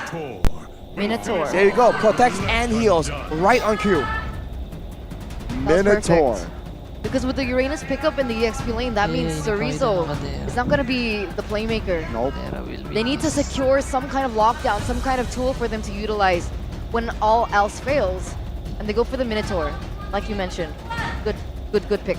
The Minotaur is a counter towards the Claude, a very hard counter, essentially denying that Blazing Duet at every single turn. But with so many ways for Geekfam to go into the fight, he might be overwhelmed by just how many things are being thrown at him. This is now the first game in a while, in like 3 games, that is quite distinctly different. But technically, because Bigetron has the Valentina, there is still a way for them to utilize the Valentina as an initiator, especially now that Ruby was chosen for Baloyskie. So I'm offended is definitely on the table. Let's see here. Let's see indeed. Ladies and gentlemen, this is the moment. This is the moment that we've all been waiting for. Who will accompany Onyx to M5 to represent Indonesia? Who will be there in the grand finals? Will it be Bigetron Alpha, the Reddit Terminators, the AI that have built their name from zero, from every single time that they play? Or will it be Geekfam with a Cinderella story to top it all off? We're down to a best of 1, and here we are in the land of dawn. Oh my goodness. Early action as well. Eterna Arashi here. First minute. No first blood though in that bottom lane. Really does on the importance of execution, of speed and tankiness. Look at the emblems, man. Tenacity is all across the board. 3 on Bigetron, 2 on Geekfam, and all the agilities and wilderness blessings. This is a game of movement, a game of pickoffs, a game of all-ins. Everything in the bag is available for both these teams. Who can find the better combination? That's the only factor here. With everything against both of these teams, the pressure that they must be feeling right now. You can even see Bigetron Alpha looking for more pressure in this mid side, especially with the Valentina. Baloyskie though, already has a lot to say pre-level 4 because he is on the Ruby. Meanwhile, Nile trying to keep up with the rotations coming in from Super Ken, who is early to level 4. And now, everything is going to center around this first neutral objective. Who has a little bit more of an advantage? For the advantage, I think Bigetron Alpha has a bit more to work around, more sustains, right? And bigger tanks to really absorb some damage, especially if Sorizo can get the clear here with the help of Moreno. But Geekfam, they can go for the crazy plays because they have the Ruby, they have greed in the hands of Geekfam. Early invasion here, right? 2 minutes in already, they tried an attempt to early steal of the purple. But it seems like no, they will not commit on towards a fight just yet here as the turtle has spawned in the Land of Dawn. And you can see the setup focusing, shifting towards that side now. Luke in the front side looking to soak in damage, but the damage will force him to use the primal wrap. Now on the back side though, Super Key pops immune free, no follow-up damage as Luke now will be taken down. First the blood for the side of the red robots. Now, neutral objective. Geekfam, will they control this? Good talk for Nile to take the turtle. That setup coming in. They're looking for more. They want more. They are very greedy as the boy finds the kill. That's a trade, a turtle for a kill. Steve on the other side, dealing some damage onto the quad, winning out that lane in a 1v1, but I find that so peculiar earlier on that setup. Super Ken was a level ahead already. Luke was already taken off the board as well. But somehow, some way. Good pull, and it seems like the Thorn Rose and as well as the Battle Execution will not be able to help Super Ken to save him. The signature Ruby pick, man. Baloyskie, lethal on it. But now still, in the gold lane, this Irrital has not been shut down just yet. In the jungle, the matchup has shown to really favor Geekfam. But what can Geekfam do with it? Have they been able to invade? Not just yet. Super Ken has been so good at invading, counter-invading, and still finding gold for himself. Wow, it's so peculiar here.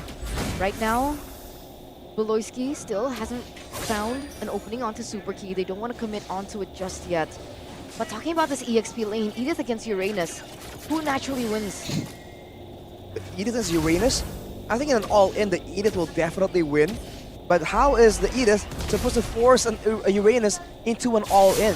The only time they're gonna really go at it is during a big team fight.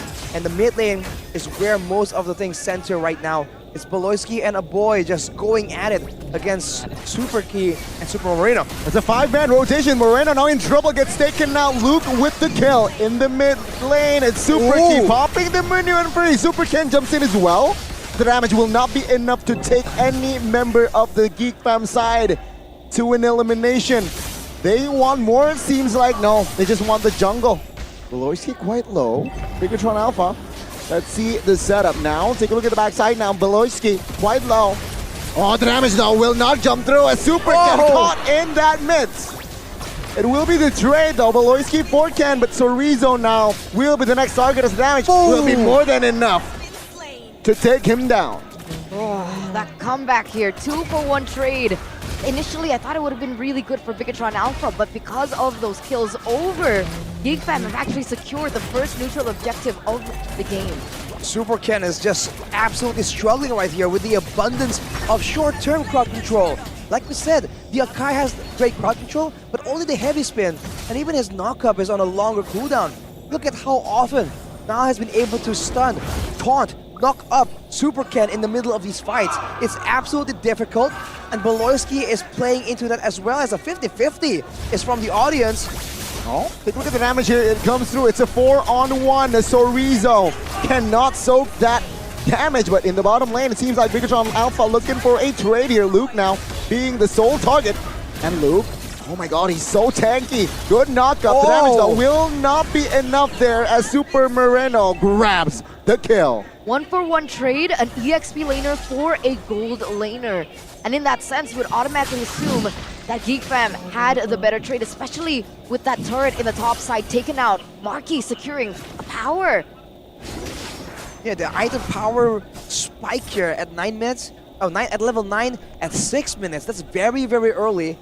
Showing that Geekfam now has a lot of attention in the gold lane. They want to make sure that Markyy is snowballing. That Markyy can be the deciding factor, the real key to shut down CV, the rookie, the upstart, who's trying to tip the scales in his favor, changing the status quo. Oh, mid. Well, bottom lane here. It seems like the turret will just be the target as Geekfam. They will sacrifice that outer turret in the bottom side of the map. Yeah, they're trading now. Bigetron Alpha looking for some compensation as to what happened earlier on. And it's now quite stable. Geekfam, though, still holding the gold lead. Oh, wait a minute, Sorizo? Oh, Sorizo now with all in all. Take a look at this. 3 members of Geekfam with the damage. A boy, though, will secure the kill. 4 kills is on this guy. Wow, man, the side laners are getting absolutely hammered. The gold lane and the EXP lane alike. Geekfam just swinging like a pendulum, up and down, but now there's a trap in the middle. Can Bigetron Alpha find something favorable? At a 1.7k gold deficit is not game-changing, but it's definitely difficult to deal with. That's the question here. And now both teams once again gonna posture around the neutral objective. They're gonna look for the turtle play. Conceal from Baloyskie. Ooh, on towards Super Key though, but it will create space for Nile to take the turtle here, the last turtle. So yeah, with that, it's a perfect turtle here. Clean setup by the side of Geekfam. We can tell that Bigetron Alpha are just finding it very difficult to be proactive. They want to be the ones invading. They want to be the ones dictating the fights, but using what? The best thing they can do is send Super Key, just come in with a flicker and knock someone up, but that's just not possible, especially against all the frontliners with so much crowd control. Edith, Ruby, the Fredrin even. Even if CV now has to Purify, what engage is he supposed to use it against? I guess they could bank on Super Moreno, but for the past few moments, for the past few minutes, Super Moreno has opted to go for the hard guard instead. Yeah, the hard guard will sustain Super Ken a bit, but he will fall now. As Geekfam, they will not find another good disengage, but they will have to sacrifice their jungler. 0-3-2 for Super Ken. And on the other side, man, Luke is feeling himself. Did you see the recalls that he was making against Uranus? That's just the way he likes it, man. And whoa, Sive! What? Sive in the middle of the fight is able to escape though. Sorizo now soaking the most of the damage. They want the meta. Super Key now pulled. Ninu and Furry will catch 3 now. Good engage. Oh, goodness. Luke finding the kill as a 1-2-3 members of Bigetron now will fall. The solution with the final kill. The 4,000 gold lead as well from Geekfam, taking it away, securing it for themselves, grabbing it under the nose of the Terminators, telling them that, hey, we're the creators. Super Ken caught. Lancelot now will look for an escape route, finds it, but they will sacrifice another structure in that mid. See, he's feeling himself. Absolutely. On this Edith, he's just so aggressive. Bigetron Alpha are just bewildered how to deal with him.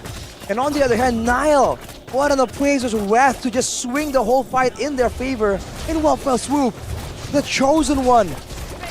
He just found his newfound powers. Bigetron Alpha have no idea how to deal with him. Not just yet. I mean, right now, they're using all the tools, whatever they have in their kit, sending Super Ken down below, forcing them to deal in with the minion crashing into the bottom lane. But in the grand scheme of things, so far they haven't been able to do anything. What do they go for? Split push? Do they force a team fight at this point? I think they do want to try and get some macro plays in. They have a Uranus, they have a Lancelot as well. Double wave cut in the base, split pushing and escapes from Super Ken can really win them some situations. But when they are 5k behind, when they're not safe in their own jungle, due to the greed man himself just waiting around in the wings, it's so difficult. And with the Lord, they're going to game of pickoffs, a game of all-ins. Everything in the bag is available for both these teams. Who can find the better combination? That's the only factor here. With everything against both of these teams, the pressure that they must be feeling right now. You can even see Bigetron Alpha looking for more pressure in this mid side, especially with the Valentina. Baloyskie though, already has a lot to say pre-level 4 because he is on the Ruby. Meanwhile, Niall trying to keep up with the rotations coming in from Super Ken, who is early to level 4. And now, everything is going to center around this first neutral objective. Who has a little bit more of an advantage? For the advantage, I think Bigetron Alpha has a bit more to work around, more sustains, right? And bigger tanks to really absorb some damage, especially if Sorizo can get the clear here with the help of Moreno. But Geekfam, they can go for the crazy plays because they have the Ruby, they have greed in the hands of Geekfam. Early invasion here, right? 2 minutes in already, they tried an attempt to early steal of the purple. But it seems like no, they will not commit on towards a fight just yet here as the turtle has spawned in the land of dawn. And you can see the setup focusing, shifting towards that side now. Luke in the front side looking to soak in damage, but the damage will force him to use the primal wrap. Now on the back side though, Super Key pops immunity free, no follow-up damage as Luke now will be taken down. First blood for the side of the red robots. Now, neutral objective. Geekfam, will they control this? Good talk for Niall to take the turtle. What setup coming in? They're looking for more. They want more. They are very greedy as the boy finds the kill. That's a trade, a turtle for a kill. Stevie on the other side, dealing some damage onto the quad, winning out that lane in a 1v1, but I find that so peculiar earlier on that setup. Super Ken was a level ahead already. Luke was already taken off the board as well. But somehow, some way. Good pull, and it seems like the Thorn Rose and as well as the Battle of Confusion will not be able to help Super Ken to save him. The signature Ruby pick, man. Baloyskie, lethal on it. But now still, in the gold lane, this Irrital has not been shut down just yet. In the jungle, the matchup has shown to really favor Geekfam. But what can Geekfam do with it? Have they been able to invade? Not just yet.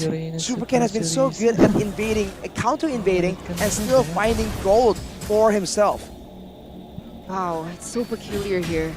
Right now, Baloyskie still hasn't found an opening onto Super Key. They don't want to commit onto it just yet. But talking about this EXP lane, Edith against Uranus, who naturally wins? Edith against Uranus? I think in an all-in, the Edith will definitely win.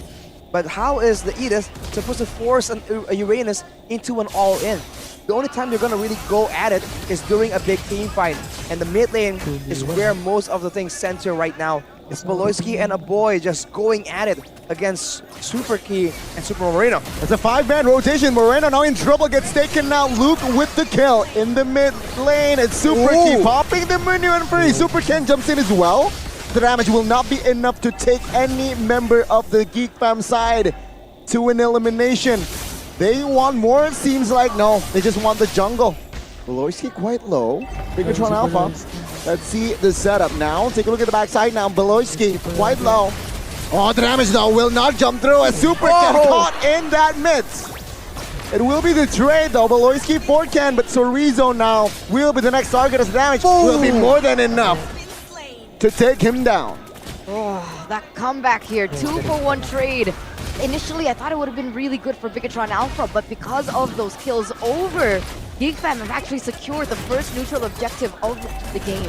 Super Ken is just absolutely struggling right here with the abundance of short-term crowd control. Like we said, the Akai has great crowd control, but only the heavy spin, and even his knock-up is on a longer cooldown. Look at how often now has been able to stun, taunt, knock up Super Ken in the middle of these fights. It's absolutely difficult, and Baloyskie is playing into that as well as a 50-50 is from the audience. Oh, take a look at the damage here. It comes through. It's a 4-on-1. Sorizo cannot soak that damage, but in the bottom lane, it seems like Bigetron Alpha looking for a trade here. Luke now being the sole target, and Luke, oh my god, he's so tanky. Good knockup. The damage though will not be enough there as Super Moreno grabs the kill. 1-for-1 trade, an EXP laner for a gold laner. And in that sense, you would automatically assume that Geekfam had the better trade, especially with that turret in the top side taken out. Markyy securing a power. Yeah, the item power spike here at 9 minutes. Oh, at level 9 at 6 minutes. That's very, very early. Showing that Geekfam now has a lot of attention in the gold lane. They want to make sure that Markyy is snowballing. That Markyy can be the deciding factor, the real key to shut down CV, the rookie, the upstart, who's trying to tip the scales in his favor, changing the status quo. Oh, mid. Well, bottom lane here. It seems like the turret will just be the target as Geekfam. They will sacrifice that outer turret in the bottom side of the map. Yeah, they're trading now. Bigetron Alpha looking for some compensation as to what happened earlier on. And it's now quite stable. Geekfam, though, still holding the gold lead. Oh, wait a minute, Sorizo? Oh, Sorizo now with all in all. Take a look at this. 3 members of Geekfam with the damage. A boy, though, will secure the kill. 4 kills is on this guy. Wow, man, the side laners are getting absolutely hammered. The gold lane and the EXP lane alike. Geekfam just swinging like a pendulum, up and down, but now there's a trap in the middle. Can Bigetron Alpha find something favorable? And a 1.7k gold deficit is not game-changing, but it's definitely difficult to deal with. That's the question here. And now both teams once again gonna posture around the neutral objective. They're gonna look for the turtle play. Conceal from Baloyskie. Ooh, on towards Super Key though, but it will create space for Nile to take the turtle here, the last turtle. So yeah, with that, it's a perfect turtle here. Clean setup by the side of Geekfam. You can tell that Bigetron Alpha are just finding it very difficult to be proactive. They want to be the ones invading. They want to be the ones dictating the fights, but using what? The best thing they can do is send Super Key, just come in with a flicker and knock someone up, but that's just not possible, especially against all the frontliners with so much crowd control. Edith, Ruby, the Fredrin even if CV now has to purify, what engage is he supposed to use it against?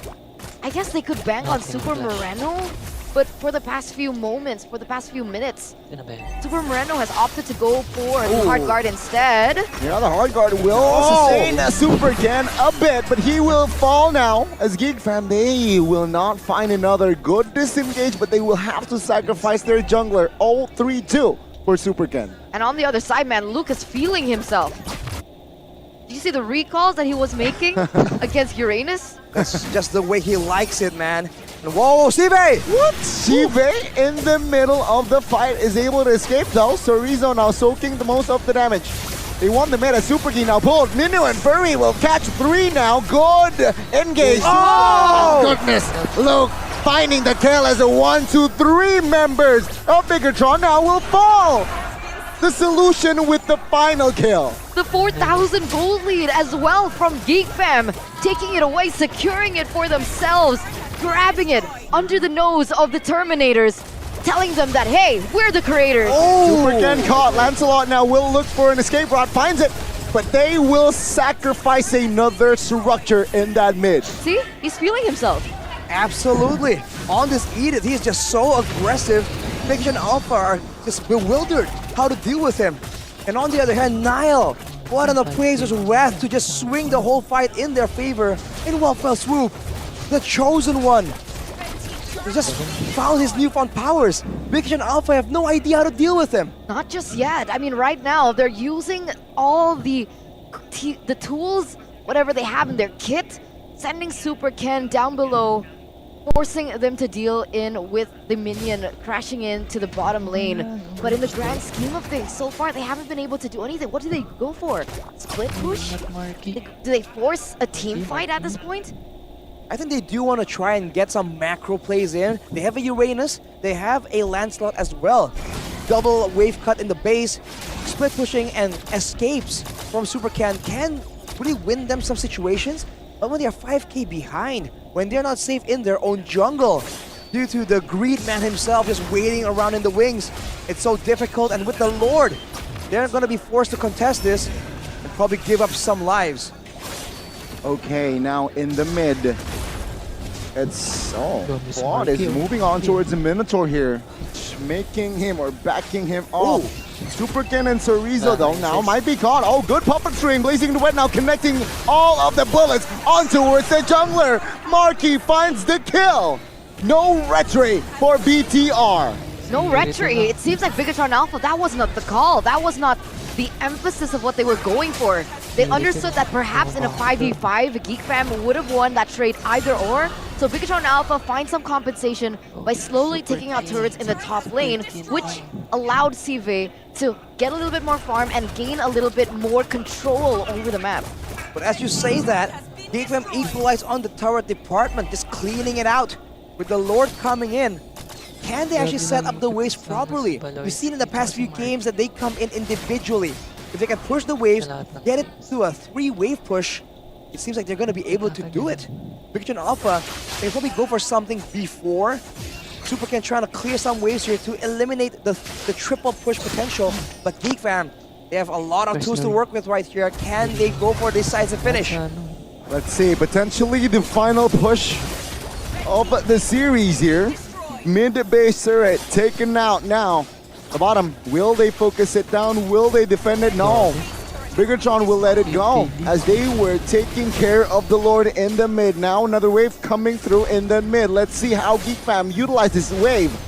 Seems like no opening here, no trigger pulled just yet.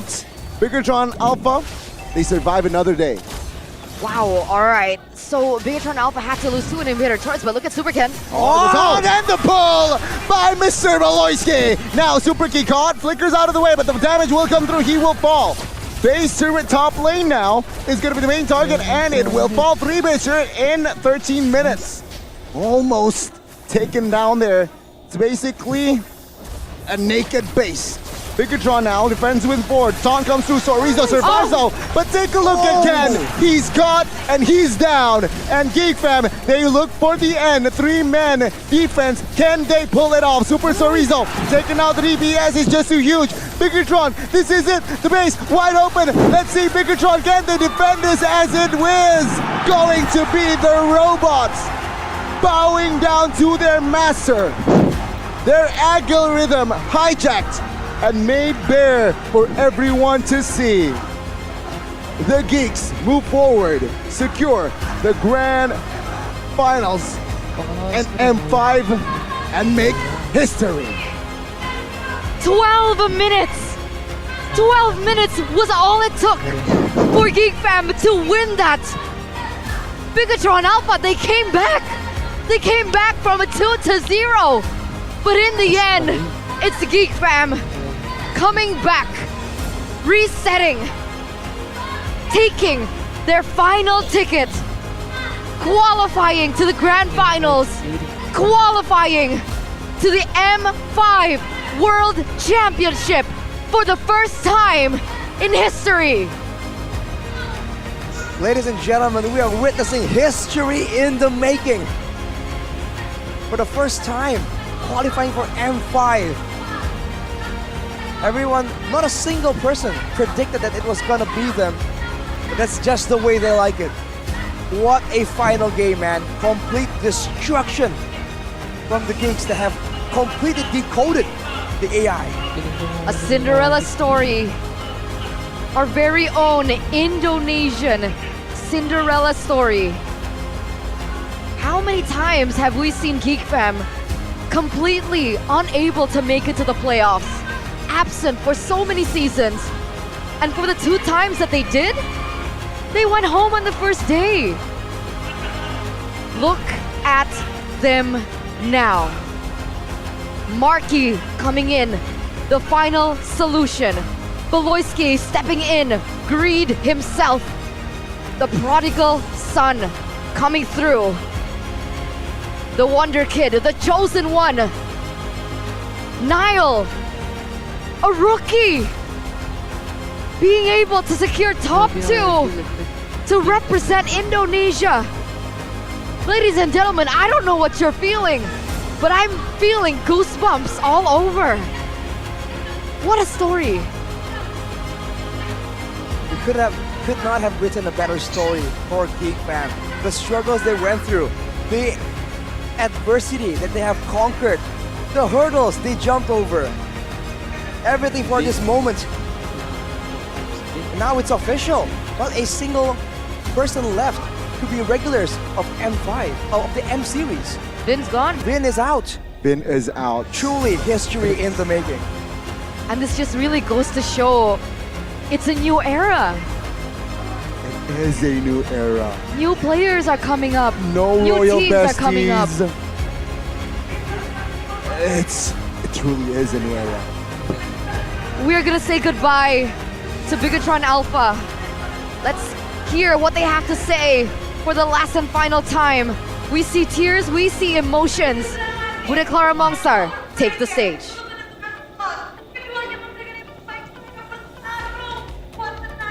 Berikan semua yang mereka miliki. Namun tentunya pada hari ini ada tim yang harus terhenti langkahnya. Upaya untuk melakukan reverse sweep ternyata belum berhasil dilakukan oleh Bigetron Alpha, tapi mereka telah memberikan yang terbaik di panggung playoff MPL Indonesia Season 12. Maka dari itu kita tepuk tangan, berikan apresiasi yang terbaik untuk Bigetron Alpha. Nyaris saja, namun gagal, tapi itu tentu saja bukan akhir untuk tim Bigetron Alpha. Maka dari itu mari kita dengarkan bersama-sama sepatah dua patah kata dari tim Bigetron Alpha. Halo, selamat malam semua. Saya Poet atau Stales, selaku CEO dari BTR. Saya mau wakilin Bigetron Alpha, mau ucapin terima kasih sama semua yang udah datang buat mendukung ya. Bigetroopers,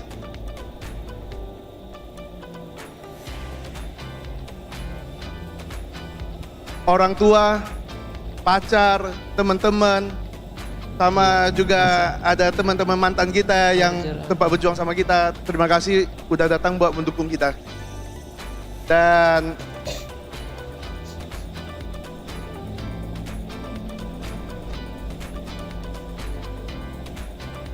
saya yakin ini bukan jalan terakhirnya buat para pemain di sini karena mereka masih sangat muda.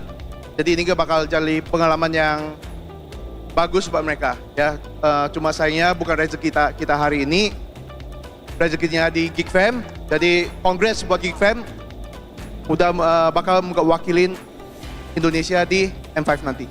Thank you all. Terima kasih.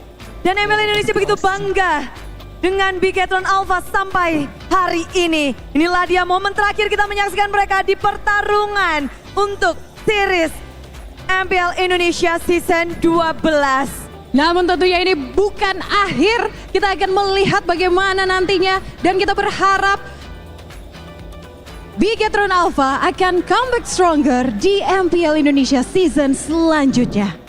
Yap, namun dengan demikian final lower bracket menghasilkan satu grand finalis, satu slot untuk babak M5 World Championship. Dan itu adalah tim Geekfam. Dan ini sekaligus juga Geekfam pertama kali mengamankan tiket M5. Pertama kali mendapatkan tiket M Series. Dan juga ini baru kedua kali masuk playoff. Pada saat pertama kali masuk playoff harus terhenti langkahnya di hari pertama. Tapi kedua kali masuk playoff langsung mengamankan tiket M5. Ini bagaimana perasaannya? Enak banget sial. Enak banget. Dari Coach Erpang sendiri baru masuk di sini di tengah season, menjadikan anak-anak sampai titik ini. Pasti ada cerita tersendiri dari Coach Erpang. Gimana Coach Erpang berjuang bersama tim Geekfam sampai titik ini? Kuncinya cuma satu sih. Paling percaya satu sama lain. Mereka percaya sama gue, jadi kita bisa sampai sini. Kepercayaan. Cadera gimana? Kamu terlihat terharu banget perjuangan yang tidak mudah dari regular season hingga ke babak playoff dan menjadi grand finalist.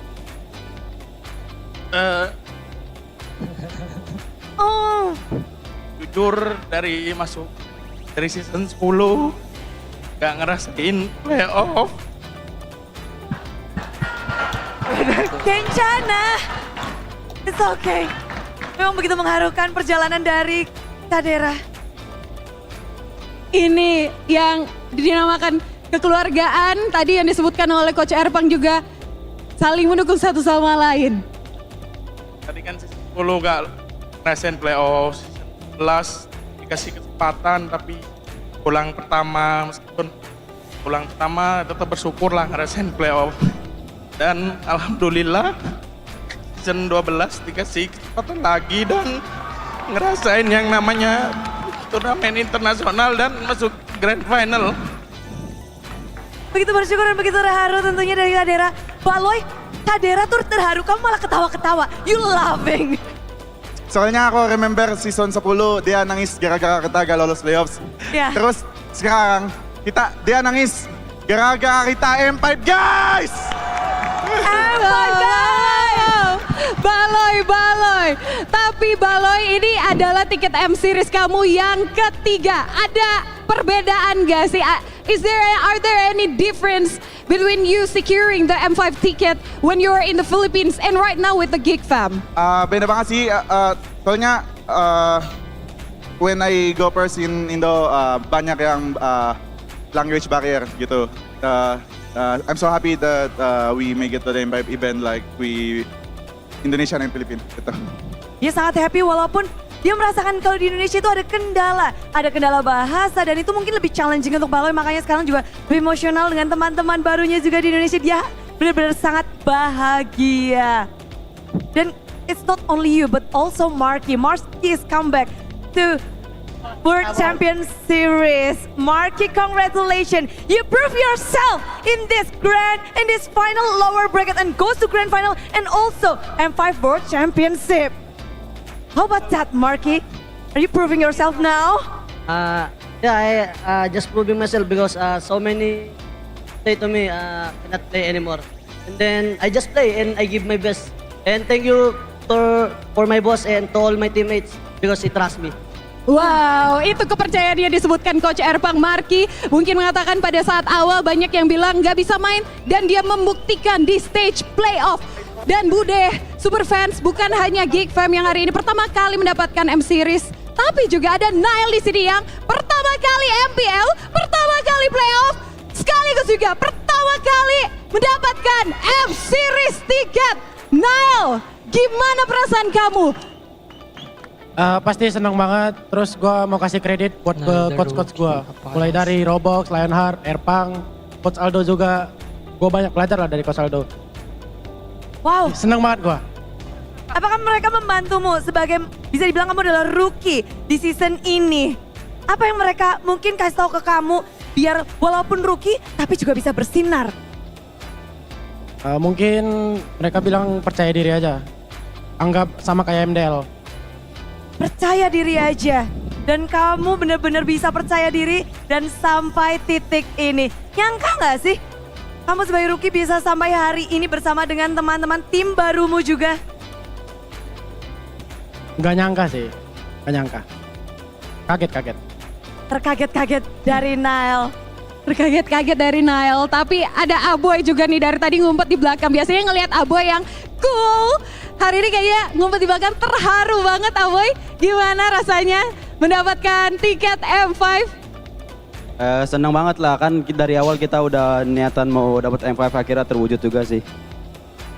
Dan akhirnya di depan mata, Aboy sendiri anak yang sangat kalem. Di Geekfam kelihatannya ya, kalau lagi interview tuh kalem banget. Boy, kamu aslinya kayak apa sih? Apakah kamu ngamuk kalau cuma lagi main di Land of Down? Mau sok kalem aja sih. Sok kalem aja. Sok kalem, jadi aslinya nggak sok kalem? Nggak kalem aslinya? Enggak. Tapi biar mungkin itu kuncinya adalah tenang, karena mereka benar-benar di 2 game, sempat ketinggalan 2 game lagi. Namun di 5 game yang dilakukan oleh tim Geekfam. Dan juga mereka tentu saja akan ada satu player yang menjadi kuncian, yang menjadi mungkin jawaban juga dari kemenangan mereka di 5 game ini.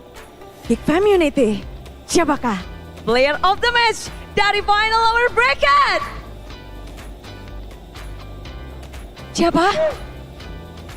Siapa semuanya disebut? Mari kita cek bersama-sama, Monik. Ini dia, player of the match kali ini adalah Baloy, Markyy, Nile. Aboy yang katanya nggak kalem Bude, jadi player of the match kali ini. Nggak tahu sih, main Angela doang bisa MVP.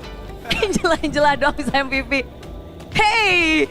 Menarik banget. Kita tahu banyak banget hero signature dari Abo. Abo itu diem-diem. Banyak dibicarain sama para talent. Satu player yang ternyata juga punya banyak potensi. Memang kalem-kalem aja Abo ya, apalagi dengan Valentinamu. Banyak yang mengakui Valentinamu. Tapi kamu sendiri gimana sih untuk menjaga performa seorang Aboy sampai babak playoff ini Aboy? Apa ya, kayak percaya satu sama lain aja sih. Orang-orang terdekat aku juga percaya kalau masih bisa improve. Ito naman tayo sa M5 tayo, M5. Check natin kung sino yung mga kasali.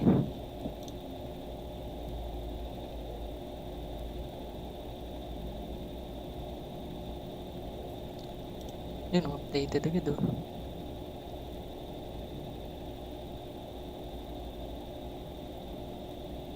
First timer.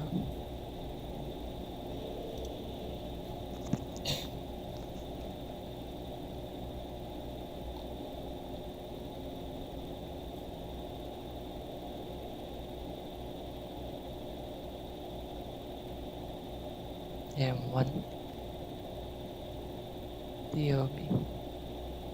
Ayan, Marsayang nakalaban ng friend Burmese.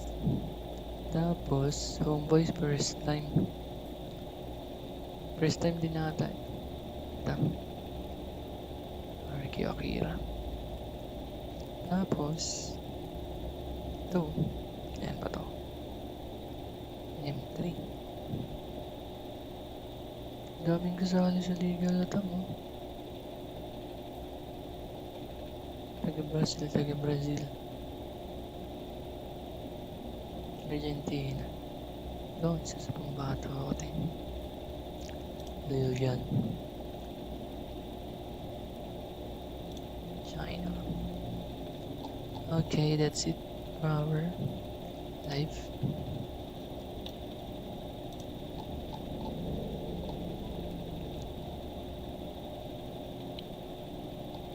Tingnan lang natin ang wildcard. Wildcard matches.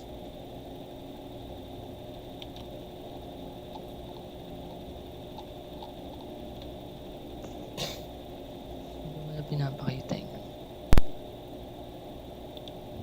mga players.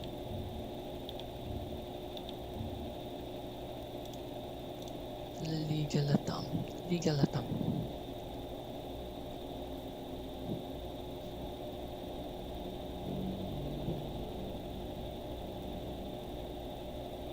Pero marami kasing aming bansa ata dito.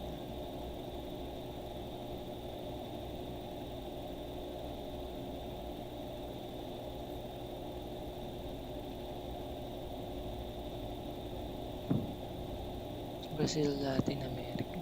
Marami. Pero wala na itong Brazil.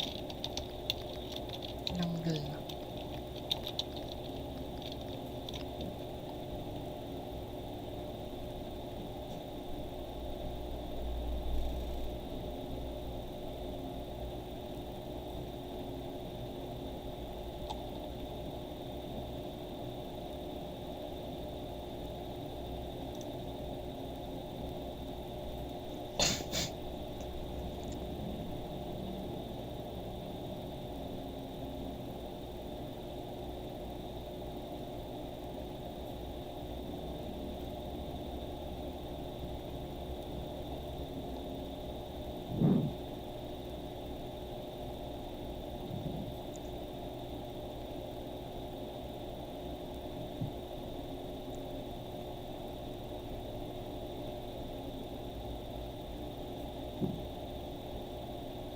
Malaysia, Singapore.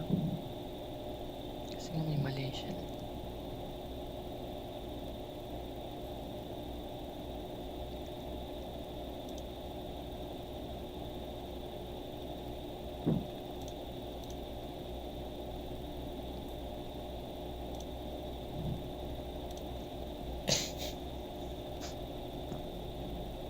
Kilala ko to si Tekashi, si Gusta.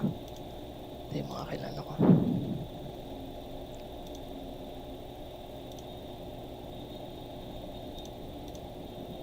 Si Clarice.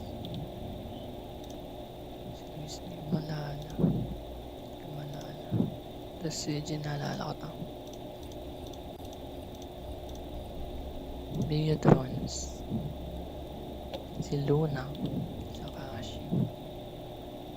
Ito lang kilala ko. Si Luna.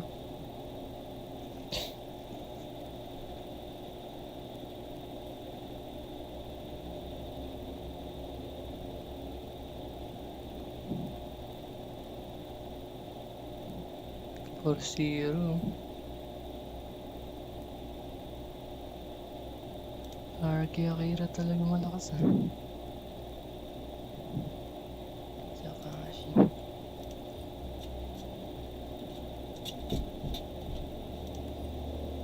Kuruki. Kuruki din.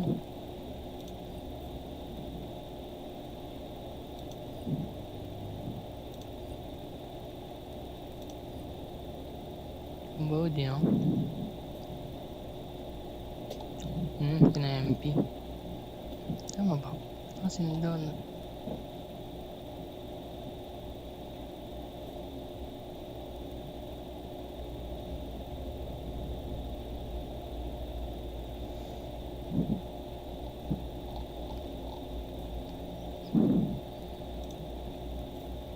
Yes, why yes. MP my boy. Helix. Hindi pa rin siya nakasali sa M3.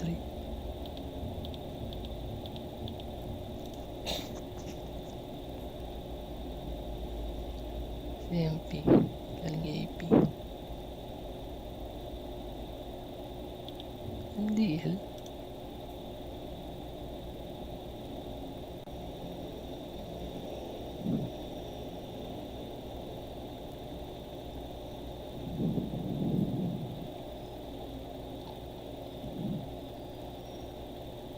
Galing siya Omega.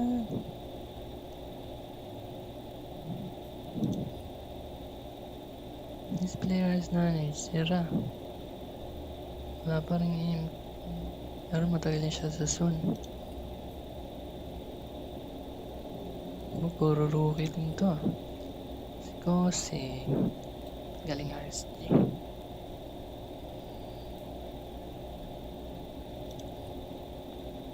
Boxy. Matagal na rin sa zone. Ito MCC. Sinanali dito. Useful.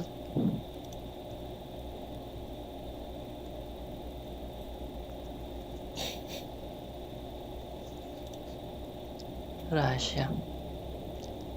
Sadeus Bolt. Kazakhstan. Russia. Norway tsaka Germany. Ito sa Digital.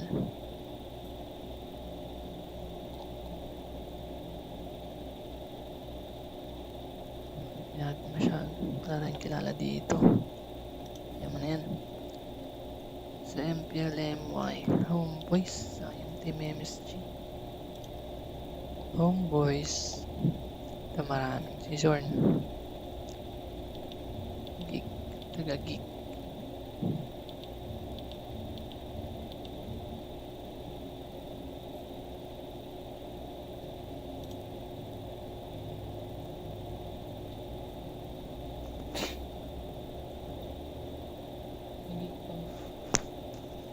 Nag-Geekfam pala sa Malaysia. MYSG pala yung dati.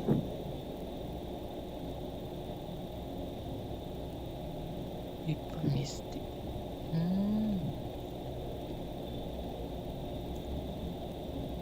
Dalawang championship na siya. Si Barbosa.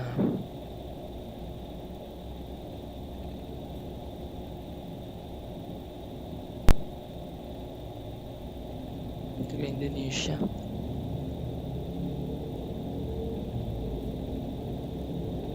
Oh, hi. Lakas.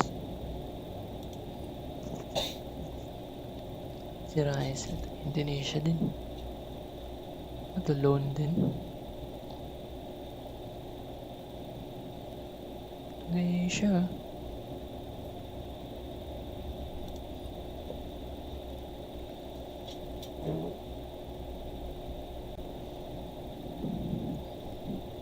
Puro taga Indonesia pala dumote.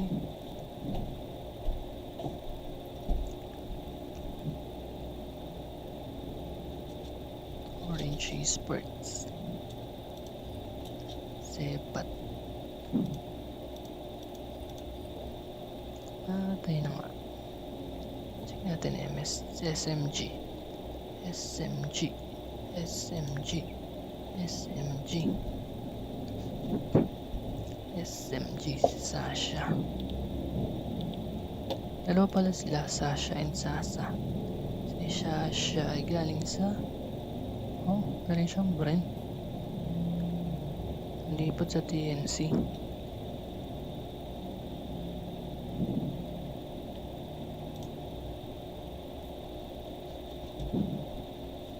Miko. Si Miko na lagi yung tatalo. Napunta tayo sa wildcard. Wildcard. M5 wildcard.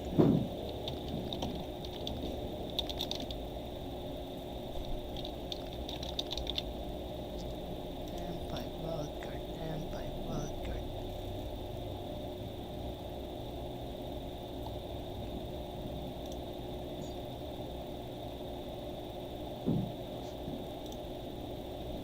Ito nga din eh. Kahit mataga Bangladesh.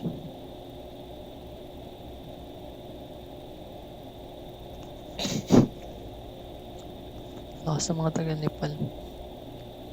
Ito yung champion nila eh.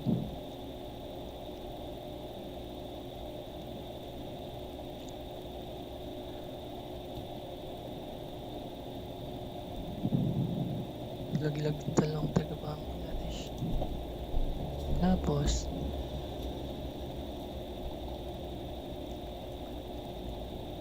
dito ito ko natin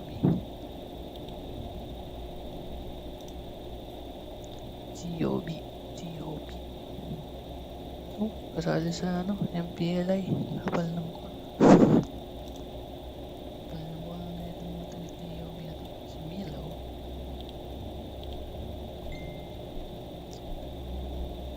Dito sa promise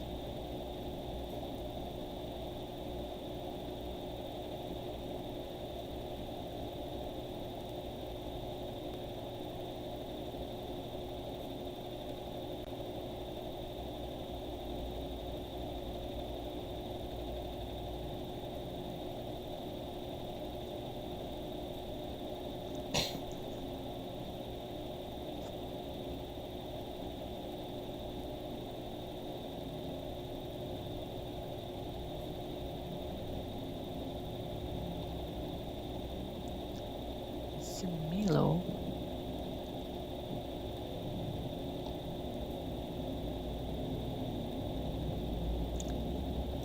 Is he young?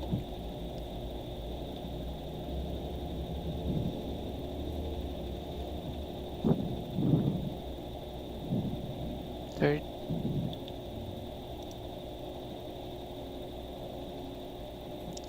Laki ng 180. 300. Gaano kalaki yan?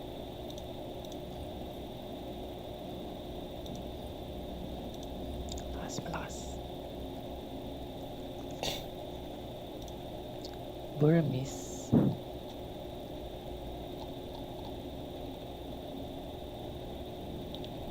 Tingnan natin itong mga to kung sila rin din nasa M2. Burmese. Wala din. Sino to? Ay, kaya natalo sila.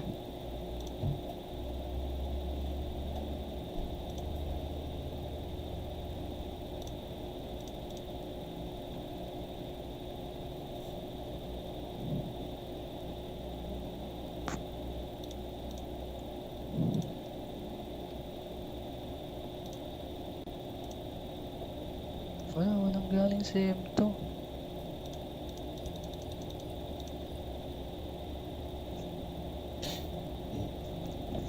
Sa M1, laglag sila sa to.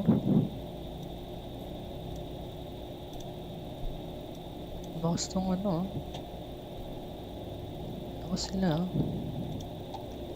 Hindi lang sila nakapasok sa M4. Tinahan sila ng Falcon. Falcon. Malapi. Ito pa lang. Sila Aizen. Shaura. Si Bebex. Ba't walang mga picture? Si Ethan.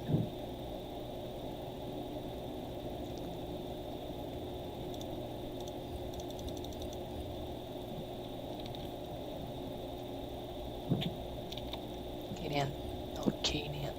Okay na yan. Yan na natin itong stream na to.